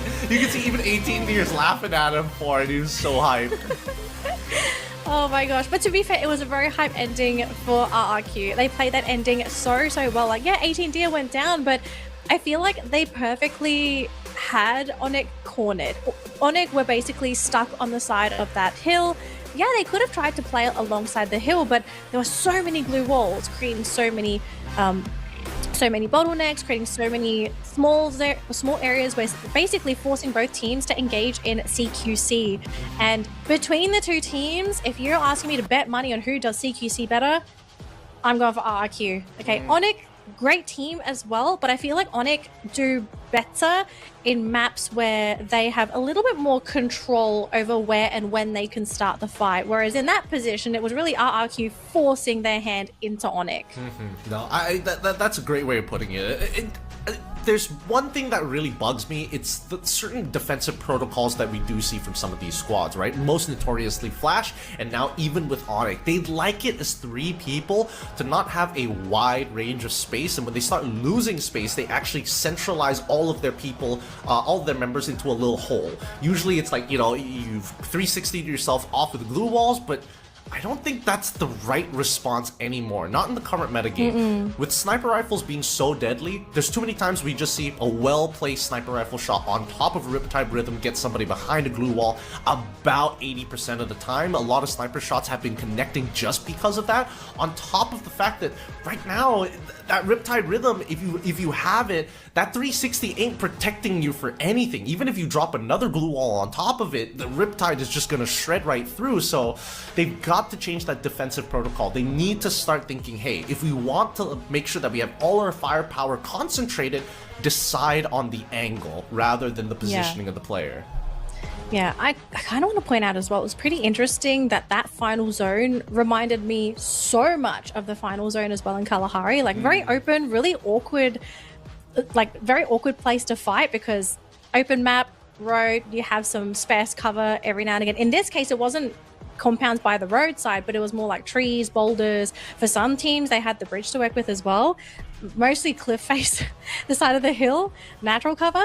So yeah, teams had to get very, very creative with how they were going to really play around that particular area. So macro, again, really, really important, because the more resources you have, the more glue walls, the more health kits you have, the better chance you're going to have if you just get these really awkward, very open circles. Now the thing is, are we going to get a third time's the charm? Possibly. It kind of depends on what this last map is going to be. And speaking of last map, it's random. So we don't even know what this map is until we do the map roll. Yep. I think I would like to see another Bermuda again, just to see all the teams really get into the mix of like getting comfortable fighting early on. That way some of the defensive protocols that I haven't been liking hopefully get revealed, that like maybe this isn't the way we should be doing it in a 3-squad scenario, you know? Like if it's a one squad on one squad, clash squad style, sure, I get it. But even so, you gotta identify that a lot of people are picking up the Riptide rhythm. So those glue walls need a bit of work, need just a little bit of work. Okay, if I was gonna pick the map, so you want Bermuda, right? I want Bermuda personally. So I think if I want to shake things up a little bit for the teams, I think I'd want Nextera. Oh, Nextera? I was thinking that as well. I think Nextera could really mess with some teams, yeah. Purgatory, yeah, Purgatory is kind of iffy, right? Because sometimes you get the river circle, sometimes you get those, as we just saw the weird circle. Yeah, I'm leaning towards Nextera. I feel like Nextera, if we get that again, that would really shake things up for some of these teams, because not everyone seems to be really happy with their performance on Nextera. I actually kind of felt like there were some teams that typically do well, that kind of underperformed on Nextera in this tournament. I mean, to be fair, Nextera, a lot of teams were underperforming considering how top heavy it already was, and how many like big teams we saw get eliminated pretty early on, which probably shouldn't have been the case. But even so, I think that if we do get Nextera again, that'd be very interesting. But these nades, man, I'm noticing a lot of launchers, right? I mean, RRQ notoriously always had one launcher, but AVD, especially with Long Kong, his loadout has incorporated it every single map. Yeah, it's been on every single map. I mean, okay, why is that, do you think, Gideon? Like, why would you want to have it appear on every single map? I don't know, but I hope we get an interview with Dutz just because of that, because he's one of the few guys who just like lands the nades, and we even saw it in the game highlights, him just taking out 4 dudes with just 1 nade. He could arguably play the launcher as well, but even Dutz sometimes doesn't run the launcher. So I don't have a direct way of giving you an answer to that, other than maybe this is like AVD's countermeasure to the meta. Like they've noticed people gathering, you know, hunkering down in buildings, closing themselves off. You get a launcher in there and you're getting major splash damage. You can't do everything. Maybe that's the answer. Maybe. I mean, it probably helps that Dutz is always in a position where he would get the ideal shots in, right? Like he's always in your face. He's always in your face. He's always going to be there. You can't really get rid of him unless you kill him. So maybe that's the play for Dutz. I don't think we're going to get another interview though, because we already had a RRQ interview. Darn. Sad times, Gideon. Yeah, unless they win this next game. True. Which, hang on, at this point in time, who's leading the leaderboard? Is it still EVOS? No, wouldn't it be? Actually, no, it'll be RRQ. It should be RRQ because EVOS is out there. So RRQ is on the top of the leaderboard, yeah. I mean, we could get another RRQ interview if they want to do like a winner's interview, right? Just to get their perspective. 33 points though for RRQ. That's just outrageous. 21 eliminations. Outrageous. Yeah. So many points. This is what EVOS wanted, right? That they wanted to be the team to get 33 points. They still got 8. We did talk about EVOS as well before the match started. That even if they got single-digit points, high single digits, I'm happy if I was EVOS's coach. Because they already got their main points in Kalahari. Now it's just to maintain. But EVOS, it's been a tough road for this team. They can't let up. Look, I think that EVOS now there is a lot less pressure compared to like, if we don't do well today, there's nothing we can do tomorrow. Now it's like we can do something tomorrow already, but how much work do we have to put in is what we're trying to invest in right now in map number 6. In game 6, we don't know the map just yet, but looking at the scoreboard, right, Twisted Minds, honestly, I really thought Twisted Minds was going to get a little bit more points here in game number 5 to try and keep up with RRQ, but it seems that now the gap has started to set itself up, right? The top 4 compared to everybody else, and ACD is part of that top 4. The other team that has surprised me on and off performances, Shadow Esports. Sometimes they're just like, they're killers. Other times they can't make a decision. That's what I'm noticing. Yeah. I kind of want to point out as well, I was just checking our predictions. Our predictions are out the window, Gideon. We did a terrible job today. It's a tough one. It's a tough. We got 2 out of the 3 to a certain degree, but no, technically I think I got 1 because Falcons dropped pretty far. Actually, they're like halfway. So I only got Twisted Minds at this point. It's okay, maybe something changes in this last map. But main leaderboard though, Gideon, okay, we are seeing again the climb. Ffws, 1 place away from hopping into top 12, but they have not made their job easy because if they want to make it into that 12th spot, if they want to end the day in 12th, 20 points. That's asking for a booyah. And if it's not asking for a booyah, you've got to come in like 2nd or 3rd with 15 eliminations. Is it 15 enough? No. Oh no, 15 should be enough. Yeah, 15 eliminations and either 2nd or 3rd place. Here's the map selection though. Am I going to get next Terra or is it going to be your Bermuda? Let's find out. Let's find out. I'm hoping for the Bermuda here, but our map selector has known to be a cruel host. Let's unleash the fire here. Give us the answer of our map for our very final game of today. Oh, we're running it back on Bermuda. Good job, Gideon. Thank you. Bermuda once again to be played one more time. The last time we were here, Twisted Minds were able to net the win, but that was a good amount of time ago, 2 hours in fact ago. Maybe they still got some heat. Yeah, maybe. I'd be a bit worried about some of these teams maybe feeling a little bit tired now because this is the last game.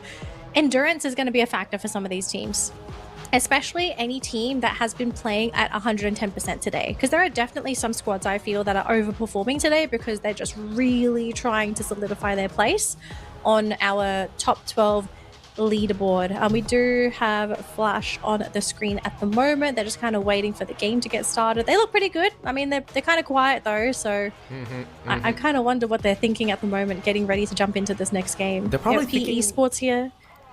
They're probably like PE and as well as Flash. I feel like if you're in PE's position, it's just like, guys, we're sucking right now. We are taking belt to just bare bone butt. There's nothing we can do about that. We have to go back and really just work on the fundamentals.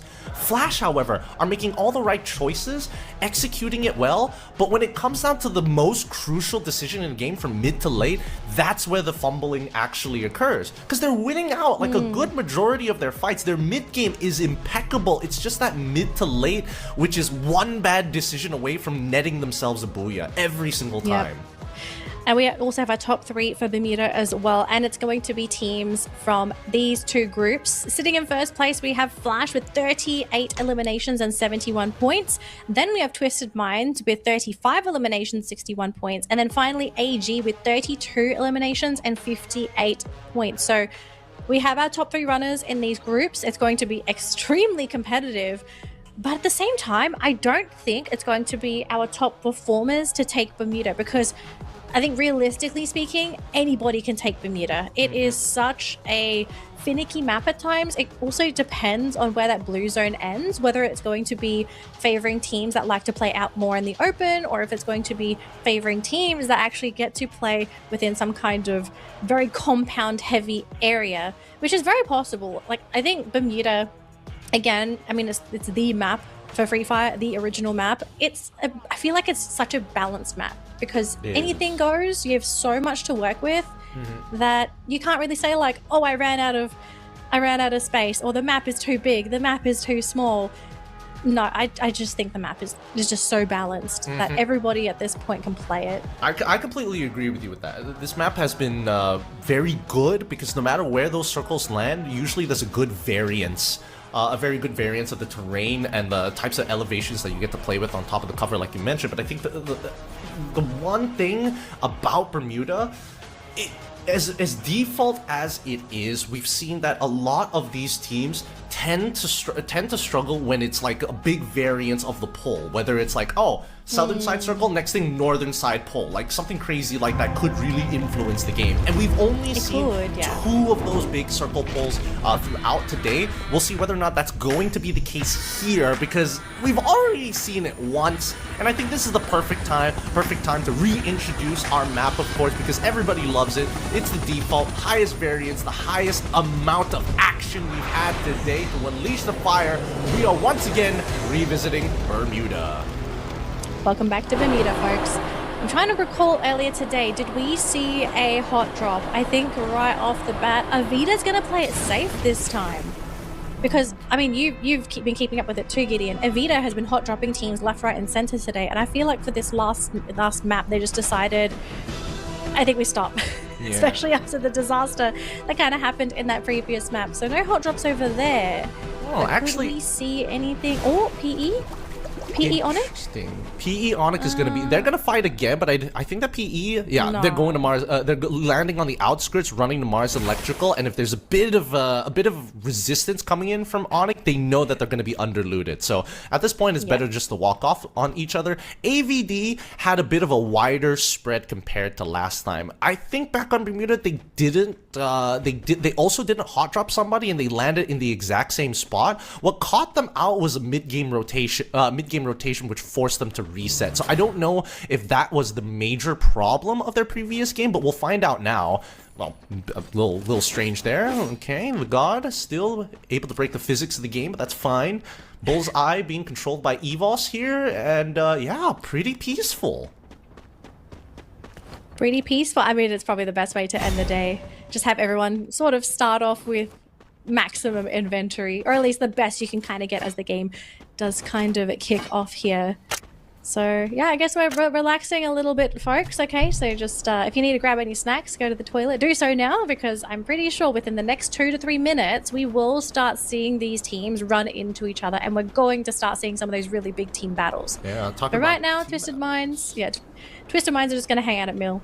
Yeah, so, all right, guys.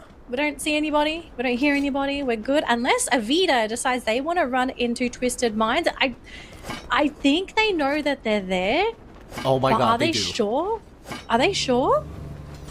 Twisted Minds have no idea about Avita. Avita, 100% confident they know. Are they not going to punish them off of the launch pad? No, they're just going to let them through? All right, no. That's fine. Okay, I think if I was them, I would try to punish the last person on the launch pad. The only problem is nobody went down.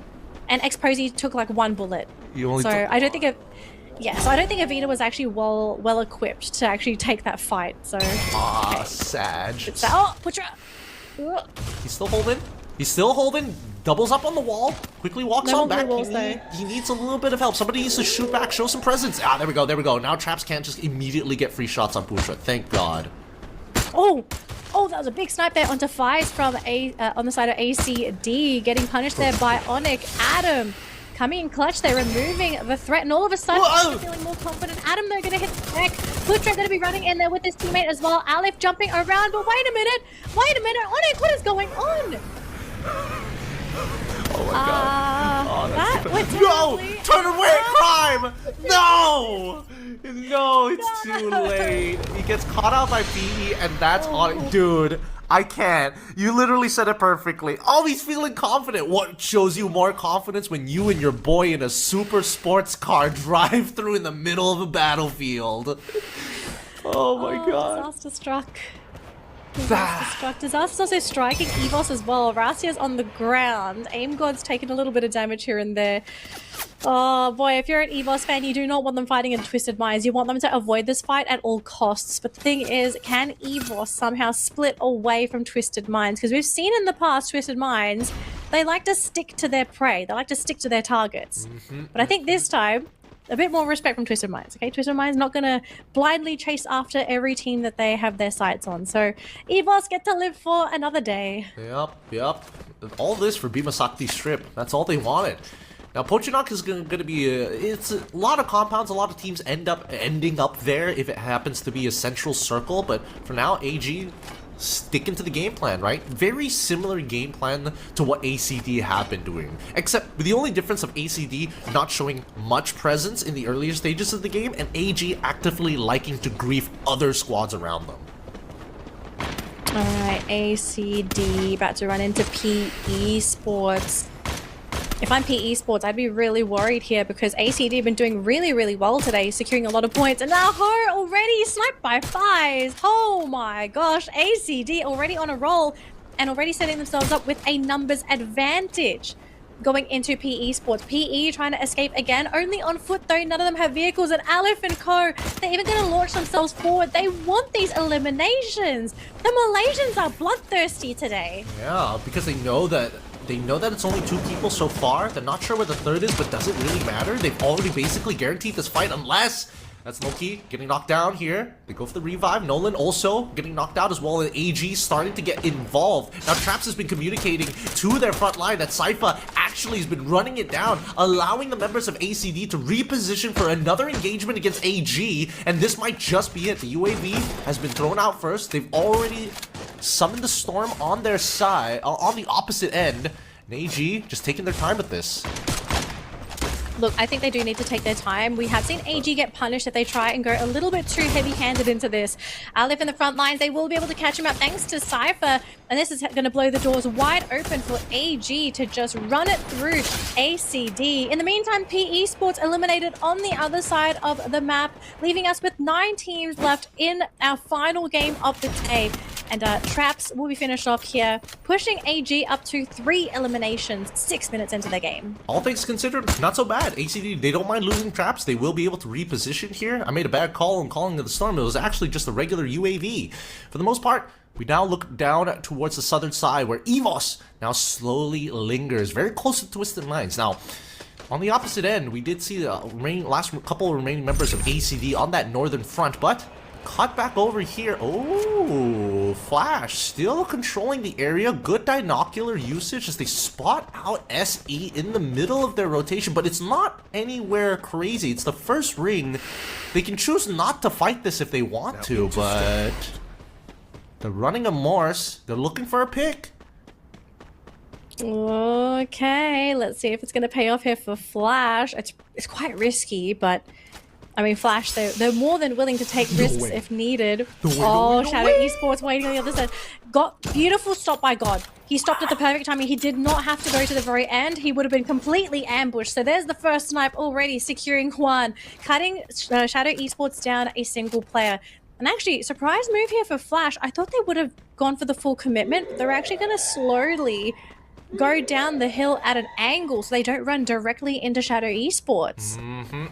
They want to make sure that their left side, everybody can respond to the left side. The right side, they can respond to multiple elevations here. Now Falcons gonna go into the blue to start looking and hunting for the members of their kill contract here onto ACD. And Noki first to go down. Well, Noki first one to go down. We have Traps. Limits waiting to see if he can get a good angle, but Traps is not there. He's not really in a position where he's going to get sniped unless, oh, a little bit too early there, unfortunately. So Traps going to be okay. Pina, in the meantime, though, wants a piece of this. He's thinking about launching himself, but the angle's kind of awkward. We're going to pivot over to RRQ and AG as these two teams are within range of each other. AG trying to escape. Riptide Rhythm being deployed as well. Cypher and Barras both hit the ground. Nameless next one to follow. And AG get torn to shreds by RRQ. I'm sorry, is Dudes just a one-man army today? Like, sometimes his nades just whiff, other times he is just landing god nades, right? It just never changes with this poor guy. And he's just gonna launch it. Oh yeah, nice glue wall. Goodbye. Pushes right through him. Dude, Dudes is playing really great today. No, this is playing fantastic. There goes AG Global. So we're now down to 8 teams in the lobby. And this was the game that I was kind of asking for earlier on today, Gideon. The smaller lobbies coming into the circle, and we're almost there. We're up to 8 teams now. Just 2 more need to be eliminated. Totally not jinxing this, but so far, looking at how this game is going, not very top heavy, right? Like, yes, okay, ACD has 6 eliminations, but it's not a huge gap. Ffws, in the meantime, though, fighting into Twisted Minds. They have Rasia on the ground. We still have Aim Gods, but by himself against a whole Twisted Minds roster? No, thank you. And that's going to be it for Ffws. 8th place with only 4 eliminations to their name. Oh, that's frustrating. That's frustrating. The Bats just didn't respond fast enough. They end up losing a member for no reason. They can go for the revive, but right now the POI could inevitably lead up to another knockdown. AVD has been mirroring Twisted Minds and trading shots against them pretty proactively throughout the game, but now, here by Clock Tower, AVD have the better position, and unfortunately for Twisted Minds, they are going to be the ones who have to play around this solid foundation. Oh, Twisted Minds, just gotta be careful. I swear Evita is such a scary dark horse because you don't know what they're thinking half the time. It's either they're hot dropping people or they're running into practically everybody searching for those eliminations. Just looking at where they are on the leaderboard at the moment, they don't have any eliminations to their name, but I kind of feel like this team is going to amp up in the next minute or so because they have just been biding their time. Twisted Minds are going to group up in the vehicle and they're all going to go for a short expedition to the other side, which looks a little more clear, but it does put them within range of RRQ. Yeah. Question, when was the last time you saw an end zone across Rimnam Village? Almost never. Yeah, but this one is pretty close, right? Like, this is on one of the few islands that this goddamn map actually provides. Very close to areas which shouldn't be an endgame ring, but that's fine because of the coding. And now they're chasing the last member of SE here. Rin. He's just landed. Yeah. I'm pretty sure they had another member on the outside. Was it Rin or is this the revive? Oh, he's hiding behind the crate. He's hiding behind the drop. They don't know where he is. So he does have a minute. He does have a minute to recover. But it's the question of whether Flash decide to go take the loot themselves or not, because they're busy trying to hide in the compound. I guess they're worried about RRQ and Falcons possibly taking them out. Here we go. ABCD's coming. Zom's coming as well. Rin throws the blue wall, reveals himself, and just gets one tapped. Not even given a chance to play. I was hoping to get a sneaky one tap before he goes down, but just a bit too slow. It's hard. Right now, a lot of the snipers are playing out of their minds, right? Everybody's been hitting some pretty insanely accurate shots overall throughout the day. No surprises that another one connects so far. But this final ring, man, this is hard to play because this island's elevation is awkward, right? It's like about I would say about a third of it is on the high ground, 2/3 of it, another third of it is just slopes, and then the last third is the beaches, right? So having the highest ground is great, but you have to defend from every single angle. If you choose to play on the slope, you only have a primary position on one angle, and then your backs are just wide out in the open. All right, so let's see where everyone is at the moment. So we have Twisted Minds right next to Falcons, although Falcons have a compound. The Twisted Minds are going to have to go for a naked run out in the open using glue walls and any broken down vehicles, which they do manage to find one. The Bass, though, holding back, actually. Interesting decision to go for the heal there. Maybe just a bit scared if he revealed himself he was going to be sniped down. But Twisted Minds, I don't know how they did it. They've leapfrogged their way into a safer position. They're not quite where they want to be yet, but the fact that nobody's been sniped down, it's a miracle. Ooh, nearly landing the headshot there. RRQ, such a good spot. I think that Twisted Minds in that current position was just thinking like, you know what? If we have the Bass heal out inside the blue, it stops Falcons from actually going forward and initiating an all-in from their position. Obviously, it would have to happen very early on within the round because the blue is now going to start closing in just 4 more seconds. I think that might have been the major idea. For now, this northern side with Twisted Minds, AVD, and as well as SE literally at each other's throats. Can we also talk about the fact that this circle is so awkward for everybody? Twisted Minds have to run a marathon. Evita has to run a marathon as well. RRQ is sitting pretty on the king's throne because they really don't have to move, and they have the high ground as well. Launchpad's going to be used by Twisted Minds. They're going to fly right into RRQ, right under the compound, and because of the angle that they picked, they're able to safely make their way in.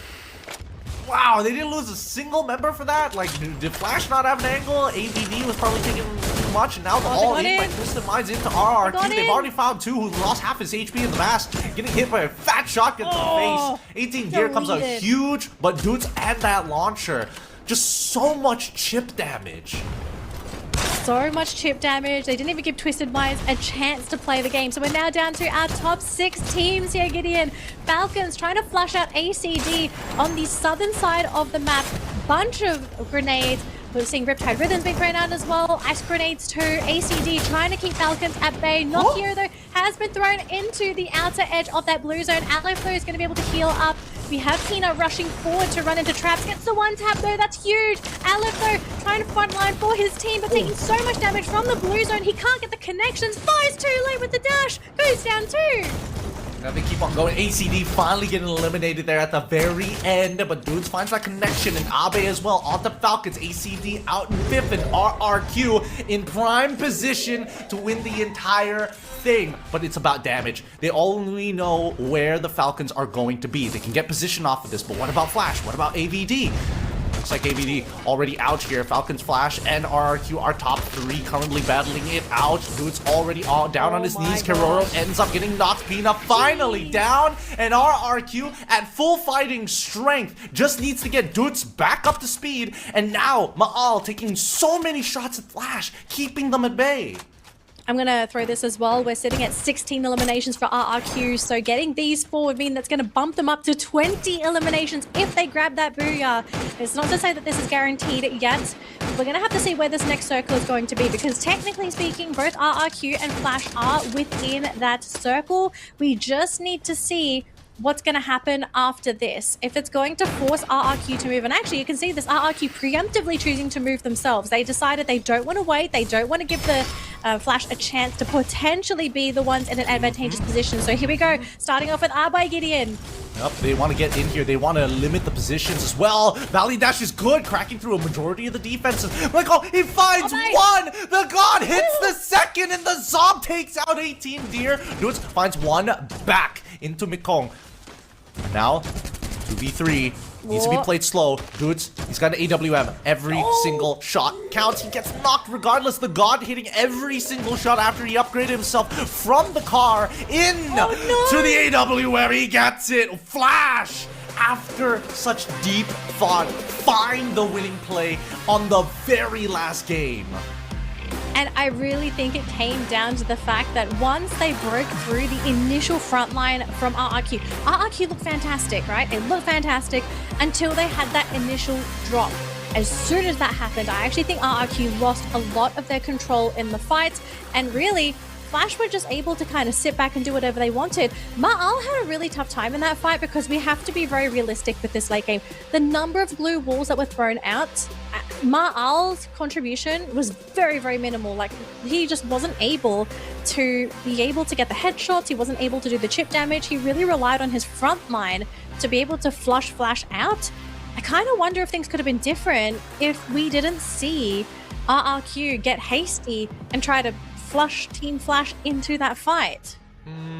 It's tough to say. I think that no matter what, it's hard to make a bad choice in that scenario. And I think that for RRQ especially, taking the space away from Flash was probably a pretty good idea, because naturally, as I was looking out throughout the terrain, it felt like it was a net neutral no matter where you went, right? And the position that RRQ was giving them the most advantage, because at least they had some form of trees to play with. The only compromise is the perfect height that Maal was to look at the entire circle at that point in time. So once they switch from top of the building to peak of the hill, it doesn't, yes, you still see the same angles, but it just means that you're slightly more exposed from the waist up. Yeah. Oh man, I feel bad for RRQ. It would have been so good for the team to get that final Booyah, because again, very good for the motivation, and also I guess for the RRQ fans that may have doubted RRQ for last week. You know, they still look great, okay? They still look great. I think they went down with 16, 17 eliminations, maybe? I don't know if they got the elimination on one of the Flash players, but they got a lot of points for that round. So RRQ looking fantastic. But Flash, they just played it better. I'm actually really glad Flash played it slowly. Like, they didn't need to run into RRQ. They were actually waiting to see what the next move was going to be. And the fact that RRQ was the one to make that first decision for them, there was quite a lot of distance between the two teams. It actually gave them enough time, I feel, to formulate a plan to say, like, okay, we're going to stay grouped up together. We're going to use our glue walls. We're going to try and bottleneck them. We're going to try and cut them off. And I think once they realized only 3 players from RRQ was coming in the initial rush, then it just made sense for them to throw down all those walls because they're also blocking Ma'al. Ma'al's contribution, like I said, was quite minimal, unfortunately, because of all the walls. His Riptide Rhythm, if anything, was probably the most contribution he provided to the team. But outside of that, yeah, Ma'al just had a really, really tough late game, just with how Flash kind of approached it. So, yeah, well done to Flash. Flash, fantastic endgame. I'm thinking back on that scenario. The Riptide Rhythm was used pretty early. It was Riptide Rhythm, then Valiant Dash coming in from Abe. So I can only assume that the Riptide Rhythm was to open up just enough space so that Abe can close the distance and take out a chunk of the glue walls. But after those 2 abilities are gone, every other glue wall is basically double the value from that point. So yeah, at the end, Flash still playing it as good as they possibly can, and the majority of the Booyah still leaning into Bermuda. We need to see them actually find success on some of these other maps, but for now, very happy for them with these wins. And that's 3 Booyahs already achieved here on Bermuda by Flash? Hey, take all the Booyahs. I'm not complaining. Are you complaining? I take all the Booyahs, Gideon, okay? We don't complain about grabbing Booyahs on a single map. If you specialize on a map and that's where you got all your points from, you earned it. You earned it. You've put too much time to say no, I don't deserve that. Yes, exactly. We don't do donations in a competition, okay? You take everything. You can get a little greedy.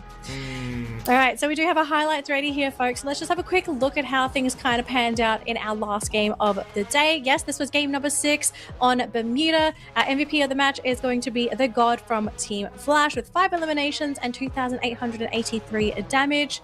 Flash weren't really, I guess, like the major aggressors in the late game. I mean, you can kind of see here, right? Like already at that second, at the second circle, they were only really sitting on 2 eliminations. They were playing a very quiet game.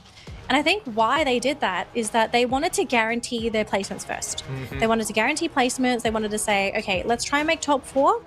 Once we've made top 4, then from there, we can figure out what we want to do. If we have to be the ones to take that first step forward, or if we can play passive and let our opponents decide that for us, which RRQ did, and Flash was able to grab that Booyah. Yeah, and it's extremely interesting the way that they're doing it as well, because this is one of the few times where you see that Flash is like proactively making decisions rather than saying, we found the God spot, we're gonna sit here and hunker down until the very end. And even their lineup, right? The fact that they're running the Morse on the God, his first shot rating has been great, and I think this is why the God has been getting away with basically everything he's done today, because of these off angles. He lands that first shot, and the Zom follows up pretty quickly on it. Yeah. Flash.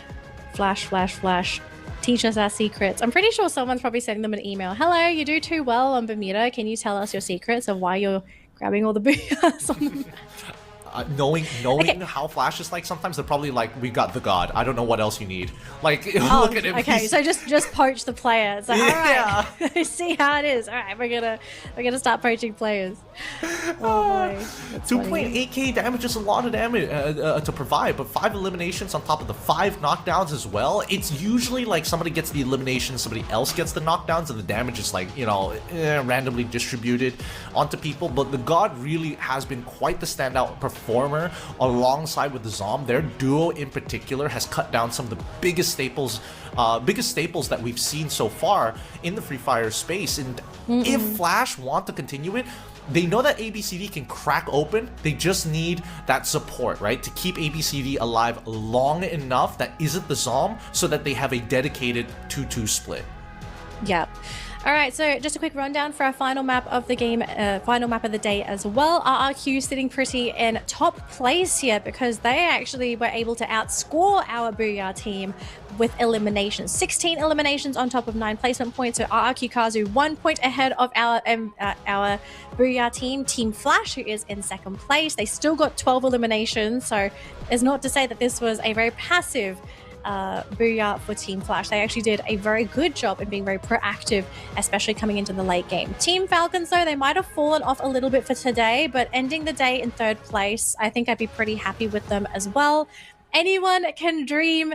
They have been having a dream day for their first play day this week, just constantly sitting at the top of the bracket. I don't know if they've been able to sit in like top 5, top 6 all day. It almost feels like it. Like this team is just always here. They've been hovering around, right? They're lingering, which is exciting to see, because it's like, all right, if they can just keep on lingering within top 5, that'd be nice, you know? Let's see how long they can keep it up for. Usually their first days of the weeks are like pretty great, and then afterwards it's people adapt really quick. So we'll see whether or not they can maintain that. But for now, with today's standings, RRQ successfully takes the big booyahs, 122 points to finish off the day, with Twisted Minds behind them at 95. Yeah, and also I kind of want to point out for RRQ, they have huge placement points today. Like the gap between Twisted Minds and RRQ in terms of placement points is huge. Eliminations, the gap is a little bit smaller, but it just goes to show consistent performance, especially on a play day like this, can really boost you up in the level department.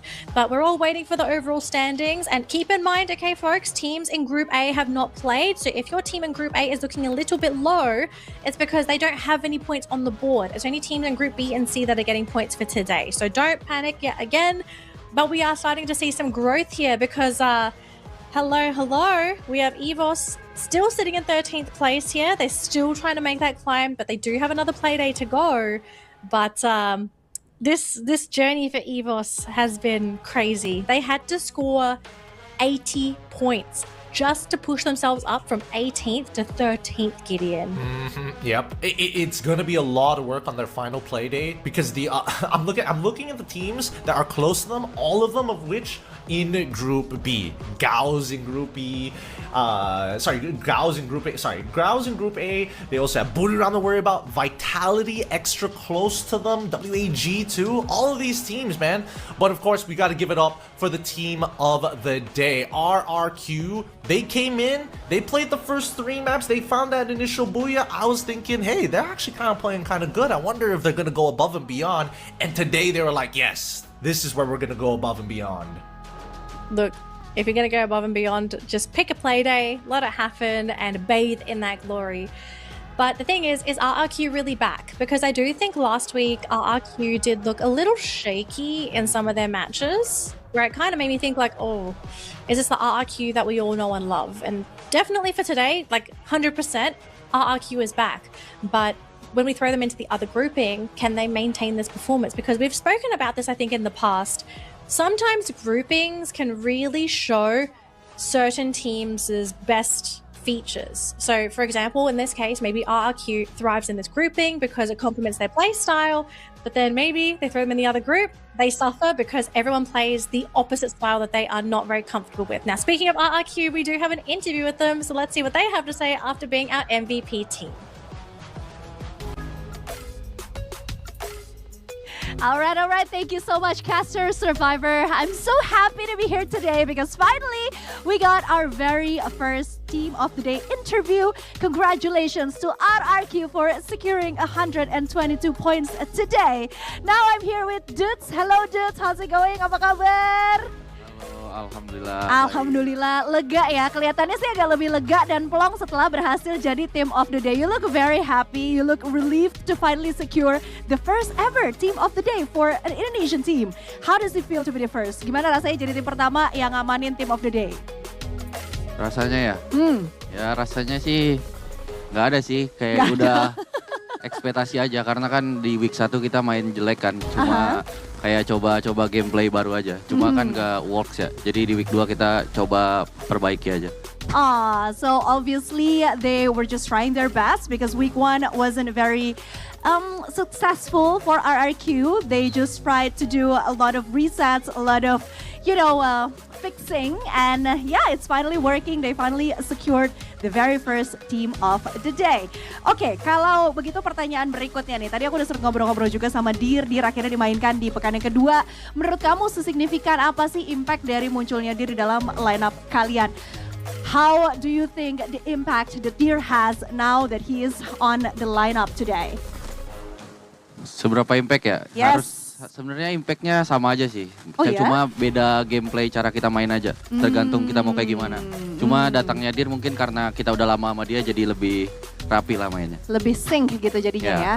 Okay, so just think that the impact that Deer has is pretty much the same as the other team members, but it's just a different gameplay that RRQ is trying to do this week, particularly today.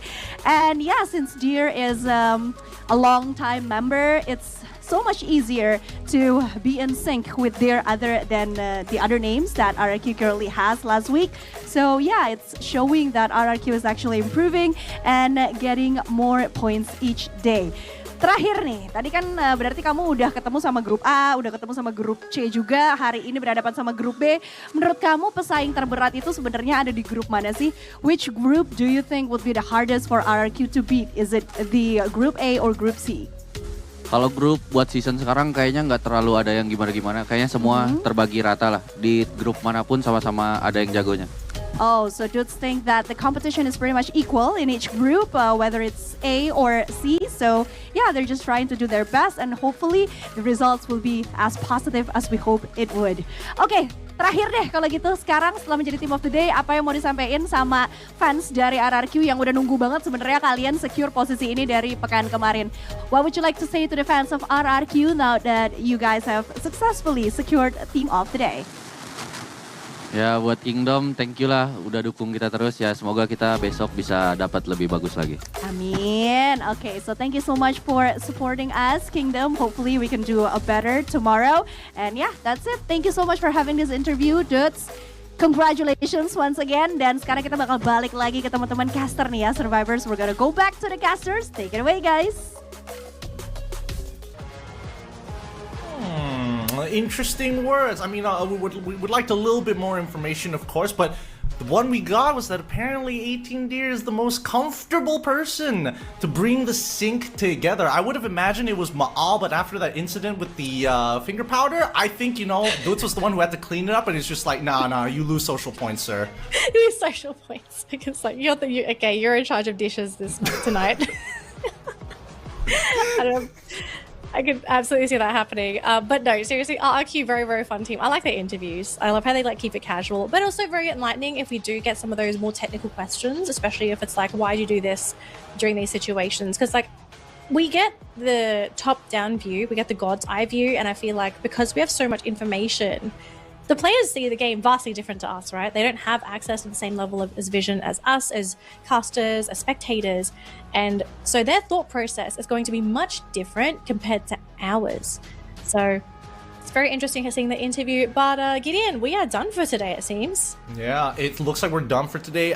You know, it's been a very good day. Of course, I'm excited to see what the rest of this week is going to look like because this is only just a prelude to much, much more. Yeah, we've still got 2 more play days to go and everyone is still fighting for those points. But to all of our viewers at home, thank you so much for watching today's broadcast. We hope you enjoyed it. Don't forget to come back tomorrow and Sunday at the exact same time because we still have 2 more play days because we have 3 groups that are still trying to scrape those points. So make sure you're there tomorrow to catch all of those games. But my name is Danielle, he is Gideon. We've been your casters for today. We'll catch you in the next set of games for Free Fire. See you tomorrow.